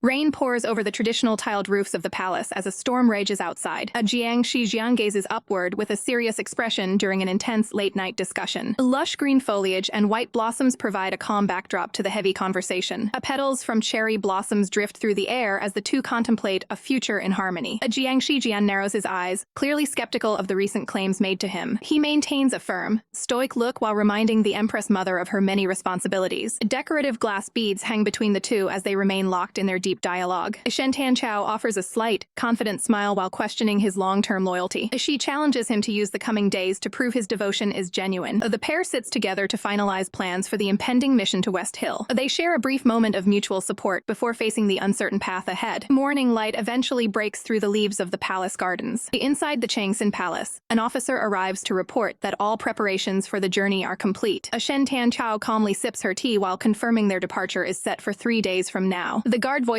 his concerns regarding the extreme risks of the upcoming operation. He reminds her of the target's dangerous reputation and history as a ruthless leader. Standing at a respectful distance, the officer awaits her final decision on the matter. He bows his head and apologizes for speaking so bluntly about the situation. Shen Tanchao looks away, acknowledging her complicated personal connection to the man they are discussing. She turns back to Qin Zikai with total confidence, asserting that she knows exactly how to handle the mission. Gripping a small charm, she declares her readiness to eliminate the target if he cannot be controlled. Jiang Shijian stands alone in his room, staring down at the documents on his desk with a heavy silence. He reflects on his choices, admitting to himself that he nearly changed his mind about the path ahead. He realizes there is no turning back now, comparing his current trajectory to an arrow that has already been fired. To finalize his decision, he holds a piece of paper over a candle flame and watches it catch fire. He reasons that since he was once deceived, it is only fair for him to return the favor now. He believes this balance is necessary for how things should be in the future. With a cold determination in his eyes, he watches the remaining fragments of the letter burn away into ash. He later approaches the Empress with a request to assist her with her formal preparations. He carefully selects a golden hair accessory from a jewelry tray. Leaning in close, he prepares to finalize her appearance. He sets the ornate golden crown onto her head with precise movements. Next, he takes a small container of red cosmetic pigment and prepares to apply it. He gently applies the color to her lips, maintaining a steady hand. This focused task is performed with clinical attention to detail. The finishing touches are applied to her lips to ensure her look is perfect for the day. He holds her chin lightly to inspect his work. While they stand in close proximity, they lock hands, signifying a temporary moment of mutual understanding before their separation. Standing face to face, they maintain a formal stance within the room. He offers a small, knowing smile as he looks at her. The Empress stands fully adorned in her golden robes and crown, ready for the upcoming mission. He places a hand on her side as they prepare to say their goodbyes. He reaches up to touch her face as a parting gesture. They lean in close to one another, acknowledging the weight of the departure. They share a final moment of proximity before she has to leave. She places her hands on his shoulders as they stand together one last time. They maintain close facial proximity while exchanging final words and instructions. The Empress tells him to stay behind and manage Yuan and while she is away at West Hill. Jiang Shijian watches her prepare to depart, promising to look after the palace and wait for her eventual return. Shen Tanchao requests assistance from Fang Ru as she finishes her preparations for the day. A servant steps back respectfully as the consort observes the ongoing activities. The Empress Mother pushes open the ornate doors to reveal the path ahead. She stands at the threshold, her elaborate yellow robes trailing behind her as she looks out toward the courtyard. Inside the quiet hall, the door closes, leaving Jiang Shijian alone with his thoughts. He maintains a calm, faint smile while contemplating the next phase of the plan. His expression quickly shifts to one of cold intensity as the gravity of the situation sets in. Shen Tanchao instructs her attendant to bring Yun Yu to her for a final meeting before her departure. She walks across the palace grounds, focused on the mission at West Hill. A massive army surrounds the imperial carriage on its journey through the mountainous pass. Song Jing stands confidently at the head of the rebel forces, believing victory is within his grasp. The rebel soldiers discuss their plan to take the Empress Dowager hostage to control the capital. An officer confronting the rebels denounces them as traitors for their bold ambush. Song Jing offers a mocking smile, feeling certain that he has outmaneuvered his opponents. He steps toward the carriage, intent on securing his high-profile captive. The commander politely but firmly demands that Her Majesty step out of the vehicle. Only silence follows his request, increasing the tension among the gathered troops. Growing impatient, Song Jing decides to take matters into his own hands and approach the carriage curtained. His gaze turns sharp and suspicious when he receives no response from the interior. He pulls back the heavy fabric, expecting to find the Empress Mother cornered inside. The loyal officer stands his ground, questioning what the commander thinks he will achieve. A sudden gleam of metal catches the commander off guard as a counterattack begins. A blade lunges forward from the carriage, targeting the rebel leader with precision. Song Jing recoils in shock as he is struck, his confidence completely shattered. The struggle intensifies around the carriage as the hidden trap is sprung. The commander's eyes widen in realization as he stares at the figure before him. And the person inside the carriage is revealed to be a disguised fighter, proving that Shen Tanchao was never there. Imperial forces move in quickly to neutralize the surrounding rebel soldiers. The officer smiles, revealing that the entire procession was a calculated move to draw out the traitors. He mocks the commander's lack of foresight in bringing weapons into the presence of the throne. Songjing bites his lip in frustration, realizing too late that he has walked straight into a lethal trap. On the outskirts of the capital, a guarded carriage makes its way through the dense forest. An attendant looks on with concern as the journey continues under heavy guard. Suddenly, an assailant moves in to silence the attendant, preventing any warning from being shouted. The entire carriage comes to a sudden and jarring halt in the middle of the road. Inside the transport, the Empress Mother wonders what has caused the unexpected stop. Outside, a piece of fabric drifts to the ground as the situation turns chaotic. She narrows her eyes, realizing that the anticipated trouble has finally arrived. Despite the clear danger, she remains perfectly composed while waiting for the next move. An officer stands at the entrance, requesting that the Empress Mother step out of the carriage. The scene shifts to the outer courtyard of a grand palace structure under the clear sky. Now relocated to a lavish room, the Empress Mother sits patiently while wearing a red blindfold. She remains silent and still, showing no fear despite her restricted vision. Her hands rest calmly in her lap as she waits for her captor to address her. A masked figure emerges from the shadows, standing over her with an imposing presence. The stranger stands before the seated royal, observing her every move in the quiet chamber. He remains at a distance for a moment, assessing the Empress Mother's unwavering resolve. She speaks up first, acknowledging that the mysterious figure has finally decided to make a move. The man looks down at her, questioning if she truly knows who has brought her here. Without hesitation, she correctly identifies him as Tianya, the chief of the Confidential Missions Bureau. He takes a calculated step forward, closing the distance between them as the tension rises. Tianya leans in close to test her composure, impressed by her wisdom and sharp intuition. She holds her ground and questions why a man who disappeared years ago has suddenly returned to kidnap her. She grips a dark fan tightly, focusing on the interrogation while blindfolded. Tianya admits he heard rumors of her achievements and felt obligated to see her for himself. He hovers over her, speaking of the past and the loyalty she once showed to the previous emperor. He notes how quickly she seemed to change her ways once she gained absolute power over the officials. The Empress Mother adjusts her sleeve, asking what he intends to do now that he's seen her. He lays out his harsh plans for the court, speaking with a cold and detached tone. A hand reaches out as the verbal sparring between the two reaches a boiling point. She leans in close to him, dismissing the idea of mourning the dead as a pointless endeavor. The Empress Mother challenges his motives, asking if he truly lacks any personal feelings regarding her.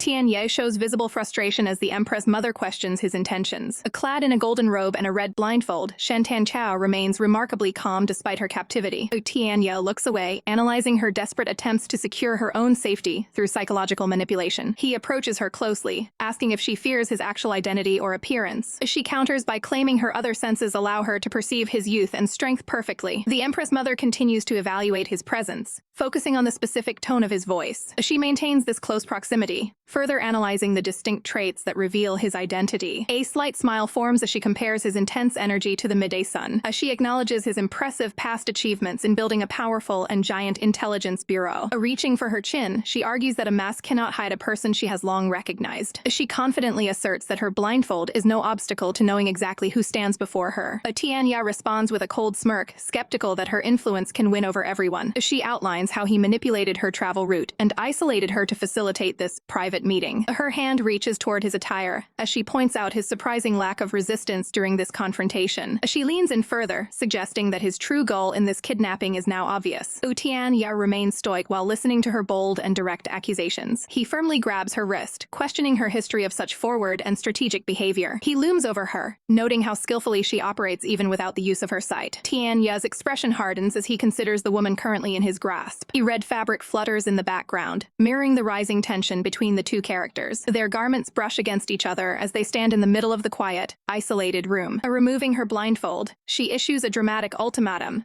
challenging him to provide the means for her to end her life. He immediately seizes her arm to stop her from following through with any dangerous actions. Tianya forces her down onto the surface, determined not to let such a significant captive escape his control. He leans in for a final, close-range observation of the woman who has managed to fascinate the entire imperial court. Then, Shen Tanchao rests amidst red blooms, remarking that her captor's appearance matches her expectations. She notes that his elegance remains visible, despite the mask partially covering his face. The man lets out a cold laugh, seemingly amused by her observations. He maintains a firm grip on her hands, ensuring she remains restrained. Then, he questions her ability to sleep peacefully after everything she has done over the years. The conversation turns to the former emperor and the possibility of his spirit seeking revenge. She remains composed while being held down, showing no signs of fear. She dismisses the idea of a vengeful spirit, claiming it has no power over the living world.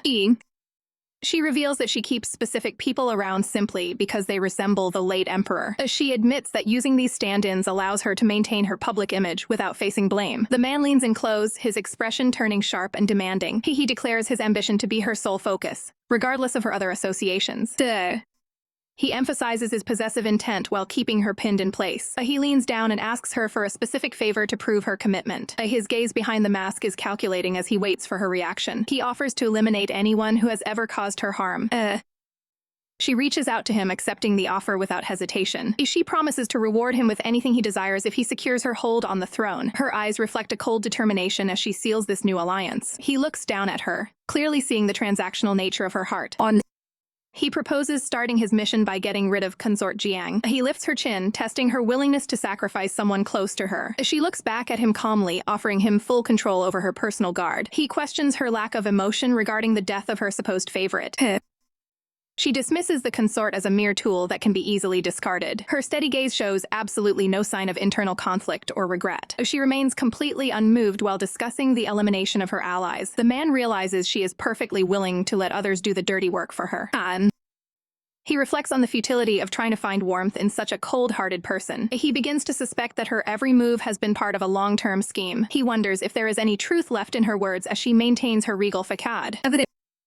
Shen Tantao's hand moves discreetly into the folds of her garment to retrieve a hidden item. She secures a small decorative charm tucked deep within her sleeve. A subtle, knowing smile plays across her lips as she maintains her composure under pressure. Tian Ye looms over her, his presence dominating the space as he questions her lack of resistance. He leans in close to deliver a harsh insult directly to her ear. He maintains a firm posture, pinning her down to assert his control during their verbal sparring. Eventually, he breaks the tension and strides away, leaving the Empress Mother on the floor. He pauses and looks back, his expression unreadable behind his mask. His gaze remains sharp and focused, locked onto his ally. The two face off in the palace gardens, surrounded by lush greenery as they trade accusations. Tan Cao's expression shifts to one of cold anger and profound disappointment. They stand several paces apart, the physical distance reflecting the growing rift in their transactional alliance. She begins to speculate on the involvement of high-ranking officials from the previous dynasty in the current power struggle. Her eyes glint with a sharp intelligence as she evaluates the depth of the conspiracy. Tianya offers a mocking compliment, seemingly amused by her political deduction. He points out her habit of using sweet words while secretly plotting her next move. As Tan Chao stands her ground with arms crossed, refusing to be intimidated by his blunt accusations. He warns her that, despite her cleverness, she has already fallen into his carefully laid trap. She considers his words thoughtfully, wondering who will truly emerge victorious in this Game of Thrones. A silence falls between them as Tianya processes her defiant stance. He finally removes his mask, revealing his full face amidst the garden foliage. In a brief moment of levity, the two engage in a simplified, heated argument over his multiple identities. He reveals that he has been aware of her suspicions since the very beginning. They walk side by side through the blooming flowers, though their conversation remains strategically tense. Tan Chao admits that she confirmed his identity long ago through a series of calculated tests. She looks at him with a piercing gaze, noting that certain behavioral patterns cannot be easily faked. She lists his most difficult traits, labeling his past actions as reckless and selfish. He stares back intently, prompting her to continue her clinical analysis of his character. Shen Tanchao begins by addressing the true identity of the mysterious Tianya, noting she had her suspicions since his sudden arrival at the bureau. She stands her ground, explaining that their long history together made it impossible for him to hide his familiar habits from her. She asserts that his specific mannerisms and way of speaking are dead giveaways that he can't lie his way out of. Even with a masked face or a deeper voice, she knew exactly who was standing before her. To her, his attempt at a disguise was nothing more than a desperate act of self-deception. And Tanya's expression softens as the weight of her realization hits him, realizing his cover was blown from the very start. He realizes with frustration that while he was trying to maintain his act, she was simply toying with him for her own amusement. She mockingly tells him that he was much more agreeable when he was pretending to be the obedient courtier Jiang. She recalls his performance of being a gentle ally, calling memory of that fake persona quite memorable. Tianya reacts with visible annoyance, feeling like he has been the one trapped in a scheme all along. Shen Tanchao maintains her calm, confident smile as she continues to challenge his perspective on their situation. He stares back at her with a cold, piercing gaze, processing the fact that she saw through every layer of his deception. He demands a straight answer, asking why she bothered to keep up the charade if she knew the truth. He steps closer to confront her directly, his eyes fixed on her as he questions her true intentions. Standing over her, he accuses her of faking her affection just to maintain her grip on the court and its officials. She remains composed and silent, letting him vent his frustrations about her past actions. He insists that he treated her with favor in the past, and is stunned that she claims to have never felt anything genuine. He corners her against a tree, demanding she explain why she chose to betray his trust. The tension between them peaks as she prepares to deliver a harsh dose of reality. She looks him in the eye and asks if his own feelings were ever truly about her, or just about the role she played. Tianya counters by listing the power and status he granted her, claiming those actions proved his devotion. She doesn't back down, preparing to deconstruct his idea of what their relationship actually was. She argues that without her ambition and calculated moves, she never would have survived the cutthroat nature of the palace. He looks away, seemingly shaken by the cold logic behind her survival instincts. She explains that the version of herself he claims to have cared for was nothing but a carefully crafted mask.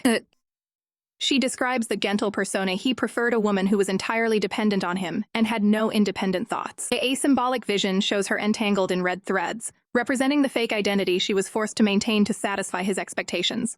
She turns her gaze away, concluding that a relationship built on a calculated performance can never be considered true love.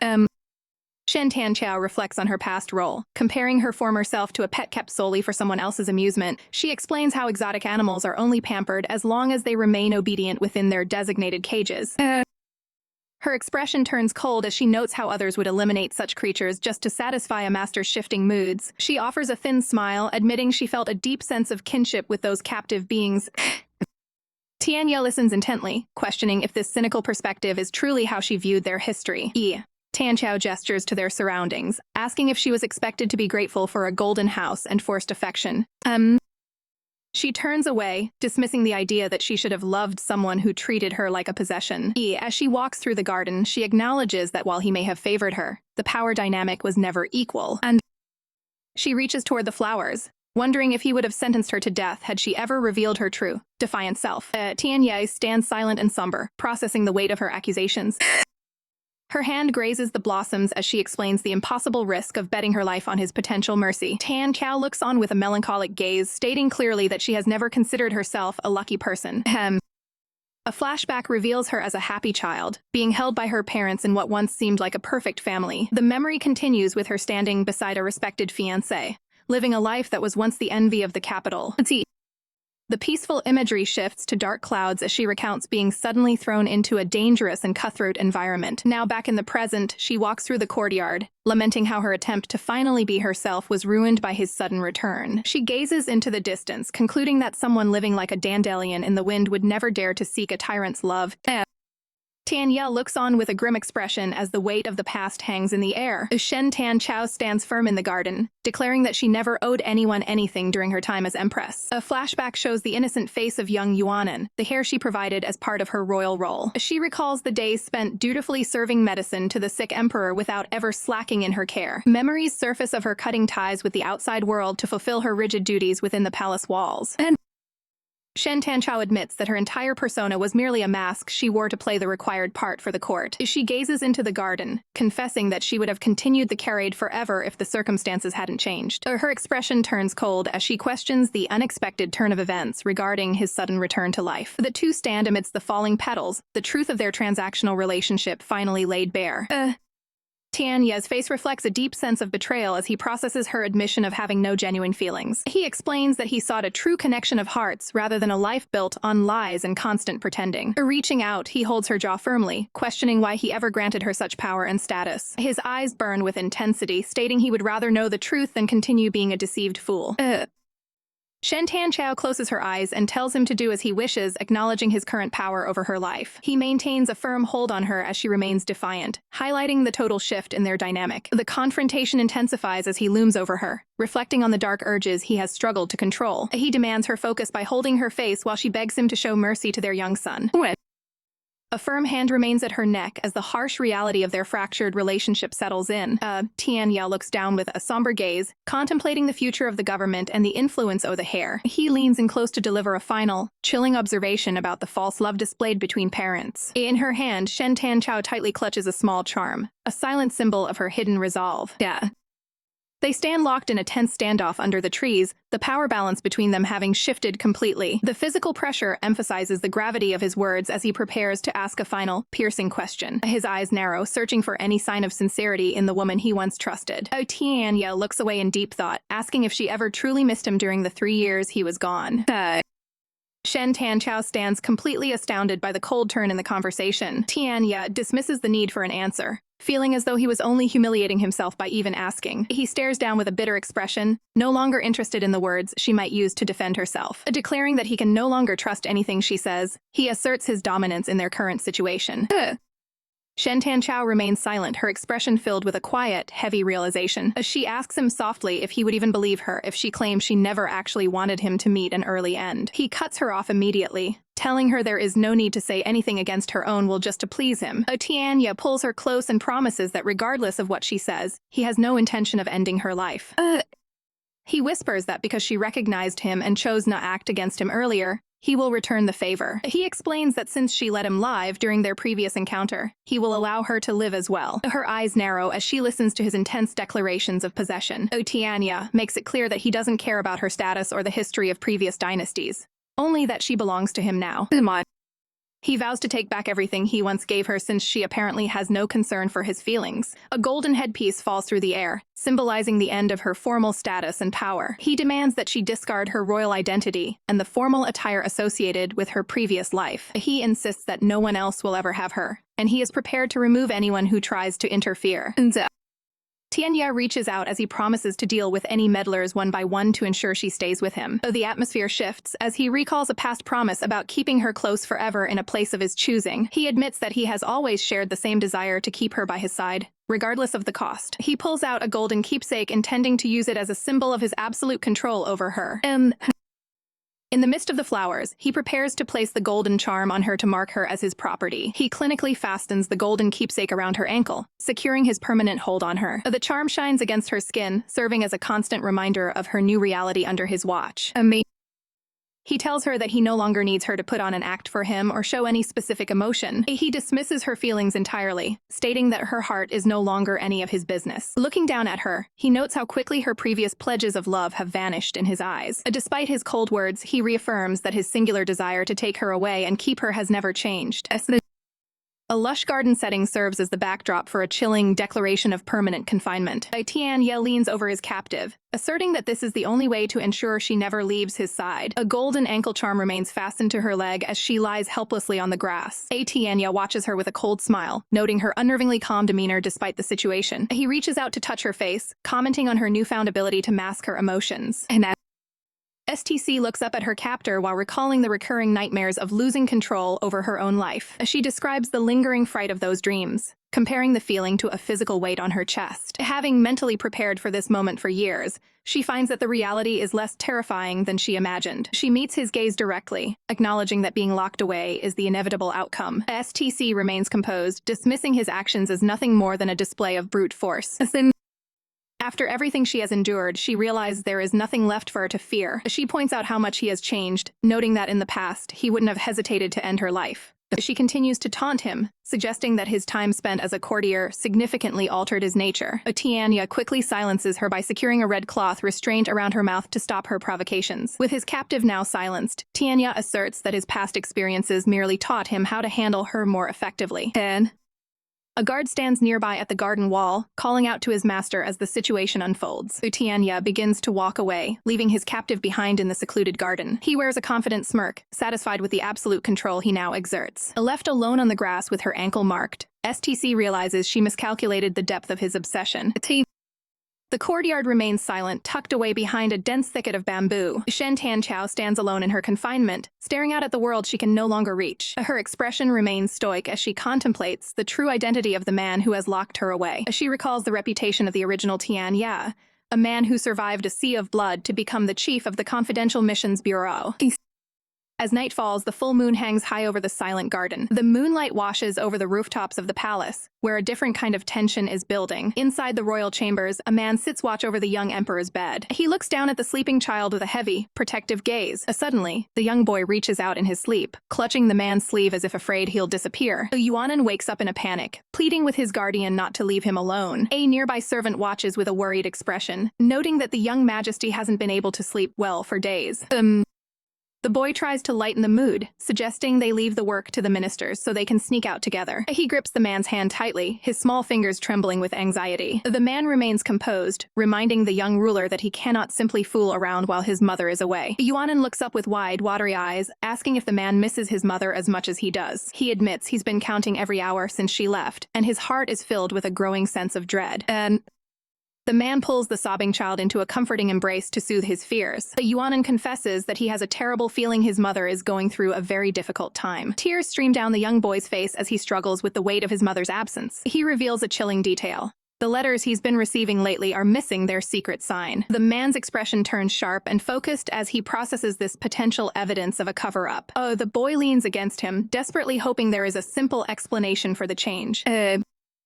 The man promises to send investigators to the West Hill to verify her safety. He gently pats the boy's head, telling him that his mother would want to see him grow into an independent ruler. After leaving the room, he meets with a subordinate to discuss the young emperor's correspondence. He demands to see the letters immediately, determined to uncover the truth behind the missing signs. Tianya reviews the correspondence at his desk, while a servant stands by. The papers are covered in innocent drawings from the young emperor, depicting a happy family dynamic. Tianya realizes the emperor's pure trust in him is a heavy responsibility that he cannot simply ignore. A handwritten note from the child expresses how much he misses his mother and is waiting for her return to the capital. A small, frustrated version of Tianya clutches the letters tightly as he processes the weight of the deception. He puts the letters aside and asks his subordinate for a status report on the recent events at West Hill. The subordinate reports that a skilled decoy was sent as a replacement for the target, leading to a violent ambush. Commander Song's forces were caught off guard by the sudden shift in loyalty and were forced into a retreat. Tian Ye listens calmly to the report, weighing the strategic implications of these developments. Despite the kidnapping and the chaos, the Imperial Festival had to proceed as if nothing had happened. The subordinate confirms that although Commander Song survived the attack, his serious injuries will require a long recovery and constant treatment. Tian Ye decides not to pursue the retreating enemies for the time being, looking toward the future instead. He firmly declares that he will take care of the remaining issues personally. The subordinate suggests that the commander's failure was ultimately due to a personal distraction caused by someone's beauty. He acknowledges that the Empress Mother is a far more formidable and clever opponent than they originally expected. The servant warns his master to be careful and not let a dangerous enemy stay close enough to cause a disaster. Tian Ye responds with a confident smirk, clearly unfazed by the warning and feeling in control of the situation. The subordinate is overcome with a sudden chill as he senses Tian Ye's increasingly intense and intimidating aura. Later that night, Tian Ye walks through the moonlit garden to confront his captive. He questions Shen Tanchao directly about whether she has been manipulating him from the very beginning. Turning his back, he reflects on how her actions have disrupted his plans and put him in a difficult position. A nervous, small version of Shen Tanchao hides in the bushes, hoping to avoid a direct confrontation. She watches him walk away, her expression revealing a mix of lingering tension and silent calculation. Tianya realizes that she likely saw through his true identity long ago and has been playing a long game with him. He wonders how he should handle a woman who has proven to be as cunning and unpredictable as a fox.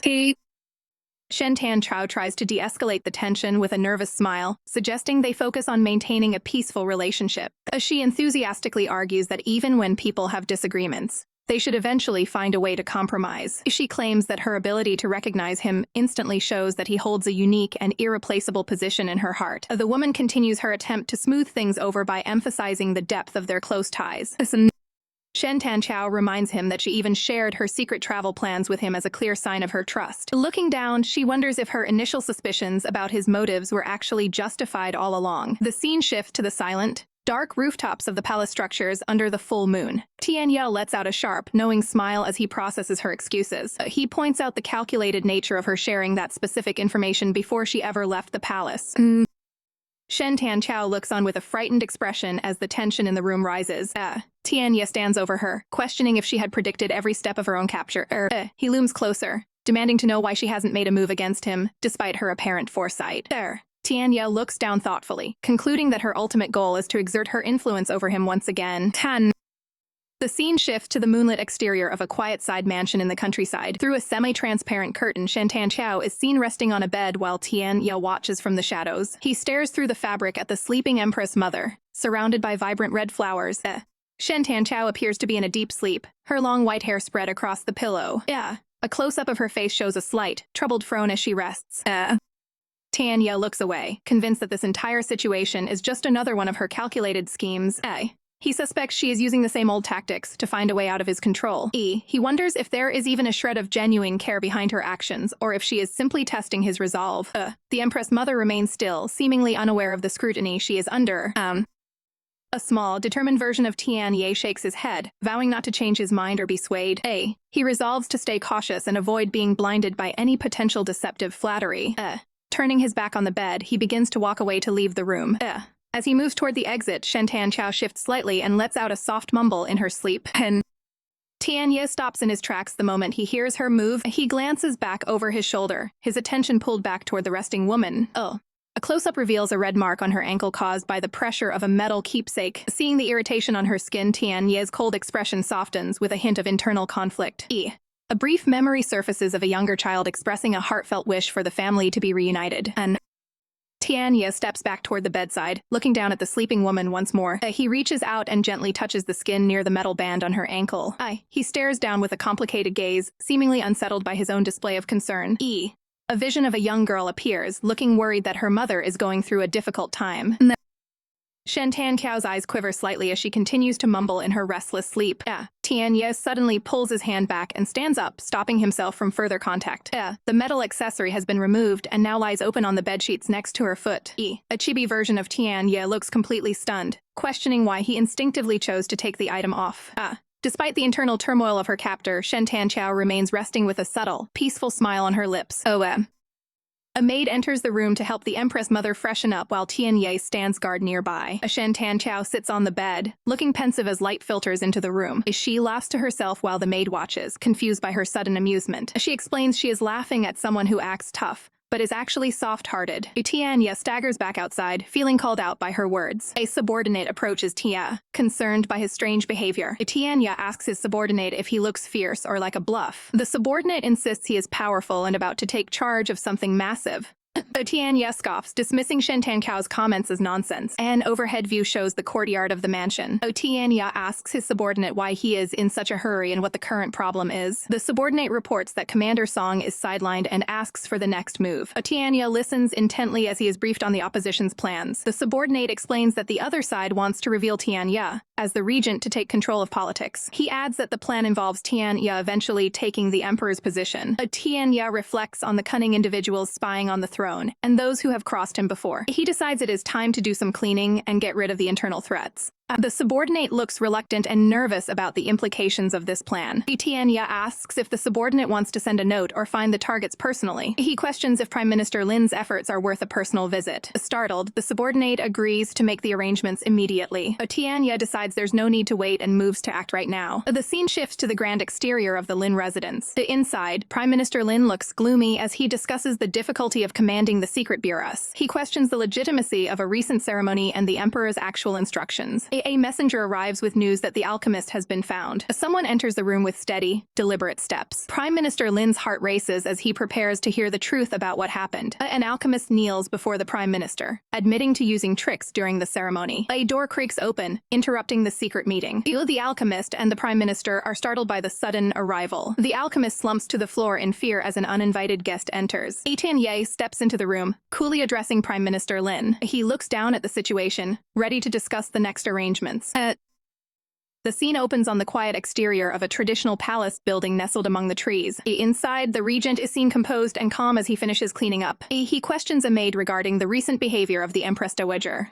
The maid reports that the Empress is surprisingly relaxed, spending her time reading, writing, and resting in the yard. Hearing this, the regent notes that she hasn't shown a hint of panic despite her current situation. A guard suddenly enters to announce that Prime Minister Zhou has arrived and is demanding an audience.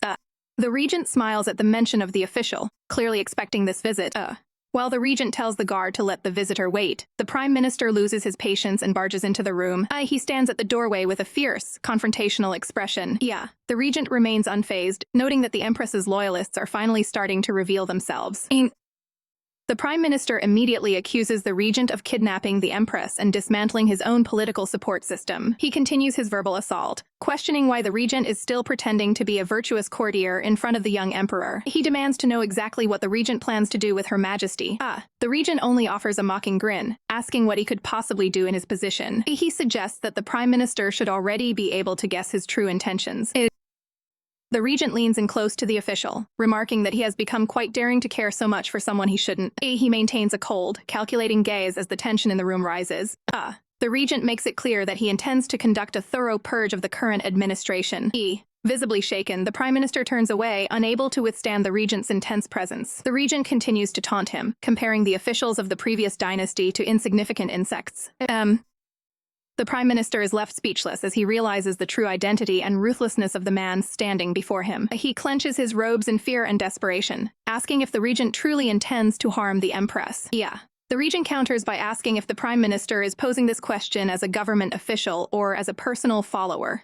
The official hesitates for a moment as he considers his response. He eventually regains his composure, stating firmly that he is asking strictly in his capacity as a state official. He insists that he has no other identity beyond that of a loyal minister. The regent places a hand on the prime minister's shoulder, mockingly welcoming him to the crude surroundings. He keeps a firm grip on the official, smiling with clear ulterior motives. To further humiliate the man, the regent orders him to play music to lighten the mood. He promises that if the performance is satisfactory, he might allow the prime minister to see the empress. The regent specifically requests songs that are considered beneath a man of the prime minister's high standing. The official looks down in silence, struggling with the blatant disrespect being shown to his rank. The regent stares him down, asking if he is unwilling to follow the command. Ultimately, the prime minister bows his head and reluctantly agrees to perform the requested songs. Shen Tanchao explores the hall as a melodic tune drifts through the air. She pauses to wonder who could be playing such music at this hour. Firm footsteps echo against the floorboards as a visitor arrives. Tianya enters the room with a commanding presence, causing the attendants to back down. The unexpected arrival leaves Shen Tanchao looking visibly stunned. Tian moves in close, questioning why she appears so startled by his presence. He mentions her recent avoidance, while she questions the nature of his guilt. A smirk plays on his lips as he wonders what he should possibly feel guilty for. Shen Tanchao points out his late-night habits and his treatment of others. Ignoring her protests, Tianye suddenly lifts her up with an intense gaze. He reminds her of his promise to return everything she has done to him. The atmosphere grows heavy as his intentions for the night become clear. He places her onto the bed, maintaining his dominant stance. Leaning over her, he declares his plan to stay the night. He reaches out to begin adjusting his attire for rest. Standing tall, he demands she remove her outer layer as the power dynamic shifts. A chibi depiction shows how the tables have turned since their earlier encounters. Tianya smiles down at her, claiming he isn't quite as cruel as she thinks. He reaches out to assist her, refusing to let her handle the task alone. Flowers bloom outside as he reflects on her unpredictable nature. He notices her unusual compliance and wonders what she is planning. The room remains quiet as he tries to figure out her hidden motivations. His expression turns gloomy as he considers if she is counting on Zhao Juhan's help. Shen Tanchao freezes for a moment at the mention of the name. A familiar tune from outside suddenly interrupts the quiet moment. He recognizes the melody immediately, realizing who is playing it. Shen Tanchao appears distracted by the music drifting through the garden. Seeing her reaction, Tianye's gaze turns sharp and unhappy. Outside, PM Zhu plays the instrument with a cold, focused expression. Tianya offers a knowing smile as he listens to the performance. He casually orders the attendants to bring some water to refresh themselves. Chibi Zhu is left frustrated outside, forced to wait in the cold. Palace attendants carry supplies into the chambers as the night begins. Outside, Prime Minister Xu stands in the garden, dutifully playing his instrument as instructed. The Prime Minister maintains a serious and focused expression while performing the somber melody. Inside the room, flickering candles cast long shadows against the golden curtains. Tian Ye looms over the Empress Dowager, asserting his control as they listen to the music from outside. Shen Tanchao remains silent, her face displaying a mix of resignation and deep thought. The musician's fingers move rhythmically across the strings of the pipa. Every note is played with careful precision, echoing through the cold night air. Tianya adjusts a small keepsake near her as he continues to press her for a reaction. The performance outside continues without a break, each string pressed with deliberate force. Shen Tanchao lies still, seemingly lost in the melody played by her former associate. A hand plucks another string, maintaining the steady pace of the musical piece. The Empress Dowager looks away, visibly troubled by the situation unfolding around her. With a cold smile, Tianya asks her if the music is being performed to her satisfaction. Her eyes widen in shock as the reality of Zhou Juhan's humiliation fully sinks in. The music abruptly stops as the musician rests his hand against the vibrating strings. Standing in the garden, the Prime Minister appears pale and weary from the exertion. Tianya leans in closer, questioning her about the quality of the Prime Minister's playing. Shen Tanchao looks up at him with a startled and worried expression, though the regent watches her closely, searching for any sign of lingering affection for the man outside. His gaze is sharp and unrelenting, showing no intention of letting the matter drop. Shadows from the nearby plants dance across the room as the silence between them grows heavy. He reminds her of the man's high status and how far he has fallen to please her. Tian Ye's eyes reflect his cold calculations as he ponders their shared history. He demands an immediate answer, refusing to let her avoid the confrontation. Shen Tanchao questions why he is making assumptions about events that could never happen. He maintains his firm presence, pressing her to admit the truth of her feelings. The regent remains unmoved by her words, his expression fixed in a grim mask. She insists that she isn't speaking up for the Prime Minister out of loyalty. He explains that this display is a calculated punishment for those who step out of line. Shen Tanchao admits she simply doesn't want her current state to be seen by an old acquaintance. She looks down with a weary expression, wishing to preserve the dignity of her memories.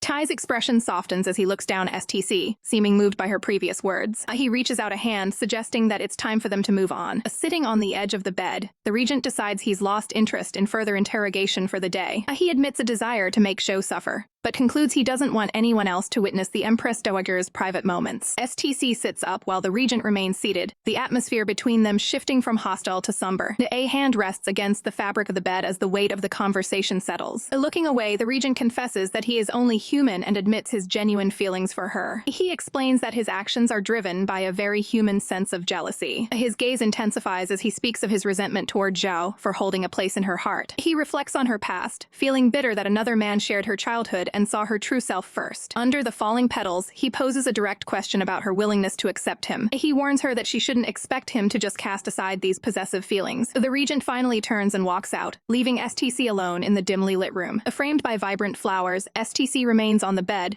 processing the sudden change in the regent's demeanor. As she rests her head on her hand and lets out a subtle, knowing smile as the door closes.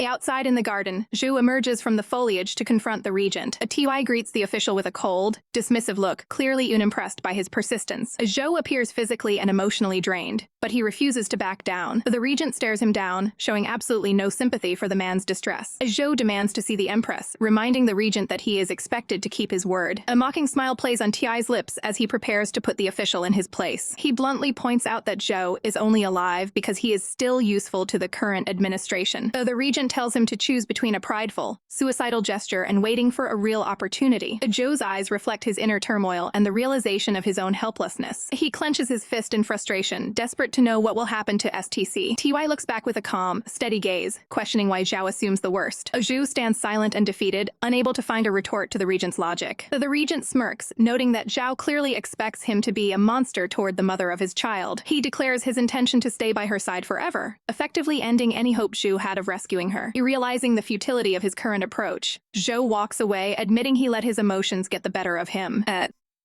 Shen Tanchao notices the sudden silence as the music stops. She questions why the Prime Minister is present and wonders if he has been taken captive. Recalling his secret plans for reinforcements, she becomes anxious over the lack of updates. Her worry deepens as she realizes she is completely cut off from the events occurring outside. A close-up captures her intense focus as she contemplates her next move. Tianya suddenly appears behind her, noting that she seems quite distracted. He mockingly asks if she is worried that he might cause harm to her supposed lover. Shen Tanchao clarifies that her feelings for the official are not what he perceives them to be. The regent dismisses her explanation with a cold, skeptical laugh. He places a jar of wine firmly on the table to initiate a confrontation. Tianya admits he finds it impossible to distinguish her truths from her lies while she is sober. He leans in close, suggesting they both get drunk so that the truth can finally surface. He challenges her to reveal the hidden thoughts and reprimands she has been keeping to herself. Shen Tanqiao stares back, questioning if he wants to retaliate for everything she did to him in the past. He smirks and asks if she actually has the courage to drink with him. She accepts the challenge, suggesting that he might be the one who lacks the nerve to continue. Tianya proposes a game to make their drinking session more engaging. They will take turns drinking a jar and asking a question that must be answered with absolute honesty. The orders are given to bring an ample supply of wine to their location. The table is soon filled with numerous jars prepared for their contest. Shen Tanqiao starts the game by immediately consuming an entire jar of wine. She wastes no time asking her first question regarding whether Zhao Juhan is still alive. Tianya provides a direct answer, confirming that the man is indeed alive. He then asks if she truly has no romantic feelings for the person she is so concerned about. She reminds him that it is now his turn to drink before she provides more answers. The regent prepares his jar while listening to her defense of the official's merits. She explains that she cannot abandon someone who has worked so hard to protect her and her son. Tianya maintains a skeptical expression as he prepares to take his turn. A small illustration depicts her mocking the idea that his guards are the ones currently keeping her safe. She characterizes her past affection for the prime minister as a vague memory of youth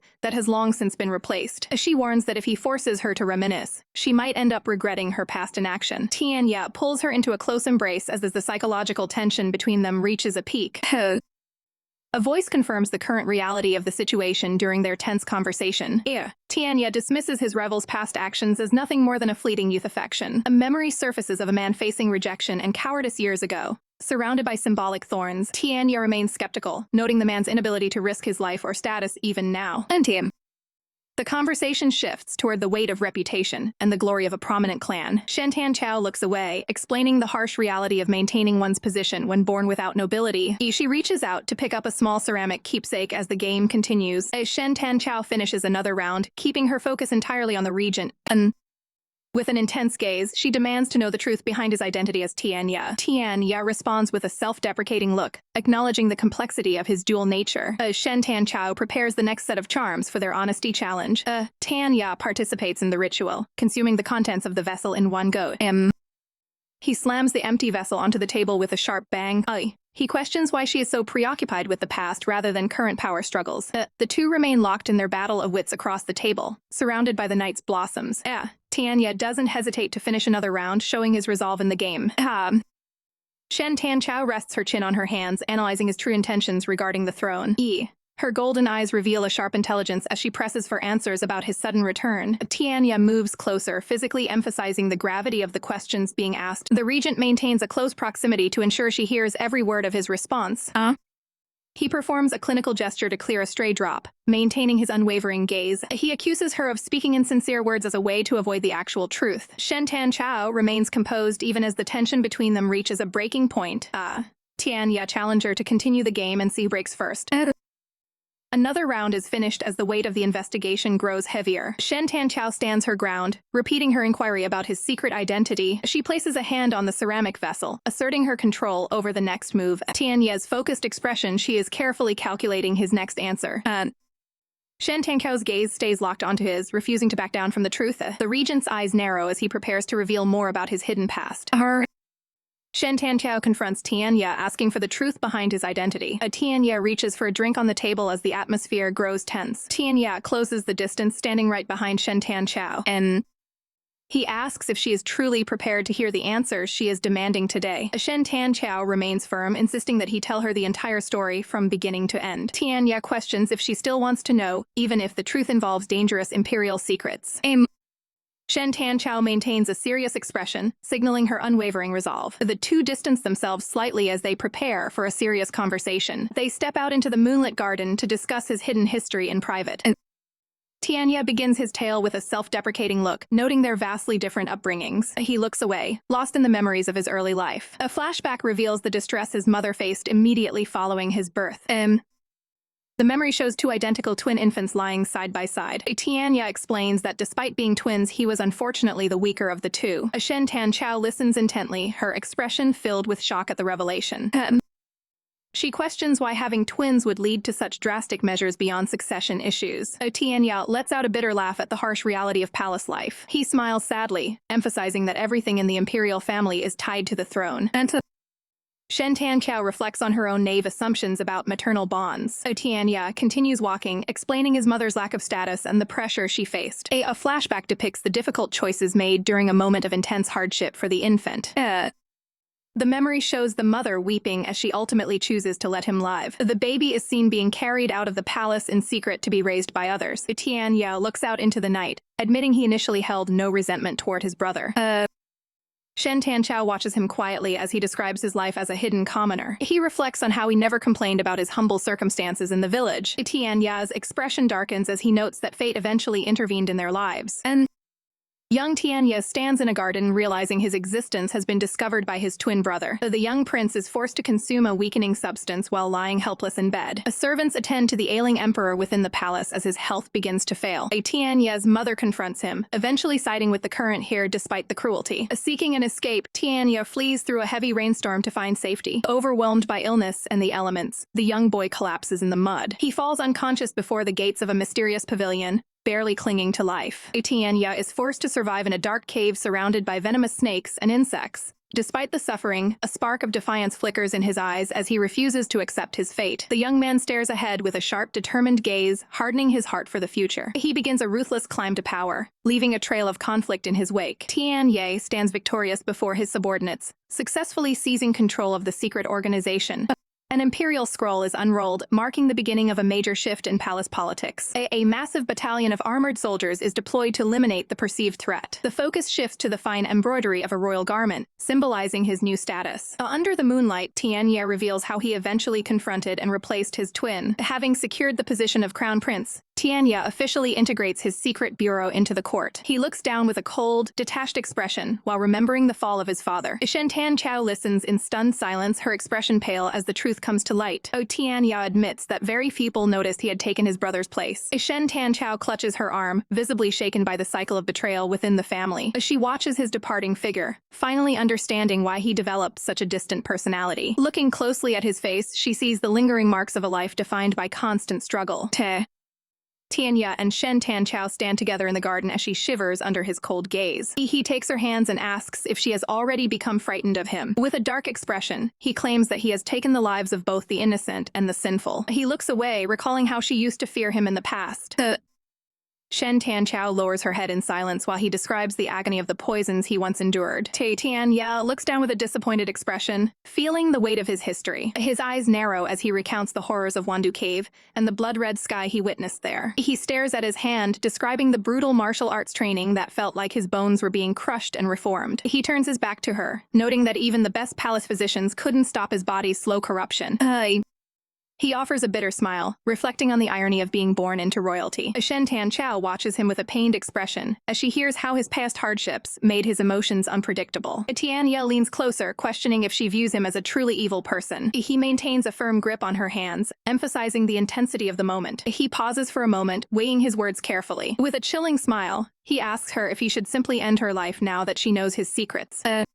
Shen Tanqiao lets out a soft, weary sigh in response to his threat. She looks at him with sadness, acknowledging that his life has been incredibly difficult. Tianya is left completely dumbfounded by her lack of fear and her unexpected empathy. She reaches up to touch his face, calmly moving the conversation to the next question. He looks down, processing her calm demeanor and her words about the child, Yuanen. Shen Tanqiao stands tall and advises him to educate the child well to ensure his future loyalty. Tianya stares at her intensely before his grip on her hands finally begins to weaken. She refuses to play the victim, asking if he expected her to cry or judge his actions. Closing her eyes, she states that she cannot judge his past survival choices from a superior position. Tianya listens in silence, his expression softening as he takes in her perspective. He finally releases her hands, breaking the physical tension between them. She reaches down and picks up a small decorative container from the ground. Tianya drinks the contents of the small bottle while standing among the night blossoms. Shen Tanqiao watches him with a gentle and supportive gaze. She tells him that he finally has a healthy body, and that those who once hurt him are no longer a threat. Tianya remains quiet, considering the fact that he has finally reclaimed his power. She encourages him to leave the terrors of past behind and focus on the future. A quiet night falls over the garden as a voice calls out for Shen Tanqiao. She looks on with a confused expression, her golden eyes reflecting the moonlight. Tianya observes her calmness despite her knowledge of his dark history. A hand reaches out to grasp a branch among the dense greenery. Tianya questions her motives, demanding to know what she truly seeks after all she has done. His gaze narrows as he focuses intently on the woman before him. The two figures remain positioned close together amidst the garden flowers. During their intense discussion, Shen Tanchao looks up and begins to state her desires. Tianya leans in, pressing for an answer to understand her heart. He offers a slight, knowing smile while questioning if her request is something he truly cannot provide. Shen Tanchao remains silent for a moment, her expression unreadable. She finally asks if he is capable of a relationship built on mutual respect and equality. She continues her explanation, emphasizing the need for trust and shared consideration. She wonders if their bond is destined to be something beyond redemption. Believing his pride will prevent such a connection, she turns her head away from him. Tianya reaches out toward her, realizing she has harbored these thoughts for a long time. He accuses her of trying to tame him and change his nature to suit her ideals. A small smile plays on her lips as she listens to his reaction. She challenges him to decide if he is willing to commit to her terms. The conversation shifts to whether he can cast aside his pride for her sake. She looks him in the eye, urging him to finally let his guard down. He gently handles a lock of her hair while considering his response. Ultimately, he refuses the proposal, stating clearly that he does not want to comply. Shen Tanchao sighs, having fully expected this rejection from a man in his position. Tianya begins to distance himself, clarifying that his refusal isn't just about his current power. He reveals a deeper vulnerability, noting that he has never been chosen by anyone in his past. Standing firm, he declares that he will not be a person who waits for others to decide his fate. With a determined look, he reaffirms his resolve to only rely on himself. Shen Tanchao stands in a moonlit garden, looking contemplative as she reflects on her current situation. She offers a slight, knowing smile while preparing to address the regent. A hand reaches out to touch the dark fabric of a garment, signaling a moment of close proximity. Tanchao leans against Tianya, telling him she is willing to give him what he wants if he meets her terms. They stand close together under the blossoming trees as the conversation turns toward their mutual alliance. She promises that no matter the time or place, she will always choose him. She closes her eyes, letting the weight of her declaration settle between them. Her expression becomes serious as she emphasizes the depth of her resolve. Tianya stands face to face with her, his gaze intense as he processes her words. He looks down thoughtfully, his hand hovering as he considers her offer of loyalty. He admits his lack of trust, leaning in to question her true motives. He reaches out to gently touch a strand of her long, silver hair. They descend to the grass together as he challenges her to prove her commitment. Tanchao looks up with a steady gaze, unfazed by his demanding tone. He tells her that the only way to prove herself is to remain by his side. He demands total honesty and insists that she must never betray his confidence. She rests against the ground, listening as he claims both her loyalty and her heart. She wonders to herself if it is possible to trust him just this once. A soft smile appears on her face as she agrees to his terms. Tianya leans closer, his expression softening as he hears confirmation. Red flowers and translucent fabrics decorate the room, marking a shift in the atmosphere. Tanchao rests on a pillow, observing the regent's behavior with curiosity. She contemplates the indifference he showed in the past compared to his current stirred emotions. Her eyes search for answers as she wonders if his feelings for her are becoming genuine. She reaches up to rest her hand against his face, studying his features. Vibrant red flowers appear as she questions the nature of his true affections. Tianya closes his eyes and smiles slightly while she strokes his cheek. He remarks on her honesty during this quiet moment by the candlelight. Tanchao looks back at him, her silhouette framed by a backdrop of blooming camellias. The moon shines brightly over the quiet palace grounds as the night deepens. White blossoms glow softly under the light of a nearby lantern. The candles flicker on an ornate stand while flowers frame the serene scene. Vibrant red flowers peek through a sheer, flowing curtain in the darkness. Delicate yellow petals fall gently beside a draped blue cloth. Two hands interlock firmly, signifying a silent promise between companions. The grip tightens as they find comfort in each other's presence. A single eye reflects the golden glow of the room, filled with determination. Down in the city, the night market is alive with people and glowing lanterns. In a quiet study, a man with long red hair looks over a mysterious letter. Frustration boils over as he crushes the parchment in his fist. The discarded paper rolls across the floor, forgotten for the moment. His gaze remains cold and calculated as he processes the information. An uninvited guest enters the room and offers a respectful bow. The visitor explains that he has come in person to ensure his message is taken seriously. He delivers the shocking news that the Empress is being held as a hostage and needs help. A cynical smile crosses the red-haired man's face at the mention of her danger. He scoffs at the request for assistance, blaming her for his current predicament. A sudden, harsh cuff racks his body, showing the toll his injuries have taken. The visitor carefully smooths out the crumpled note he brought along. The letter reveals a message of gratitude for a gift that led to military victory. He challenges the man's complacency, asking if he is truly satisfied with his current life. The visitor insists that there are no other options left but to cooperate. A vision of Tianya looms as they discuss the regent's hold over the people and the country. Discouragement sets in as the red-haired man considers his limited choices. He remains skeptical, questioning the true identity of the man currently in power. He wonders why the empress would show such favoritism if the regent is just an orphan child. The guest points out that a commoner shouldn't be able to control secret agencies formed by the previous elite. A suspicion grows regarding why the regent didn't just take the throne for himself after seizing power. New intel suggests a high-ranking official has summoned an alchemist known for performing rituals. The visitor hints at a possible deception involving a substituted body. Finally, the red-haired man demands to know exactly what the visitor wants from him. A mysterious ally promises the throne to his companion during a tense private meeting. The young man boldly declares his claim over both his sister and the influential Yuan, and Zhao Juhan listens to these grand demands with a look of visible skepticism. He can't help but laugh out loud at the sheer audacity of the young man's ambitions. Zhao Juhan notes that it is precisely the opponent's arrogance that has finally created a perfect opening for them. While the official continues to laugh, the young man vows to personally handle his political rivals at court. The young man's eyes burn with frustration as he realizes his serious plans are being mocked. He demands to know exactly what the official finds so amusing about the situation. Zhou Juhan reflects on how much the once innocent child has changed his perspective and developed such dark thoughts. He offers to hand over Shen Tanchao but questions the long-term motives of the young man. The official suggests that she should be kept under strict containment for the rest of her life. The young man calmly agrees to the terms of this cold-hearted arrangement. The young man turns to leave the room while Zhao Juhan's hand tightens in silent frustration. Zhao Juhan watches him walk away, wondering how he ever lost his influence to such rivals. Bitterness fills him as he thinks about how a certain rival still holds a place in her heart. The young man notes that even the former emperor failed to win her favor despite years of effort. And yet, he points out that the throne was stolen even though Yuan An remains her clear favorite. He believes that the person she truly likes would never seek to destroy her if he couldn't have her. The two schemers walk together, debating the nature of control and absolute power within the palace. Zhao Juhan asks if the young man is afraid of never seeing her smile again once she is confined.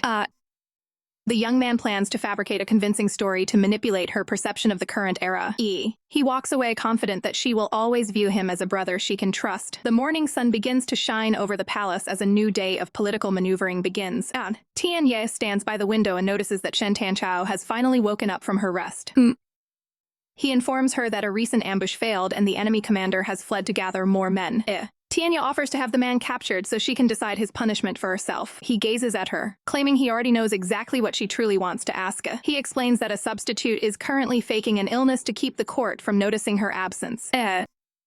Shen Tanchao's eyes widen in surprise as she hears about the elaborate deception taking place. Tianya reveals his secret lineage as the truer to the Prince of Xingde. He explains the tragic family history that led to his current identity and his blood link to a cousin, Ahmed. Tianya reflects on the cunning nature of his enemies and the physical limitations he faced in his previous life. Standing beside Shen Tanchao, he explains that these lingering political issues were never fully resolved. He identifies Prime Minister Lin as the leader of the opposing faction, noted for his unwavering but misguided loyalty. Shen Tanchao listens intently as he reveals that these enemies have finally stepped out of the shadows to approach him directly. His original plan was to eliminate them all at once, but a recent soul summoning ceremony has forced him to accelerate his timeline. By using Prime Minister Lin's name as bait, he intends to gather all the remnants of the previous dynasty and capture them in a single sweep. As Shen Tanchao considers those still in hiding, Tianya reaches out to reassure her of his absolute control over the situation. He vows to eliminate all hidden troubles to provide the young ruler with a stable and prosperous nation. With a cold gaze, he declares his intention to hunt down every last dissenter without allowing any to escape.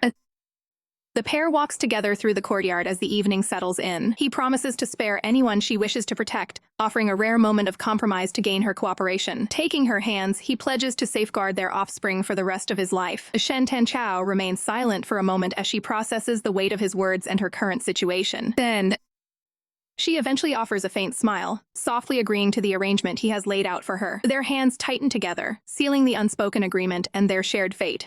Tianya warns her that her current location is no longer a secret following the Prime Minister's recent visit. He looks at her with intensity, demanding that she show him the same level of sincerity he has offered her.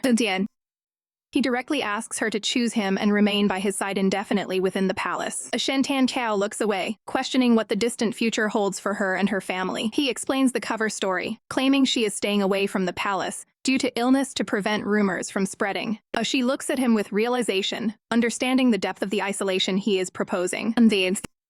Her gaze reflects the difficult choice she faces between her royal status and her freedom. She acknowledges that choosing him means surrendering her honor as Empress Dowager and her active role in the young emperor's life. Tianya reassures her that the young emperor is becoming more independent and is already learning to handle official duties on his own. Resigned to her circumstances, she closes her eyes and accepts the reality of her new life. He admits that while physical confinement isn't his first choice, it is the only way he can ensure she stays with him. He holds her close, reaffirming his possessive stance and his desire to keep her within the palace walls. He promises to provide her with unique gifts and anything she desires, provided she does not attempt to leave the grounds. With a final look of acceptance, she agrees to the terms of her seclusion as the flowers bloom around them. The narrator reflects on the idealized blueprint of a future family life that was once shared in quieter moments. Tianya realizes that his previous identity and the words spoken under it might have all been part of a calculated ruse. He clenches his fist, reminding himself that he cannot afford to be soft-hearted or easily fooled in this power struggle. Standing alone, he contemplates the difficult path ahead while keeping his resolve firm against personal feelings. He glances away, admitting to himself that he still harbors deep concerns regarding the Empress Dowager's situation. Shen Tianqiao stands distantly behind a translucent screen, appearing isolated as the light in her eyes begins to fade. Observing her from a distance, Tianye notes the growing gloom in her expression with a heavy heart. She stands with a resigned posture, her gaze fixed downward as she accepts her current fate.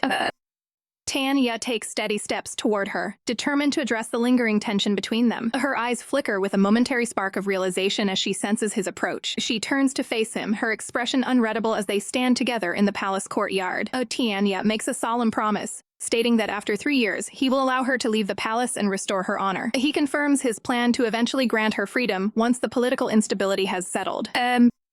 She offers a small, knowing smile, recognizing his pattern of offering compensation after acting harshly. Closing her eyes, she acknowledges that he is aware of the unfairness of his actions, despite his attempts at consolation. He watches her intently, hoping that his promised compensation will eventually make her forget the current hardship. She eventually yields to his demands, agreeing to stay and prove her compliance as he requested.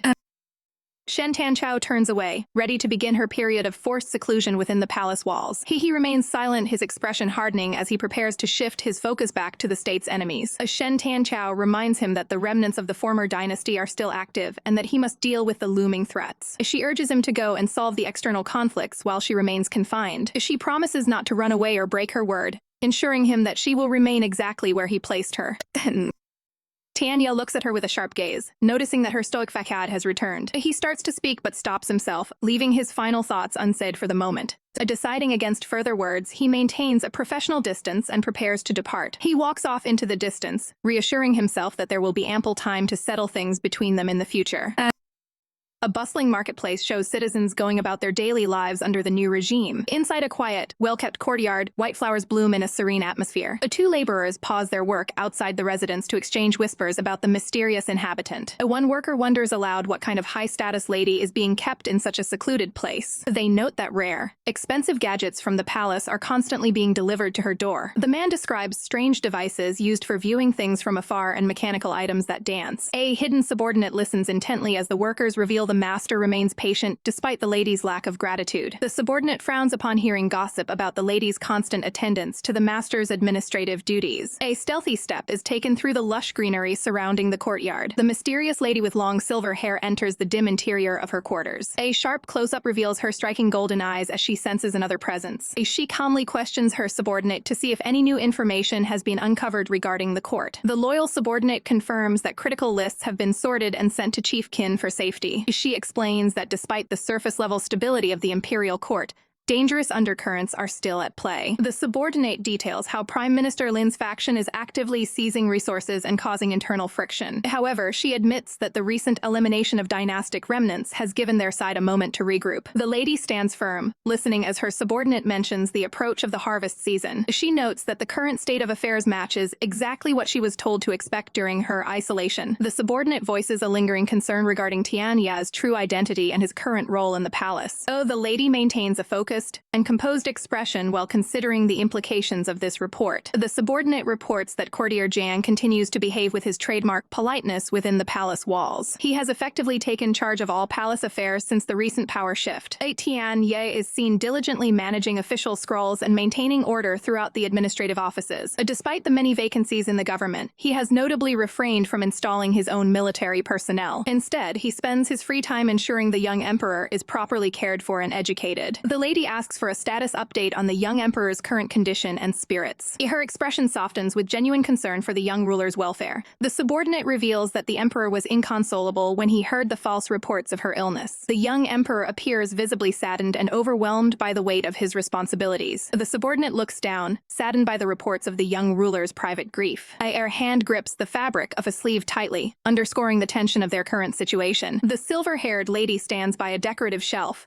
contemplating the emotional toll on the child. The subordinate's gaze sharpens, showing her growing frustration with the lady's current confinement. She formally requests instructions on how to proceed, noting the heavy guard presence and potential traps. The subordinate vows to execute an immediate escape plan as soon as the lady gives the word.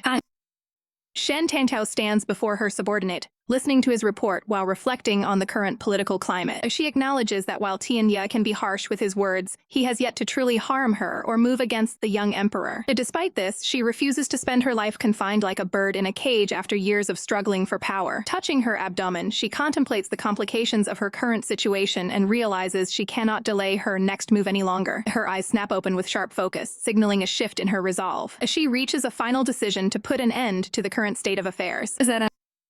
The subordinate listens as she issues orders to be fetched from the outskirts of the courtyard in 2 nights. When that night finally arrives, the palace grounds are quiet under the cover of darkness. Inside her quarters, Shen Tanchao prepares herself by the mirror, calmly combing through her long hair. Tian Ye enters the room and watches her, noting that she seems unusually docile compared to her past behavior. He observes her closely, sensing that something about her demeanor is different than usual. He begins walking toward her across the dimly lit room.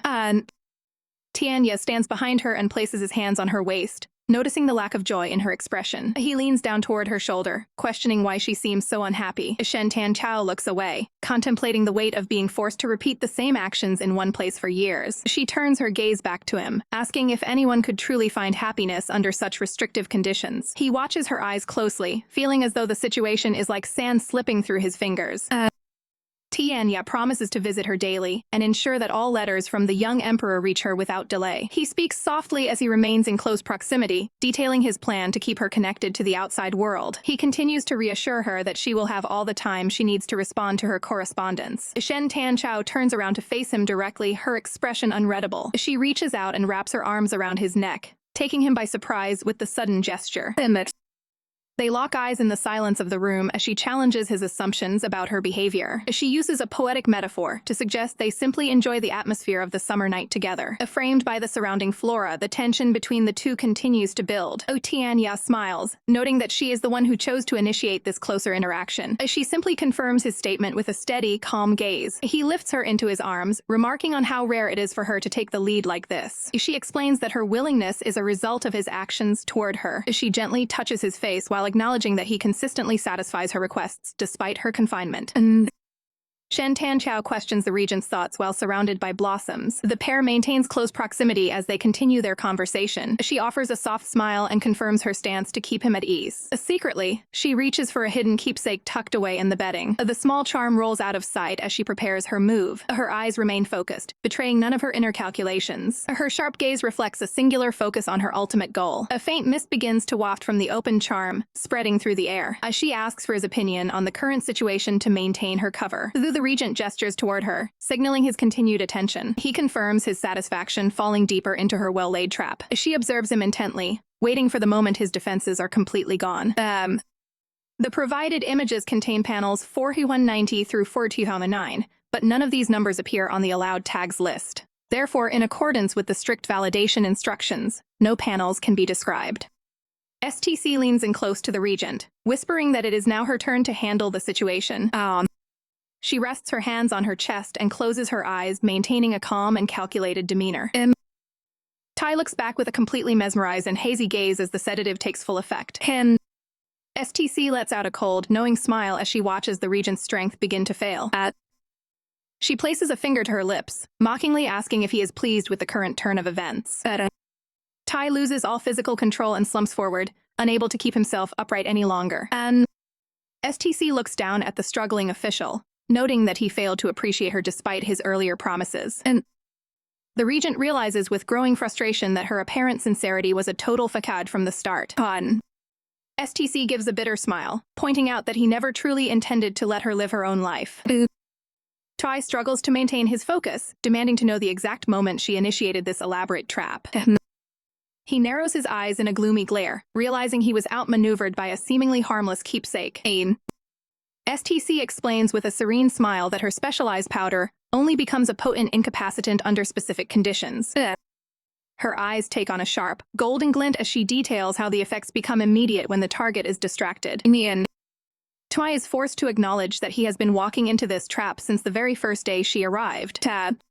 STC looks down with a somber expression, claiming she would have preferred to trust him if given the choice. She touches her face thoughtfully, reflecting on the numerous hints she gave him to change his path. I can only watch from behind as the Empress Dowager begins to distance herself from him. STC looks back through the translucent curtains, noting that his lack of understanding led them to this inevitable end. A subordinate approaches under the full moon to deliver an urgent report to his lord. Tian Ya is informed that the madam has left the premises using his personal insignia, claiming she was on an official errand. The subordinate explains that his men are currently tailing her and asks if they should move in to stop her. Frustrated by the turn of events, Tian Ya slams his fist against the wall. He lets out a bitter laugh, realizing how thoroughly he has been outplayed. A close-up of his eye reveals the deep internal conflict and memories surfacing in the wake of the betrayal. In a flashback, the Empress Dowager appears as a young, seemingly innocent girl before her life at the palace began, as she is shown surrounded by delicate pink blossoms, representing the fragile image she once projected. Tian Ya recalls her appearing like a bird in a golden cage, lacking any personal freedom or agency. He remembers how she eventually became the perfect woman he envisioned, showing total attachment to him. And he reflects on the time spent taking care of her and providing for her every need within his own strict boundaries. Her image remains etched in his memory as someone he had grown completely accustomed to having by his side. A montage of her various expressions highlights the different facets of her personality he thought he knew. He recalls how she used to cry easily in the beginning, appearing as delicate as blossoms in a storm. Over time, her demeanor shifted, becoming significantly bolder and more untamed than he ever expected. Then Tian Ya clenches his hand, realizing his past desire to see her express genuine, unfiltered emotions has finally been met. He reflects on how her previously passive personality always felt like it was missing a vital spark. Closing his eyes, he feels as though he is finally waking up from a long, clouded slumber. The history of their relationship flashes across his mind as he stands alone in the quiet night. The subordinate calls out to him again, seeking a clear directive on how to handle the escape. To the agent's surprise, Tian Ya gives the command to let her go without interference. He acknowledges that she is not a bird to be caged, but a phoenix that must be allowed to fly. Walking through the moonlit garden, he decides that trying to trap her any longer is a waste of energy. The subordinate notices Tian Ya's pale complexion and offers to summon a doctor to check on his health. Tian Ya dismisses the offer and orders the man to step down immediately. He muses on how a flower thought to only survive in a greenhouse has managed to thrive in the harsh wild. A single blue flower standing against the elements serves as a metaphor for her stubborn growth and resilience. Despite being deceived once again, he finds that anger is surprisingly muted compared to his usual temperament. He looks down, contemplating the reality of her calculated betrayal. He allows himself to wallow in the complex emotions triggered by her sudden departure. Clutching a small keepsake, he realizes that this bold, unrestrained version of her is the person she was always meant to be. A red cloak sweeps across the grass as the Empress Dowager makes her quiet escape under the moonlight. An escort informs her that transportation to pick her up is just a short distance away. Shen Tanchao reflects on her departure, surprised by how easy it was to leave the palace behind. The scene shifts back to the quiet, moonlit palace grounds. The young emperor rushes forward, crying out for his mother in a panic. He wails loudly as he tackles her into a desperate embrace. The little ruler tries to act brave, explaining how hard he worked with his advisors while she was away. He beams with pride, claiming that others have complimented his maturity despite his young age. He attempts to maintain a stoic face, insisting he only cried a tiny bit because he missed her. Shen Tanchao looks down at him with a gentle and bittersweet expression. Despite his best efforts to stay composed, large tears begin to fall again. He clings to her robes, admitting he was terrified she might never return to him. Shen Tanchao holds him close, promising to never leave him alone for that long again. Wiping his eyes, the boy finally starts to smile through the lingering tears. The moonlight continues to shine peacefully over the palace rooftops.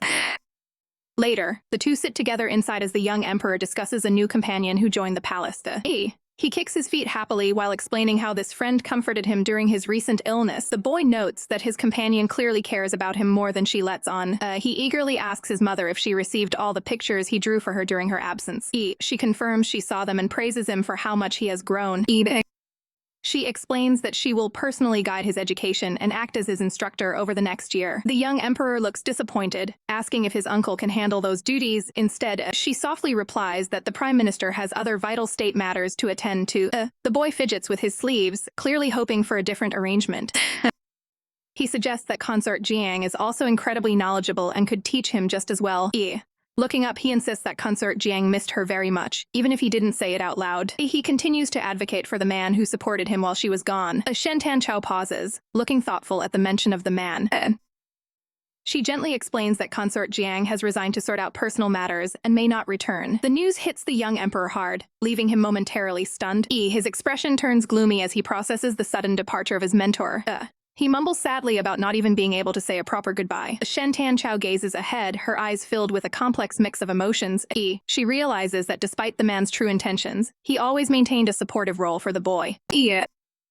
Under the pale moonlight, a single candle flickers within the silent palace chambers. The sheer curtains flutter violently as a sudden draft sweeps through the room. The flame on the candle stand shakes, signaling an uninvited presence. Shen Tanchao's eyes snap open as she senses someone nearby. Startled, she immediately rises from her seat and prepares to call for assistance.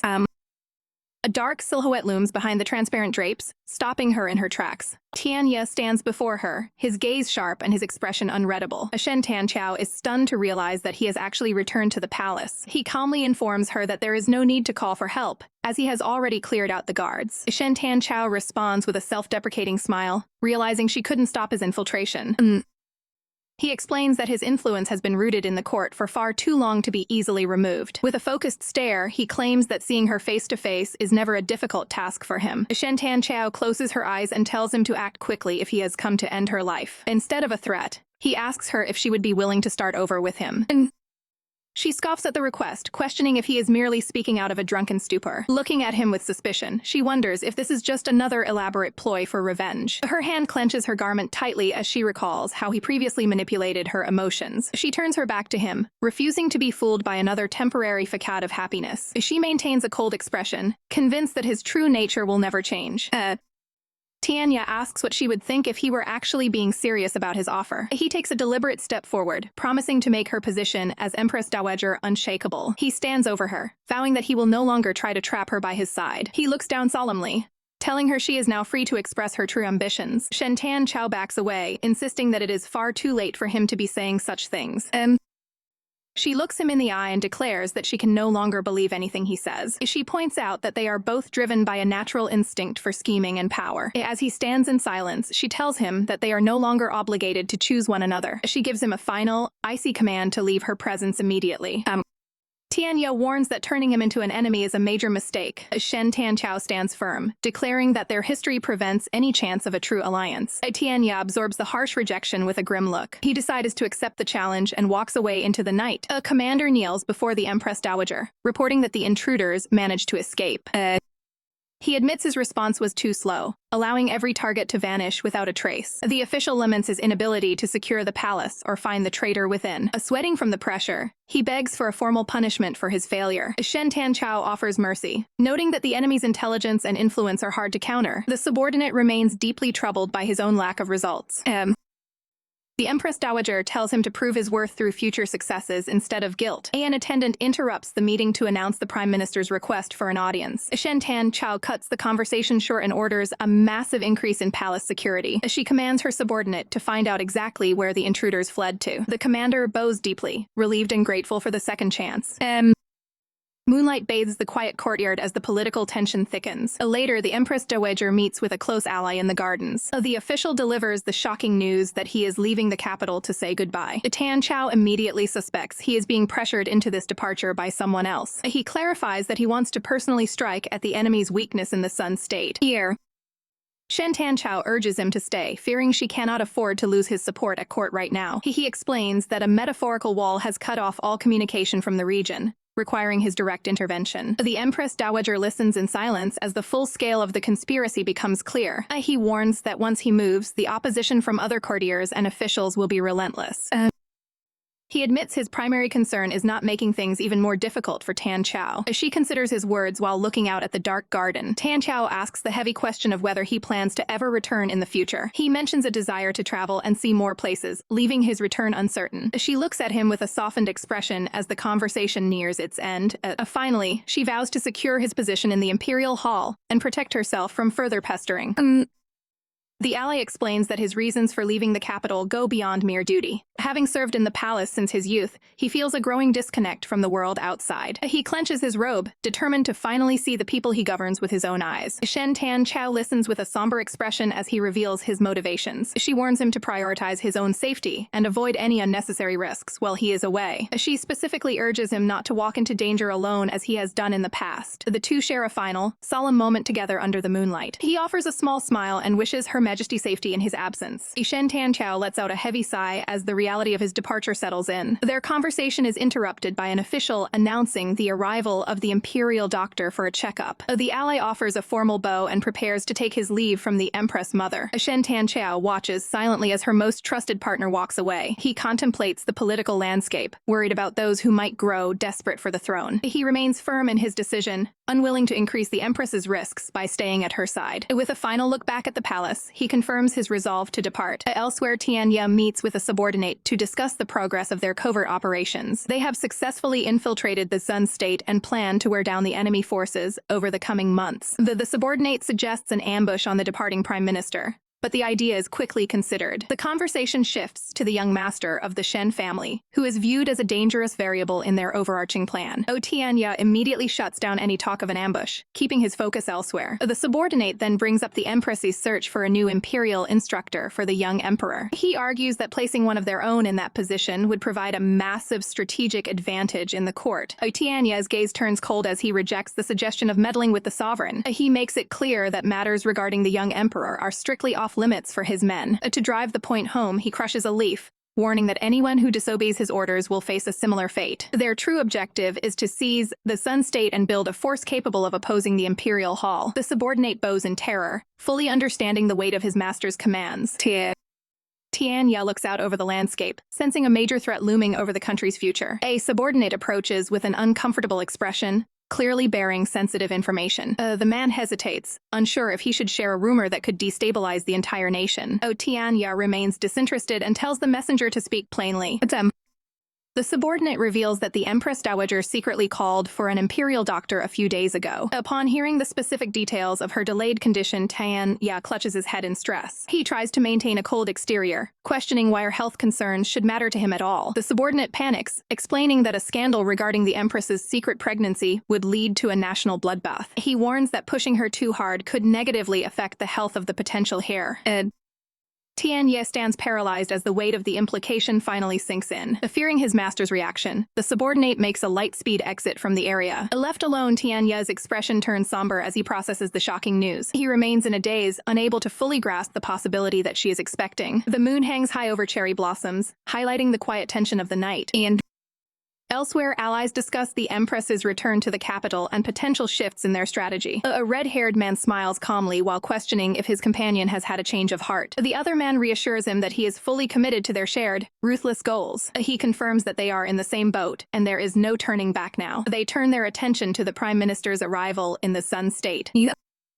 A cold plan is proposed to ensure the Prime Minister never returns from his journey. Holding a scroll, the strategist looks confident that their target's devotion will be his undoing. The red-haired man listens, fully aware of the high stakes involved in their political maneuvering. Lord Song departs, leaving the moonlit courtyard as the plot moves forward. He smiles to himself, believing that those destined for greatness shouldn't dwell on minor matters. A subtle chuckle escapes him as he anticipates the success of their scheme. Tianya sits on a rooftop, questioning how she could have a child given previous precautions. He wonders if she spread a false rumor just to confuse his plans and throw him off balance. He tries to convince himself that even if it's true, the situation has nothing to do with him. He recalls the painful memory of her rejecting him and escaping his presence without hesitation. He concludes that she clearly doesn't need or like him, making his persistence feel pointless. Looking out at the night sky, he decides that continuing to fuss over her would just be embarrassing. In a brief moment of anger, he declares that those who act on their own will face consequences. Despite his tough talk, he ends up slumped against a wall, feeling defeated by his own conflicting emotions. Tianya lies awake in his chamber, visibly unsettled by the news he's received. He covers his face in frustration, haunted by thoughts of the future and potential heirs. A mental image of Shen Tanchao with a daughter appears, mocking his peace of mind. Hallucinations of nagging children swarm him, further fueling his growing anxiety. These imagined figures continue to bicker and demand attention, driving him to the edge of his patience. He bolts upright in bed as the visions finally dissipate, leaving him alone in the dark. Looking exhausted and weary, he sits in silence while trying to process his emotions. Under the morning blossoms, he meets with an aide to begin his daily duties. He demands a full report on the candidates being vetted as instructors for the young emperor. Walking through the palace, he emphasizes how vital this selection process is for the future of the throne. With a piercing gaze, he decides to investigate any courtiers who might have crossed the line. His subordinate senses a new level of petty irritation behind his master's usually calculated orders. Shen Tanchao watches over a child who is diligently working on calligraphy. The child stops writing to ask a blunt question about whether a new sibling is coming. Taken aback, she softly strokes the child's hair while considering her response. The observant youngster points out that the servants are suddenly treating the Empress Dowager with extreme caution. She listens as the child explains how everyone is acting like she is a fragile piece of pottery. She playfully asks the little one if having a younger brother or sister would be a good thing. A knowing smile crosses her face as she tells the child to wait a few months for the official answer. The idea of being a big sibling sends the child into a state of pure, ecstatic joy. The little one begins imagining all the different traits the new baby might inherit from the various palace figures. Shen Tanchao brings a finger to her lips, instructing the child to keep the matter a complete secret for now. An attendant informs Shen Tanchao that the instructor recommended by the Ministry of Personnel Affairs is waiting outside. She gently pats the young emperor's head, telling him to come along and see if he likes his new teacher. Leading him by the hand, she guides the child through the palace grounds toward the meeting. As they walk, she reflects on the month of peace she has enjoyed since the ex-regent stopped appearing in the palace. She notes that while some political issues remain, the imperial hall is finally returning to its proper course. The Empress Dowager believes her former pursuer has finally given up for the sake of his pride, which she considers an ideal outcome. Closing her eyes, she feels a sense of relief that her request for distance was finally granted. She explains to the boy that a great scholar has been chosen to teach him the morals behind complex stories. The young emperor listens with wide, curious eyes as his mother speaks of his education. She smiles warmly, promising that he will have many great teachers to guide him in the future. She emphasizes that these mentors will help refine his behavior and his judgment. They continue their stroll as she outlines his future responsibilities as a king and an older brother. The child looks up at her, absorbing every word of advice with a serious expression. An attendant stops them, pointing out that the guest is waiting just ahead. Shen Tanchao looks toward the meeting spot with a calm and confident gaze. Her expression instantly freezes in shock as she realizes who is actually standing there. The young emperor is equally surprised, looking on in confusion at the unexpected visitor. Tianya bows deeply, offering a formal greeting to the Empress Dowager. He maintains a polite smile while wishing her well. Despite the obvious tension in the air, Shen Tanchao breaks into a cold sweat, visibly unsettled by his sudden and bold reappearance. She immediately goes on guard, realizing the palace security was unable to keep him away. The child pulls on her sleeve, breaking the heavy silence between the two adults. Excited by the familiar face, the boy asks if this means his favorite consort has returned. He whispers to his mother, officially choosing this man to be his new instructor. Shen Tanchao shoots back a cold, piercing glare that signals her extreme disapproval. Sensing his mother's intense unhappiness, the young emperor immediately becomes nervous. She clenches her fist, demanding to know why he is standing there instead of the scholar she originally selected. Tianya remains composed, claiming he is far more suitable for the job than the person the ministry suggested. Restraining her fury, the Empress Dowager decides she must handle this confrontation head-on. She kneels down to explain to the young emperor that she needs to speak with the man privately. The boy agrees to leave first, waving goodbye as he heads back into the palace. Shen Tanchao and Tianya face off in the palace gardens while the young emperor watches secretly from the bushes. Tianya stands his ground, declaring that teaching the young emperor is a responsibility he won't pass to anyone else. And he begins listing the essential skills an emperor must master, from history to official documents. The young emperor peeks out with a thumbs up, clearly favoring Tianya over any other choice. Tianya maintains a composed and authoritative expression, confident in his superior qualifications for the job, and the little emperor continues to cheer for him from the greenery, even offering a playful wink. Shen Tanchao catches the child helping the opposition and shoots him a look of pure shock and betrayal. Realizing he's been spotted, the young emperor quickly dives back into hiding to avoid his mother's wrath. Tian Ya can't help but chuckle at the child's antics while Shen Tanchao remains visibly frustrated. He flashes a confident smile, asking if she truly believes anyone else could be more suitable than him. Shen Tanchao looks him in the eye, demanding to know what his ultimate goal is with all these schemes. She accuses him of trying to show off his influence, so she remains a puppet under his control. Tian Ya listens silently as she vents her suspicions about his return to the palace. He clarifies his intentions, stating that he simply wants her to return to his side, and he emphasizes that he wants her to come back of her own free will, without any force involved. The directness of his words causes Shen Tanchao to falter as she processes his claim. She turns to walk away, comparing him to a crook tree and telling him not to fixate on her. Tian Ya looks down with a somber expression, admitting that he cannot easily move on from his feelings. He suggests that she only feels this way because she hasn't seen enough of the world yet. As she walks off, he continues his speech about her new life of wealth and power. He encourages her to travel and meet new people, hoping she will find a different perspective. She scoffs at his advice, telling him he's confusing love with the simple desire to conquer and own. Tian Ya remains firm on his decision to take over the role of the emperor's instructor regardless. He walks through the garden, systematically dismissing every other candidate as either too honest, too old, or too inexperienced.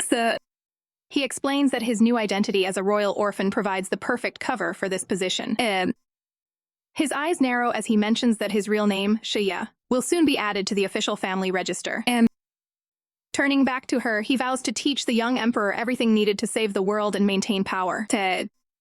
He looks at her with intensity, insisting that his care for the child is completely sincere. Shen Tanchao smiles mockingly, acknowledging how skillfully he managed to arrange everything behind her back. Tanya takes a step closer, promising that this will be the very last time he goes against her wishes. He looks at her one last time, admitting that his only real goal is to find a way back to her. Shen Tanchao offers a confident smile, daring the man before her to follow through on his claims. She maintains a steady gaze, challenging him to prove he truly has the capability to get what he wants. Tianyo watches her from the shadows of the garden, his expression unreadable as he observes her defiance.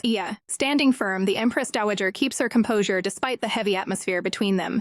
Tianyo clenches his fist tightly, a physical sign of the internal pressure he's feeling during this confrontation.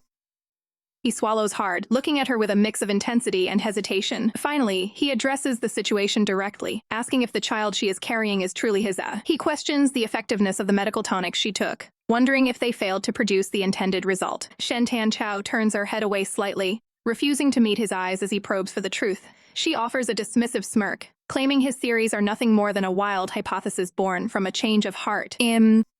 She waves her hand dismissively, categorizing her current physical symptoms as routine health irregularities not worth his concern. Tianya calls her by her full name, his face set in a somber, focused look. He steps into her personal space, suggesting that she is only pushing him away because she fears losing her emotional control.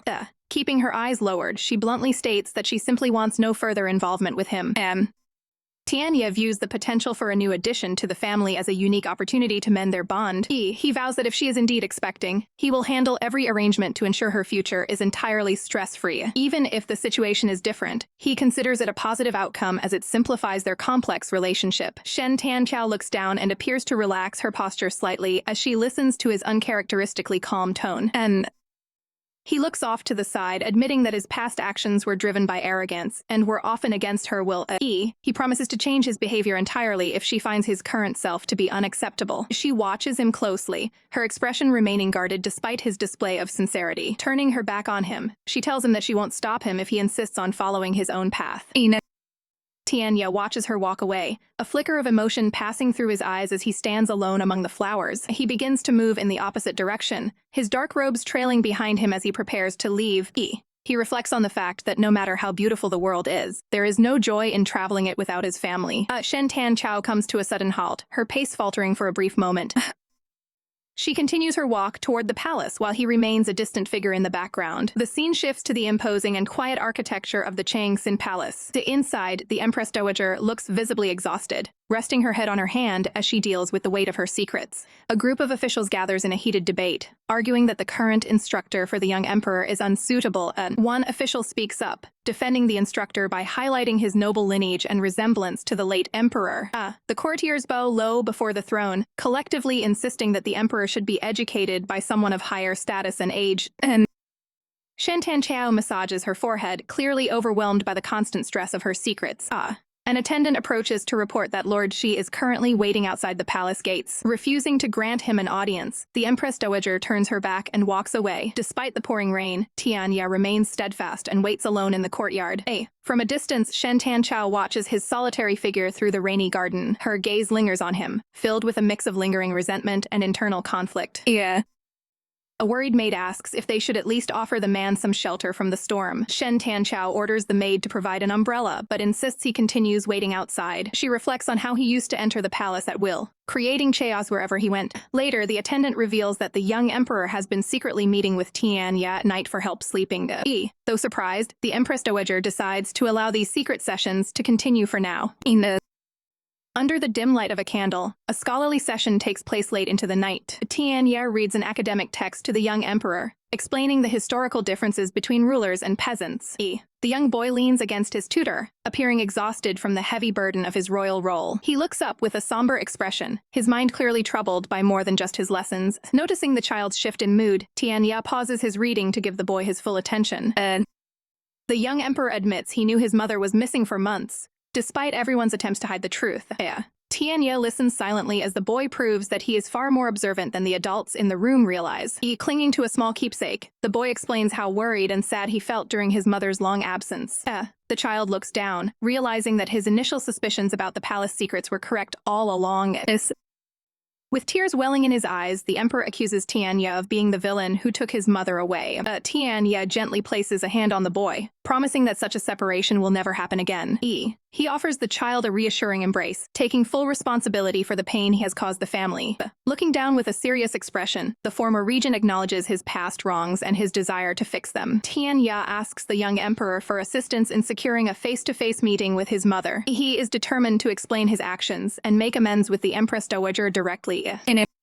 The boy stands on the bed with tears in his eyes, acknowledging that his mother still hasn't come to see the man despite his long wait. He clenches his fist tightly, declaring that this will be the final opportunity he provides for reconciliation.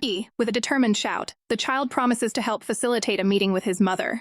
He looks up with a resolute expression, explaining that he always strives to repay any kindness shown to him. The man watches him with a somber, silent gaze as the boy offers his assistance in return for being saved previously. A single tear rolls down the child's cheek as he warns about the consequences of causing more sadness to the Empress Dowager. He wipes his eyes with his sleeve, struggling to maintain his composure during the emotional confrontation. Looking down with a pained expression, the boy declares that he will no longer view the man as a father figure if he is lied to again. The man reaches out a hand to gently comfort the crying child and acknowledge his feelings. He holds the boy close, making a solemn never to cause him any more distress. The child reaches out a small hand, insisting on a formal pinky promise to seal the deal. Their hands meet against a backdrop of spring blossoms as the agreement between them is made. The man kneels to look the boy in the eye, holding his hands to show his complete sincerity. Hook their pinky fingers together, finalizing the pact of trust between teacher and student. A gentle smile appears on the man's face as he holds the boy's hands, reaffirming his commitment to the child's well-being.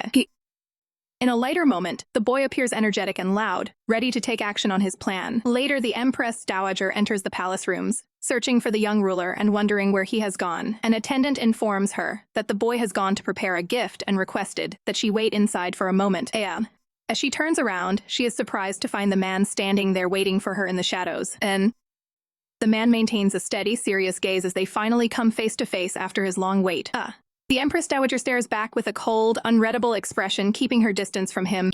She promptly dismisses all the attendants in the room so they can speak privately without being overheard. She demands to know exactly what he wants, urging him to say everything he has to say in one go. He looks at her with a calm intensity, stating that he has come to propose a specific deal regarding their future. He suggests a high-stakes game where the winner will have complete control over the final outcome. His eyes narrow with focus as he emphasizes that the loser must follow the winner's lead without question.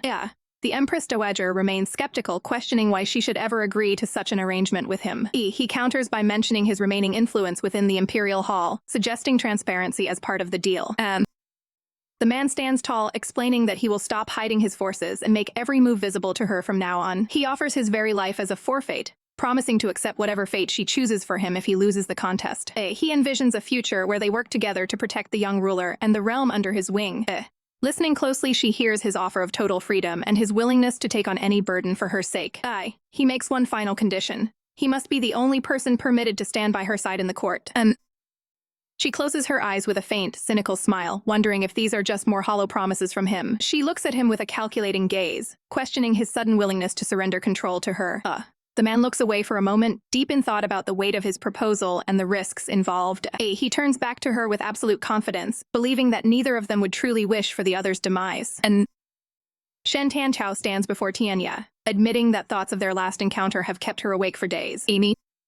Tianya tells her that while he liked her gentle side, he finds her current bold and untamed nature even more appealing. He acknowledges that he underestimated her value before and offers a high-stakes gamble with just a nod of her head. He promises to bring all his hidden schemes to light to address the failing state of the Imperial Hall. A messenger suddenly arrives with an urgent report, interrupting their private conversation. The report states that Lord Zhou was ambushed by assassins and is now trapped within Yang City. The messenger emphasizes the gravity of the situation as Lord Zhou faces a standstill against multiple enemies. Tianya appears genuinely surprised by the news of the ambush on his rival. Shen Tanchao glances over sharply, weighing the timing of this new crisis. She stares intently at Tianya, her suspicion evident as they process the news.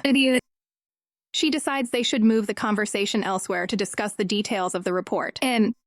The pair moves through the palace interior as they prepare to deal with the fallout. Tianya's expression remains focused and analytical as he considers his next move. He brings up her previous promise to fulfill a wish if he managed to eliminate Song Jing. He asks directly if she still intends to honor that agreement despite the new complications. Shen Tanchao looks away, noting that her answer depends entirely on what he plans to ask for. He explains that he only needs her approval to begin his move toward the Sun State. She openly wonders if he is the one who orchestrated the entire ambush for his own benefit. Tianya firmly denies any involvement, asserting that he did not interfere with the matter. Shen Tanchao suddenly experiences a wave of physical discomfort, clutching at her midsection. She is overcome by nausea, causing Tianya to step in and provide immediate support. He assists her as she takes a drink to settle her stomach and regain her composure. He quickly produces a cloth to help her clean up after the sudden bout of illness. She notices how natural and instinctive his care for her seems during this vulnerable moment. His focus remains entirely on her well-being as he completes the task. He reiterates that he is an honest player who wouldn't deny his actions if he were actually responsible for the current mess. He explains that he gave his word regarding Lord Zhou's departure and has no reason to break it. Shen Tanchao looks at him and realizes that his words ring true, alleviating some of her doubt. He describes the chaotic state of the Sun State, where various forces are currently converging. She attempts to deflect his suspicion regarding her brother's whereabouts.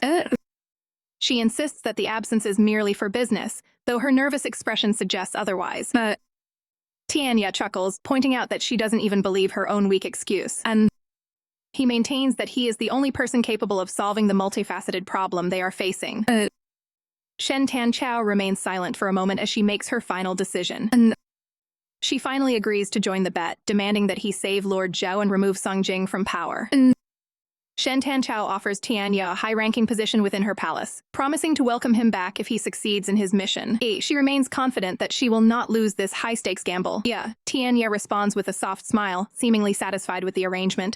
He leans in close to the Empress Dowager to finalize their terms before his departure. The sudden proximity leaves Shen Tanchao visibly stunned as she looks up at him, her eyes widen in shock at his bold behavior. Tianya quickly backs away, announcing that he will leave immediately to meet the 2-month deadline. He vows to ensure that Lord Zhou is brought back safely and in one piece. In a lighthearted moment, he warns her to look after her health and avoid unnecessary stress while he is away. After a final surprise farewell gesture, he makes a strategic retreat, leaving a flustered Shen Tanchao behind. As he walks away, Tianya considers the potential involvement of other political players in the current crisis. Shen Tanchao watches his departure with a serious and contemplative expression. Tianya looks back one last time, his gaze filled with determination for the task ahead. He finally exits the palace grounds, beginning his journey to save the city. Left alone, Shen Tanchao remains dazed by the interaction for a long moment. Her thoughts are interrupted when the young emperor, Yuan An, timidly approaches her from behind. The boy looks incredibly nervous, clearly worried about his mother's recent temper. A maid tries to offer the flustered child some pear syrup to help calm him down. Shen Tanchao turns around to see her son panicking and trying to make amends. Yuan An presents a tray of pear syrup he claims to have made himself, hoping to appease her anger. Shen Tanchao realizes the boy is already learning to plan ahead to deal with difficult situations. She softens her expression and beckons him to come closer. When she reaches out to grab his hands, the boy flinches in pain. She notices he burned himself while preparing the syrup and tells him to use medicine immediately.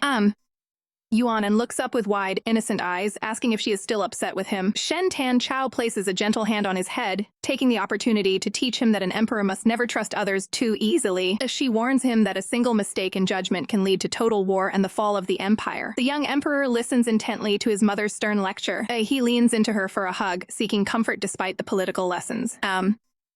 As she holds him, the boy's gaze shifts as he remembers a pivotal moment from his past. A flashback reveals a memory of Consort Jiang diving into freezing waters to save the boy's life, without regard for his own safety. Shen Tanchao reflects on the deep bond between the boy and the consort, realizing that these loyalties can be a dangerous double-edged sword. Yuan An questions his mother's previous advice, suggesting that being overly suspicious makes it impossible for officials to remain loyal. The young emperor insists that they must offer their trust to those they use, firmly believing that Consort Jiang would never harm him. Shen Tanchao looks down at the boy with a cold gaze, promising herself that this will be the final time she allows him to be so naive. She gently touches his face, reassuring him that she isn't angry despite her internal reservations. She tells him it is rare for him to trust someone, but warns him never to let outsiders into this area without her permission again. After the boy agrees, she turns and walks away with her guard to attend to more pressing matters. Despite the strategist's earlier confidence, she orders immediate reinforcements to be sent to ensure Prime Minister Zhu's safety. Her expression remains stoic as she contemplates the loyalty of those closest to her. She commands her guard to thoroughly investigate Wei Ran's recent movements and any correspondence he has sent or received. Closing her eyes, she hopes her brother will not do anything to disappoint her or compromise the throne. The scene shifts to the massive fortifications of Yang City, where a large army is currently stationed. Wei Ran stands beside General Song Jing, who wonders aloud why such a small location with a meager force hasn't been captured yet. Song Jing suspects that spies within his own ranks have been tipping off the enemy, allowing them to escape detection. Wei Ran maintains a calm, unbothered expression as the general glares at him with growing suspicion. He suggests that the general should inspect his own army for infiltrators rather than starting a fight among allies. Song Jing smirks at the suggestion, though the tension between the two men remains palpable. A sudden report arrives that the rations warehouse is on fire, confirming that an enemy has indeed infiltrated their camp. The general tells Wei Ran that since he is guarding this area, it is his responsibility to clean up the mess. He confidently predicts that by the time he returns, the city will have fallen and Zhou will be his prisoner. Wei Ran tells him to leave the matter in his hands as they stand back to back in the clearing. Song Jing begins to walk away, leaving the young man alone to deal with the chaos. As soon as the general is out of range, Wei Ran's neutral mask begins to slip. An eerie and determined look washes over his face as he prepares to execute a hidden plan. Suddenly, an arrow whistles through the air, narrowly missing Song Jing as he travels through the woods. A wave of soldiers suddenly charges out from the brush, shouting for an all-out attack. Wei Ran is seen among the charging group, partially hidden by a dark hood as he leads the ambush. Song Jing lets out a dark laugh, realizing he has been lured into a trap. He calls out Wei Ran for secretly helping Prime Minister Zhu and wearing down the army's strength over the past few days. Wei Ran removes his hood, admitting he originally wanted to cooperate for his sister's sake, but his priorities have changed. He declares that any traitors who disrupt the order of the Imperial Hall will be hunted down and eliminated. Song Jing mocks him, noting how protective he is of his sister even in the heat of battle. The general challenges him, asking if Wei Ran truly believes he is capable of taking him down in this forest. More soldiers charge into the fray as the ambush escalates into a full-scale skirmish. Song Jing stands his ground, revealing that he was prepared for this betrayal and has his own massive force ready. Wei Ran realizes with a shock that he completely miscalculated the sheer number of soldiers Song Jing had at his disposal. White flowers bloom against a clear blue sky. Tianya receives a report that Songjing has discovered the plan and turned the tables. The messenger explains that Wei Ran was injured during the failed ambush and has retreated. The subordinate warns that the situation is critical as Songjing is now in hot pursuit. A peaceful night settles over the traditional buildings of the estate. Wei Ran stands quietly, reflecting on the message he just received. He looks toward the horizon, considering an unexpected offer of cooperation to take down Songjing. His subordinate confirms that the mysterious ally wants to join forces against their mutual enemy. Wei Ran remains cautious, doubting that anyone offering such help has truly good intentions. He realizes that returning home without success would leave his sister vulnerable to political rivals. His expression hardens as he thinks of the many eyes watching for any sign of weakness in the Imperial Hall. Determined to protect Shen Tanqiao, he stands firm in his resolve to see the mission through. He looks down with a grim look, knowing he must make a decisive choice. A memory shows his commitment to staying near Songjing to eventually eliminate the threat. Songjing appears in the flashback, looking confident while overseeing his troops. The scene shifts to a chaotic battle where soldiers are locked in a fierce struggle. From behind, Wei Ran vows to prove that he finally has the strength to safeguard his sister. The subordinate suggests that risking a partnership with the unknown sender might be their only option. Wei Ran clenches his fist, feeling the pressure of the mounting crisis. He looks up sharply, refocusing his attention on the tactical reality. Turning to his aide, he asks for a count of the elite soldiers remaining in the Sun State. The aide shakes his head, explaining that Songjing is now constantly guarded and wears protective armor. Wei Ran swallows hard, realizing that a direct assassination attempt is now impossible. He demands a face-to-face meeting with the mysterious person, stating the deal is off otherwise. A sunlight bathes the palace rooftops in the Imperial City. Shen Tanqiao stands by a window as a servant brings her a new letter. She reads the message, which states that the sender has already reached the Sun State. A small figure runs quickly across the floor with tiny, rapid footsteps. The girl looks up with stars in her eyes, expressing how much she missed the Empress. She leaps forward with excitement, intending to greet her mistress. Suddenly, she stops in her tracks, remembering her instructions. She looks flustered, nearly forgetting the strict warnings she was given about her behavior. She recalls a memory of Tianya, telling her to stay by the Empress's side and keep her entertained. In the memory, she is thrilled by the idea of having such an important responsibility. Tianya looms over her, emphasizing the rules she must follow while he is away. His cold gaze serves as a reminder of the consequences if she steps out of line. She comically tries to win him over, promising to speak highly of him to the Empress. A miniature Tianya is seen working hard at his desk, determined to maintain his influence even from afar. And a hand holds a letter from an admirer who claims they will no longer stop others from attempting to get close to the recipient. The Empress Dowager reads the message where the sender expresses a desire to compete for her attention as an equal. Yun Yu notices Her Majesty reading yet another letter from Lord Xi and comments on the man's unwavering dedication. The young girl explains that Lord Xi has even gone so far as to hire new palace cooks, just to improve the Empress's appetite. She continues to praise how the Lord manages every small detail of the Empress's life, from her wardrobe to her residence. Exhausted by the constant chatter, the Empress Dowager leans on her desk and asks if her servant has finally finished talking.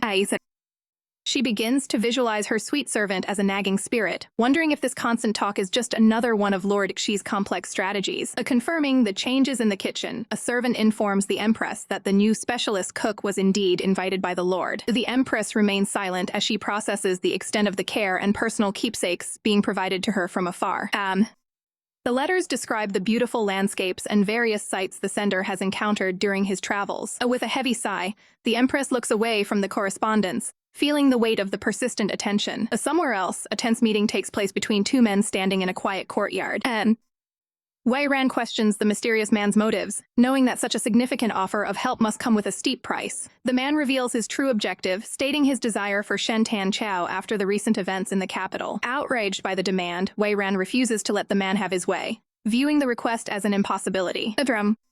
The mysterious figure clarifies that he doesn't need help with introductions, only that Wei Ran stays out of his way. Wei Ran remains fiercely protective, vowing that he won't let anyone lay a finger on his sister. The man closes his eyes and assures him that the final decision will rest entirely with her, promising no threats or coercion. He reminds Wei Ran of his previous promise to provide protection, maintaining a calm and serious expression. Wei Ran is forced to listen as the man questions whether his own past actions were truly selfless or driven by hidden desires. The mysterious ally pushes further, asking if Wei Ran's behavior could really stand up to intense public scrutiny. The two stand apart in the garden, the atmosphere thick with the weight of the man's pointed questions. Stunned into silence, Wei Ran struggles to find a response as cold sweat begins to form on his face. The figure warns that even if they succeed, the public will likely gossip and view Wei Ran as nothing more than a traitorous spy. Frustrated and unable to argue, Wei Ran tightly grips the fabric of his sleeve as the reality of his situation sinks in. Knowing he has no chance of a normal life with his sister, Wei Ran stands defeated by the man's logic. The mysterious figure offers a deal to cooperate and take down Song Jing, which would restore Wei Ran's reputation. The two men stand in silence, considering the alliance that could change the course of their mission. Wei Ran finally begins to lower his guard, signaling a shift in his resolve toward the proposed partnership. He looks at the man one last time, searching for any sign of deception in his serious gaze. Wei Ran asks for confirmation that the Empress will truly be allowed to make her own choices without any threats. The mysterious man stares back with absolute certainty, declaring that he is a man of his word before the agreement is finalized.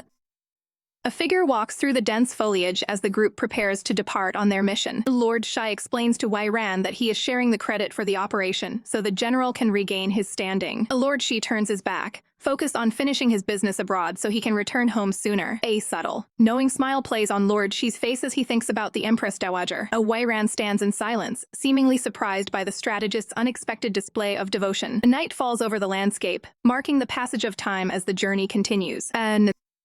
Under the dim light of a single candle, Lord Shi sits alone, diligently writing a personal letter. He reflects deeply on his feelings, his gaze fixed on the parchment as he pours out his thoughts. A vision of a brighter future appears, showing Lord Xi and the Empress Dowager sharing a quiet moment together among the blossoms. He imagines breaking free from the metaphorical chains of his past that have long dictated his life. In this dreamlike sequence, he sees a world where they grew up together as childhood friends. The vision continues with Lord Xi guiding the Empress Dowager through the complexities of courtly scholarship. He pictures himself patiently teaching her the proper way to handle a calligraphy brush during their studies. The imaginary scene shifts to him showing affection to a young child in a peaceful setting. He envisions a life where he could have been a present and caring figure for the young boy. Back in reality, the Empress Dowager looks visibly moved as she reads through these deep sentiments.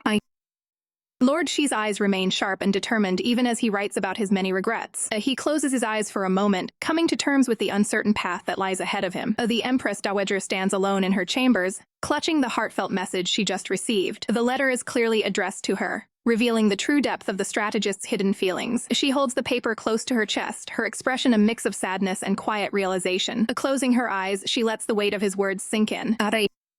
Elsewhere, an enemy soldier frantically searches the dark woods for any sign of a survivor. Song Jing hides nearby in the shadows, badly wounded and struggling to stay conscious. He wipes a trail of blood from his mouth, refusing to give in to the pain despite his injuries. Looking at the blood on his hands, Song Jing realizes just how desperate his current situation has become. His loyal subordinate begs him to stay strong so they can find a way to escape the surrounding troops. Using his sword for support, Song Jing tries to stand despite his rapidly failing strength. He clutches his chest, feeling the heavy toll of the battle wounds he sustained during the ambush. Song Jing looks on with a grim expression, knowing the chances of him making it out alive are slim.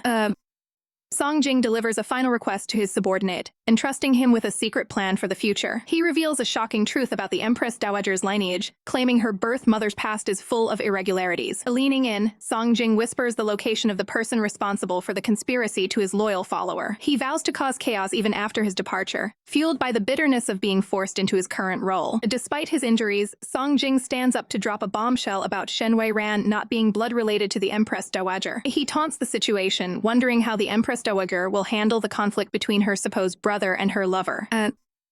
Song Jing draws his blade, preparing for a final stand while looking back at his man. With a final command, he tells his subordinate to flee and complete the mission. The subordinate retreats into the shadows as Song Jing remains behind to face his fate alone. Lord Shai finally arrives on the scene, stepping through the foliage to confront the rebel leader. Song Jing smiles mockingly at Lord Xi, calling him a hypocrite for his devotion to the Empress. Lord Shi remains perfectly composed, listening to the insults with a stoic expression, as she makes it clear that he will uphold his promise to protect those he committed to saving.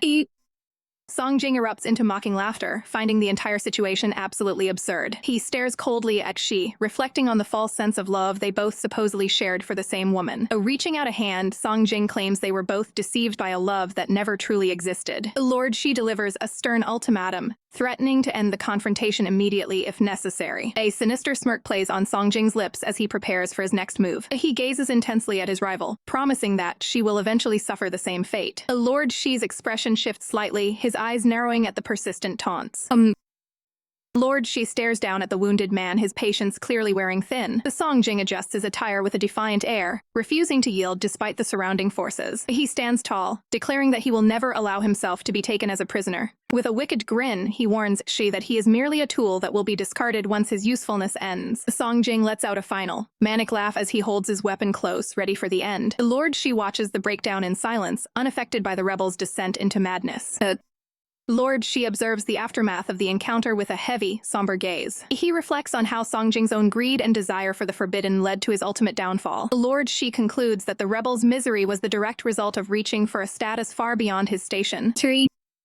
Lord Xi stands alone in the night, looking out over the dark foliage as he reflects on the battle. He stares at the blood on his hands, a grim reminder of the recent conflict with Song Jing. Walking away, he discards a stained cloth as he prepares for the tasks ahead. Inside the estate, Lord Xi maintains a solemn expression while considering his next move. He prepares a calligraphy brush to document the day's events in a letter. An attendant confirms that no messages have arrived from the capital, leaving the room in a heavy silence. Lord Xi tightens his grip on the brush, showing a rare moment of internal tension.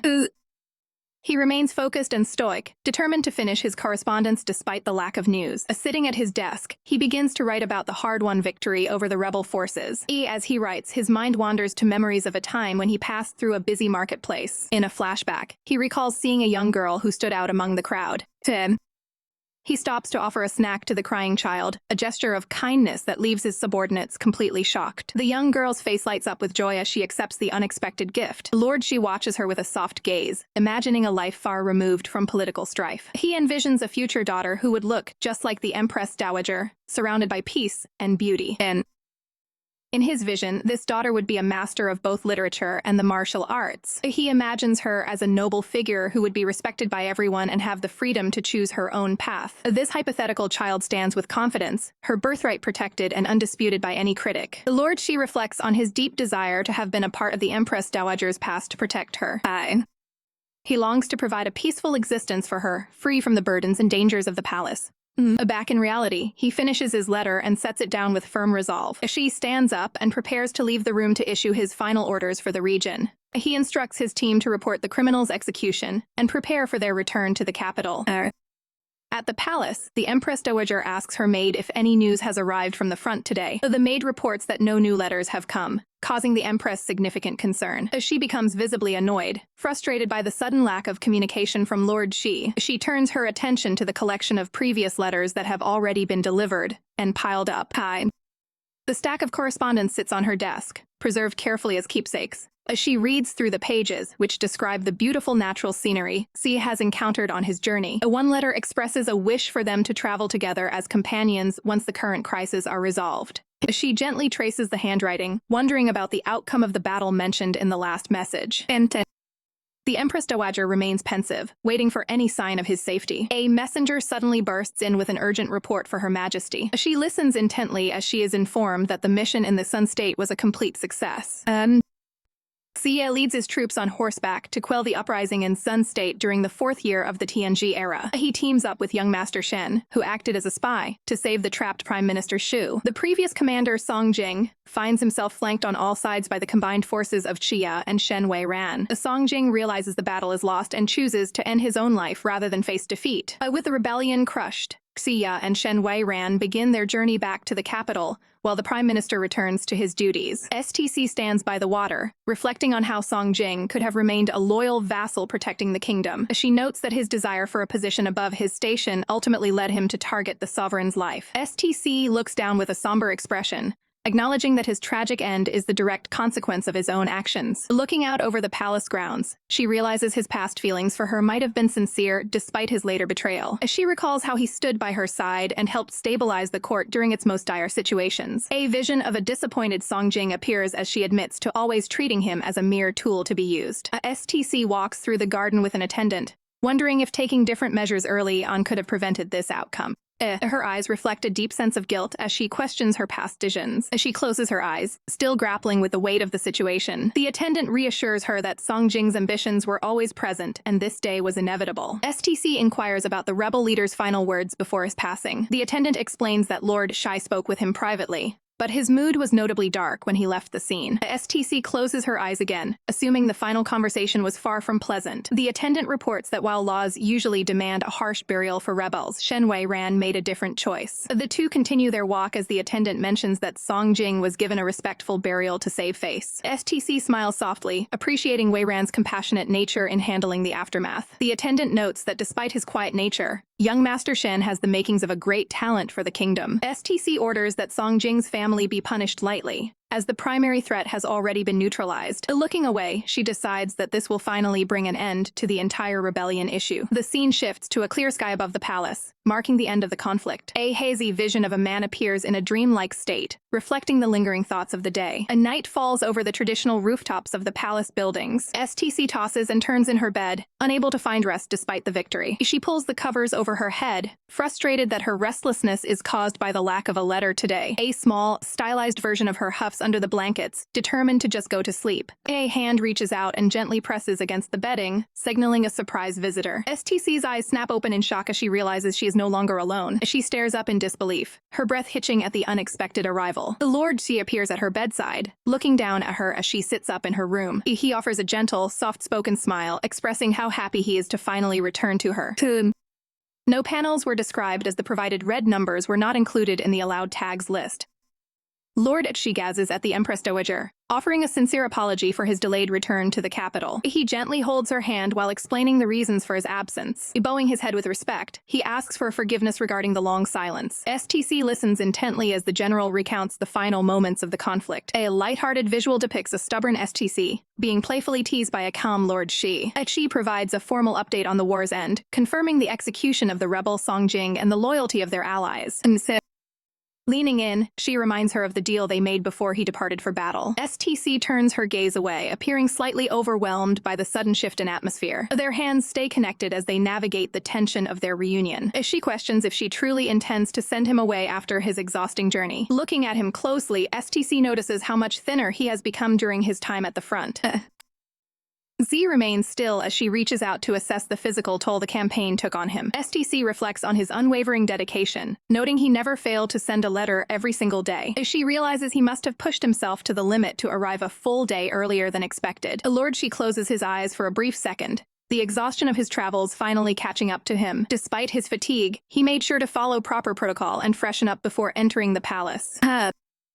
The Empress Dowager decides to let her guard down just for this evening. She reaches out once more, her expression showing a rare moment of vulnerability. Suddenly, a sharp muscle cramp causes STC to recoil in pain. She moves quickly to support her, noticing her discomfort immediately. He explains that he consulted with army doctors specifically to learn how to treat these types of ailments. STC looks at him with wide eyes, surprised by his foresight and care. Bright flowers symbolize the shift in the room's mood as the tension begins to dissipate. The two sit together in the quiet palace while Z applies the medical techniques he learned. When asked about the final words of the rebel leader, Z keeps his expression neutral. He dismisses the matter entirely, stating that the ramblings of a defeated man are not worth her concern. A playful chibi visual shows a determined Z asserting that he has no intention of leaving her side tonight. The moon shines brightly in the night sky as a beaded curtains gently in the breeze. The palace grounds are bathed in moonlight during a quiet evening. Lord Xi rests beside the Empress Dowager, watching her as she sleeps peacefully. The Empress Dowager remains in a deep slumber, unaware of his gaze. Lord Xi observes her features with a contemplative expression. The two lie together in the dimly lit room surrounded by quiet shadows. Lord Xi whispers her name softly while she continues to rest. He wonders to himself if she has actually cared for him all along. She shifts slightly in her sleep but does not wake. Lord Xi sits up and reflects on her loyalty and the risks she has taken. He looks at her back, questioning why she continues to give him chances despite his past treatment. She sits by her side, sighed, recalling a time from his past when he was incapacitated. He remembers the gentle sensation of her tracing his eyelashes while he couldn't move. He regrets that his past hatred blinded him to the truth of her actions. A hand reaches out toward blooming flowers in a symbolic moment of realization. As she lies back down, staring at the ceiling as he processes these newfound feelings, he acknowledges that she seems to avoid him out of a fear of old emotions returning. Xi watches her toss and turn, interpreting it as a sign that she was waiting for his arrival. He questions if he truly holds a special place in her heart compared to others. A small smile appears on his face as he dismisses the warnings of his enemies. His gaze remains fixed on her, determined to prove those warnings wrong. Xi sits upright in bed, looking out toward the window at the dark garden. He realizes that having someone to care for has made him more vulnerable to fear. He reaches out a hand to hover near her face, hesitant to make contact. A bitter smile crosses his face as he admits he is afraid of being rejected. The Empress Dowager remains still, her expression calm in the moonlight. Beaded curtains and floral decorations frame the quiet scene of his silent vigil. Xi looks at her with a renewed sense of purpose, hoping to earn her affection. He leans closer to her, deciding it is time to end his internal questioning. He settles back down next to her, watching over her one last time before the night ends. In a small bonus scene, a miniature Lord Xi feels proud of his secret confession. The production team presents the latest update on the Empress Mother story. A tranquil night falls over the palace as the moon glows softly behind the trees. Delicate cherry blossoms sway near the window curtains, marking a quiet moment of reflection. Resting quietly, she sighs as she contemplates the complex history between her and the man nearby. Memories of a previous life surface, showing her dutifully attending to him during his illness. Despite their difficult past, seeing his health decline always brought a sharp pain to her heart. She wonders how their lives might have changed if they had met under different circumstances or roles. A vision of a peaceful life where they could have shared a sincere, honest bond flashes through her mind, and she looks at his calm, resting face, reflecting on the truth she tried to hide from herself. Deep down, her fear and longing for freedom were layered over a hidden desire to be near him. Even when she tried to keep her distance, her heart naturally gravitated toward his side. Her devotion was evident as she constantly consulted doctors to ensure he received the best care. She watches him with a heavy heart, hoping to remember every detail of his appearance. Reaching out, she gently traces the lines of his face while he remains asleep. The moment his eyelashes flutter, she quickly pulls back in fear of being noticed. Tears begin to fall as she realizes she can no longer deny her true feelings. Wiping her eyes, she tries to convince herself she is simply playing a role wholeheartedly. The weight of her emotions becomes overwhelming as she sits by his side in the dim light. Looking out into the night, she acknowledges the feelings she has buried for so long. She realizes that despite everything, a part of her has always cared deeply for him. Sitting on the edge of the bed, she watches over him while he rests peacefully. He remains in a deep sleep, unaware of the internal struggle she is facing. She offers a gentle smile and a quiet wish for him to have sweet dreams. The two share a moment of quiet rest as the night passes in the palace. The next morning, a young visitor approaches the room with a question. The boy rushes toward the room, eager to speak with his mother after she has woken up. He stops abruptly at the entrance, stunned by the unexpected sight before him. His eyes widen in complete shock as he tries to process the situation. Taking a quick peek at the shared resting space, he turns bright red from the surprise. Panicked, he tells them to ignore his presence and continue with whatever they were doing. Without waiting for a response, he turns and sprints away from the room as fast as he can, and outside, he excitedly shares the news with a servant, convinced their relationship has taken a massive leap. He is thrilled to see them getting along so well and wonders when things improved so much. The boy continues to pester the servant for more details about the unfolding drama in the palace. The chapter concludes with a showcase of the main characters in their formal attire. The team thanks the readers for following the story and provides links for further support.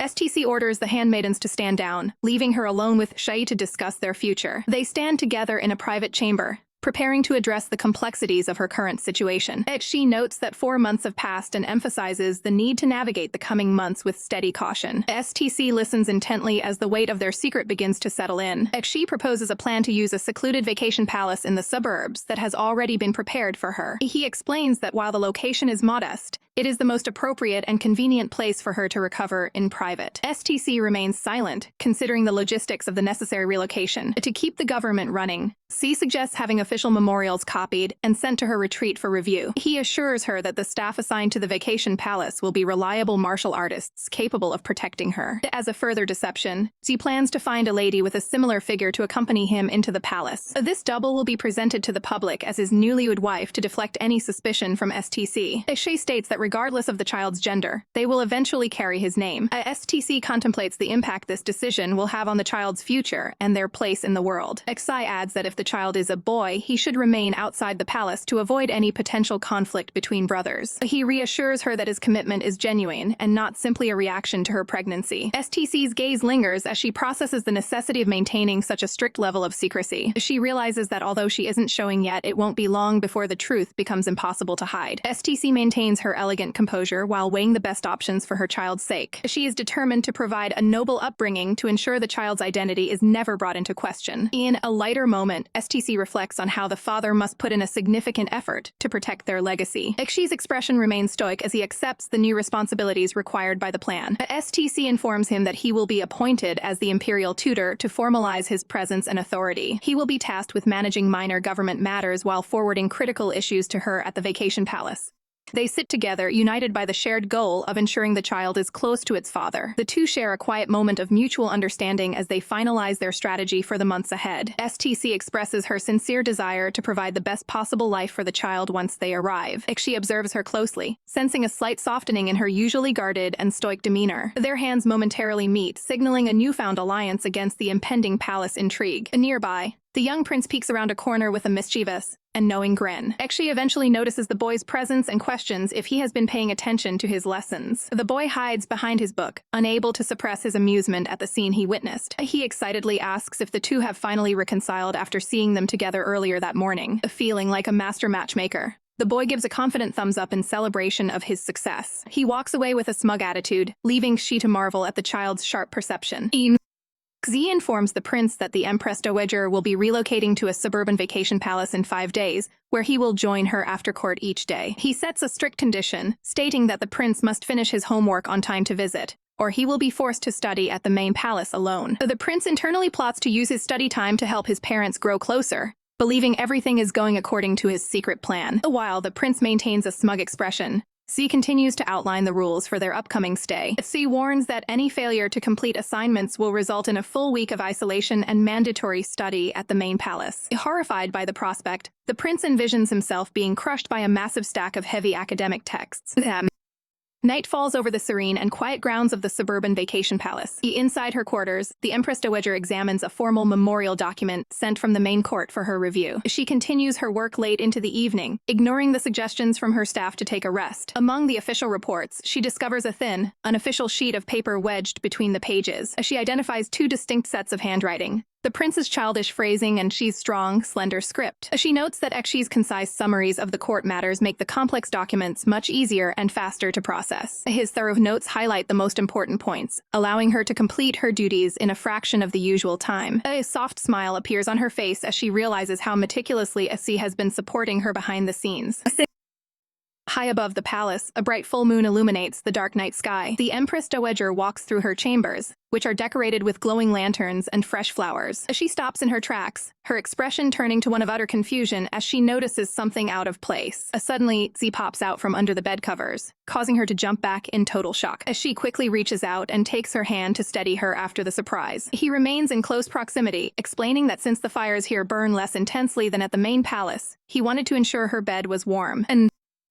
The Empress Dowager reacts with a mixture of annoyance and embarrassment at his bold behavior. Xi gestures to the linens, claiming he has fulfilled his duty of making the bed toasty for her. He maintains a serious expression while assuring her that he has no ulterior motives and only wishes to be helpful. A faint, knowing smirk develops on Xi's face as he watches her reaction to his presence. He reaches out and adjusts the blankets with a calm and deliberate motion. Xi gazes at her, asking if she truly intends to turn him away after his simple gesture of care. She looks back at him, commenting on how surprisingly bold he has become over the years they have known each other.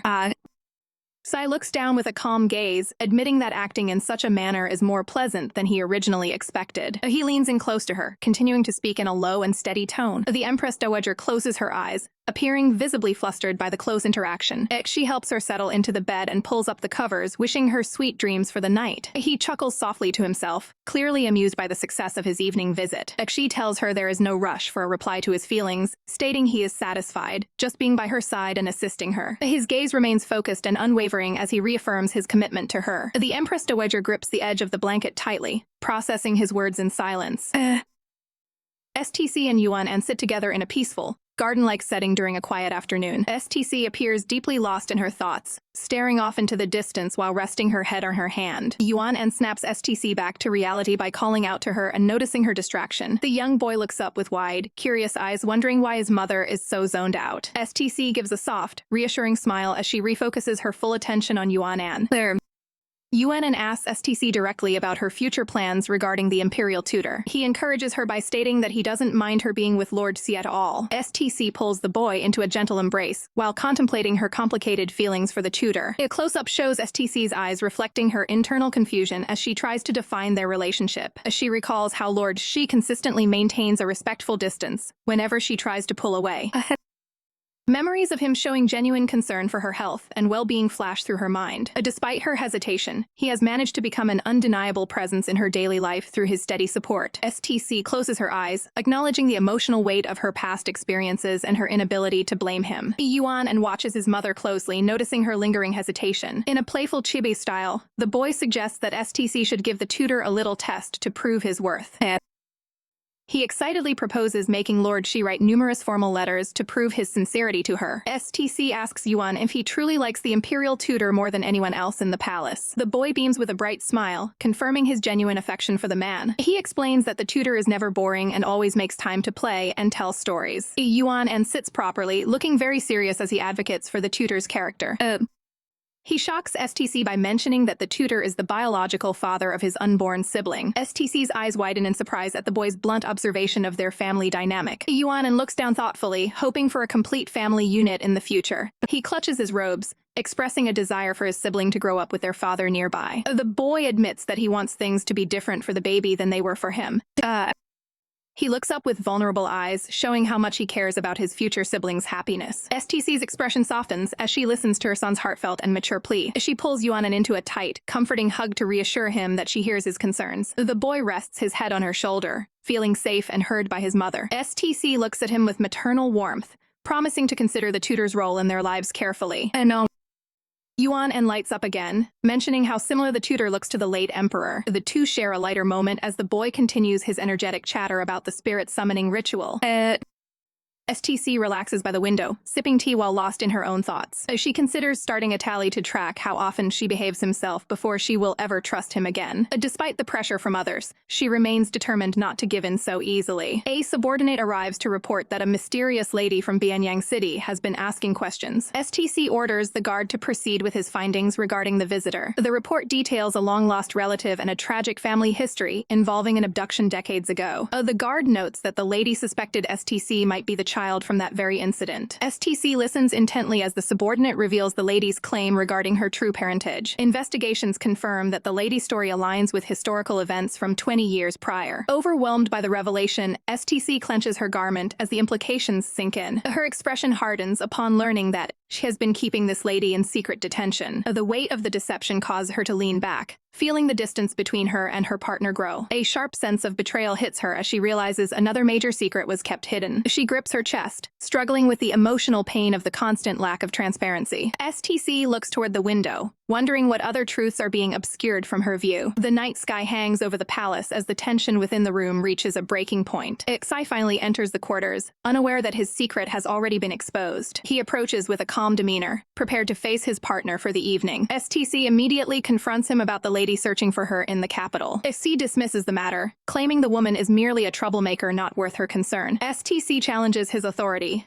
asking if he truly thought it was best to hide her potential family history. Xi argues that the lady's intentions are clearly suspicious and motivated by STC's current status. STC stands her ground, questioning what if the woman is actually her blood-related aunt. She reflects on her childhood, desperate for answers about why her parents lacked affection. The memory of her past family's coldness and exploitation haunts her current thoughts. If she remains quiet, his expression unreadable as he absorbs her frustration. He eventually speaks, insisting his actions were intended to shield her from further hurt. He points out that these supposed relatives never stepped up when she was truly in need years ago. As Psy looms over her, reiterating that the timing of the woman's appearance is far too convenient. He maintains that she doesn't need people who only view her as a means to an end. STC snaps back, accusing him of being the same controlling person who forces his will on others. She turns away, questioning if she was wrong to ever consider taking the hand he offered. Her internal tally system takes a massive hit as she angrily marks down his failure in her notebook. Xi's eyes close as he experiences a sharp pang of emotional distress over their current conflict. He attempts to soothe her, arguing that not every blood relative deserves to be called family. Shen Tanchao remains silent, her expression filled with a deep, lingering sadness. Xi pulls back his hand, signaling a shift in his approach to the sensitive situation. He admits his failure to consider her feelings and promises to let her meet the relative. Shen Tanchao looks down in contemplation, realizing she shouldn't have let anger lash out at him. Xi turns his back and walks away, leaving the room in a heavy silence. She watches his departing shadow, understanding that he views a deceitful family as a curse. She reflects on the distance growing between them, her gaze fixed on nothing in particular. The weight of her words hits her as she realizes she completely disregarded his protective efforts. Over at the Shen residence, the young master returns with a determined and serious demeanor. He strides through the courtyard, his focus entirely on the confrontation ahead. His mother rushes to his side, immediately criticizing Shen Tanchao for overworking him. He stands impassively while she complains about the lack of prestige in his current role. The woman looks indignant, clearly more concerned with status than her son's well-being. He gives her a chilling look, warning that her position as the Empress Dowager's mother is in jeopardy, as she is visibly shaken by the threat of being disowned by the daughter she claims to have raised. He informs her that representatives from Bianyang City have arrived to reveal the truth. The mother's face drains of color as the secret she's kept for decades begins to surface. He asks her point blank if she has spent any time reflecting on the events from 20 years ago. He looms over her, demanding answers while she trembles under the weight of his questioning. The young man pushes for the full story, wanting to know exactly what his parents did back then. She finally breaks, explaining how an uncle kidnapped a woman from a respectable family long ago. The flashback reveals the isolated residence where the woman was held against her will. A maidservant is shown desperately seeking help when the woman went into labor alone. The tragic sequence ends with the birth of a baby girl and the biological mother's passing. The father figure decided to cover up the entire scandal to prevent any stain on the family's reputation. They chose to raise the child as their own, claiming it was a way to compensate for the tragedy. The young man listens with a heavy heart, still questioning their true level of involvement. His mother remains defiant, arguing that they provided the girl with a high-status life for many years. He counters her with cold eyes, noting that the kidnapping robbed his sister of a life with her real family. He walks away in total disgust, wishing he could have been born to parents with more honor. Mother Shen reacts with shock as Wei Ran confronts her about the family's hidden past. Wei Ran looks down in shame, admitting he was the one responsible for detaining the mysterious lady. Mother Shen lashes out in anger, blaming Wei Ran for insisting on adopting the girl all those years ago. She raises a hand to strike him, fueled by her growing resentment toward the Empress Dowager. Wei Ran quickly intercepts his mother's hand, preventing the physical confrontation. He looks at her with a cold, determined expression, urging her not to go overboard. Wei Ran stands his ground, stating that protecting the family's reputation must be their top priority. Lord Shen walks away as his wife collapses to the ground in a state of total despair. Mother Shen screams in frustration, regretting the way her own son has turned against her. Lord Shen glances back at his wife with a look of pure disdain before moving on. He remains silent and disappointed, disgusted by her lack of composure during this family crisis. Lord Shen walks off alone, reflecting on his failed attempt to use his daughter as a political pawn. He sternly orders his wife to leave the capital and return to their old residence for several years. Mother Shen looks utterly defeated as she accepts her husband's harsh command. The scene shifts to the serene and grand exterior of the vacation palace. A servant informs the Empress Dowager that Wei Ran has successfully driven the suspicious lady out of the capital. Wei Ran explains to his sister that the woman was likely a fraud sent to sow doubt about their kinship. He looks at her with deep uncertainty, wondering if they are truly not related by blood. The Empress Dowager offers a reassuring gaze, promising that he will always be her brother regardless of their origins. She places a comforting hand on his arm to stabilize his emotions during the conversation. Wei Ran stands close to his sister, expressing his loyalty and revealing his father's plan to retire. He looks away sadly, explaining that his father feels a deep sense of failure over the recent rumors. In a brief, lighthearted moment, Wei Ran promises to personally escort his mother away so she can reflect. He holds his sister's hand, seeking one final moment of connection before he has to leave. Wei Ran looks at her with a heavy heart, wishing he could stay by her side forever. The Empress Dowager listens quietly, her expression remaining calm and resolute. She closes her eyes and agrees that she will no longer seek out the mysterious lady. She places her hands on his shoulders, reaffirming their bond despite the secrets surrounding her birth. Looking away, she reflects on the value of having a brother who truly wants the best for her. As she realizes that continuing to investigate the rumors would only cause Wei Ran more unnecessary pain, she decides that chasing a dubious aunt isn't worth the effort or the potential heartbreak for her family. Wei Ran smiles softly, mentioning he will stay for a few more days before the family departs. The two spend a final, quiet evening together in the palace, cherishing their time as siblings before the big move.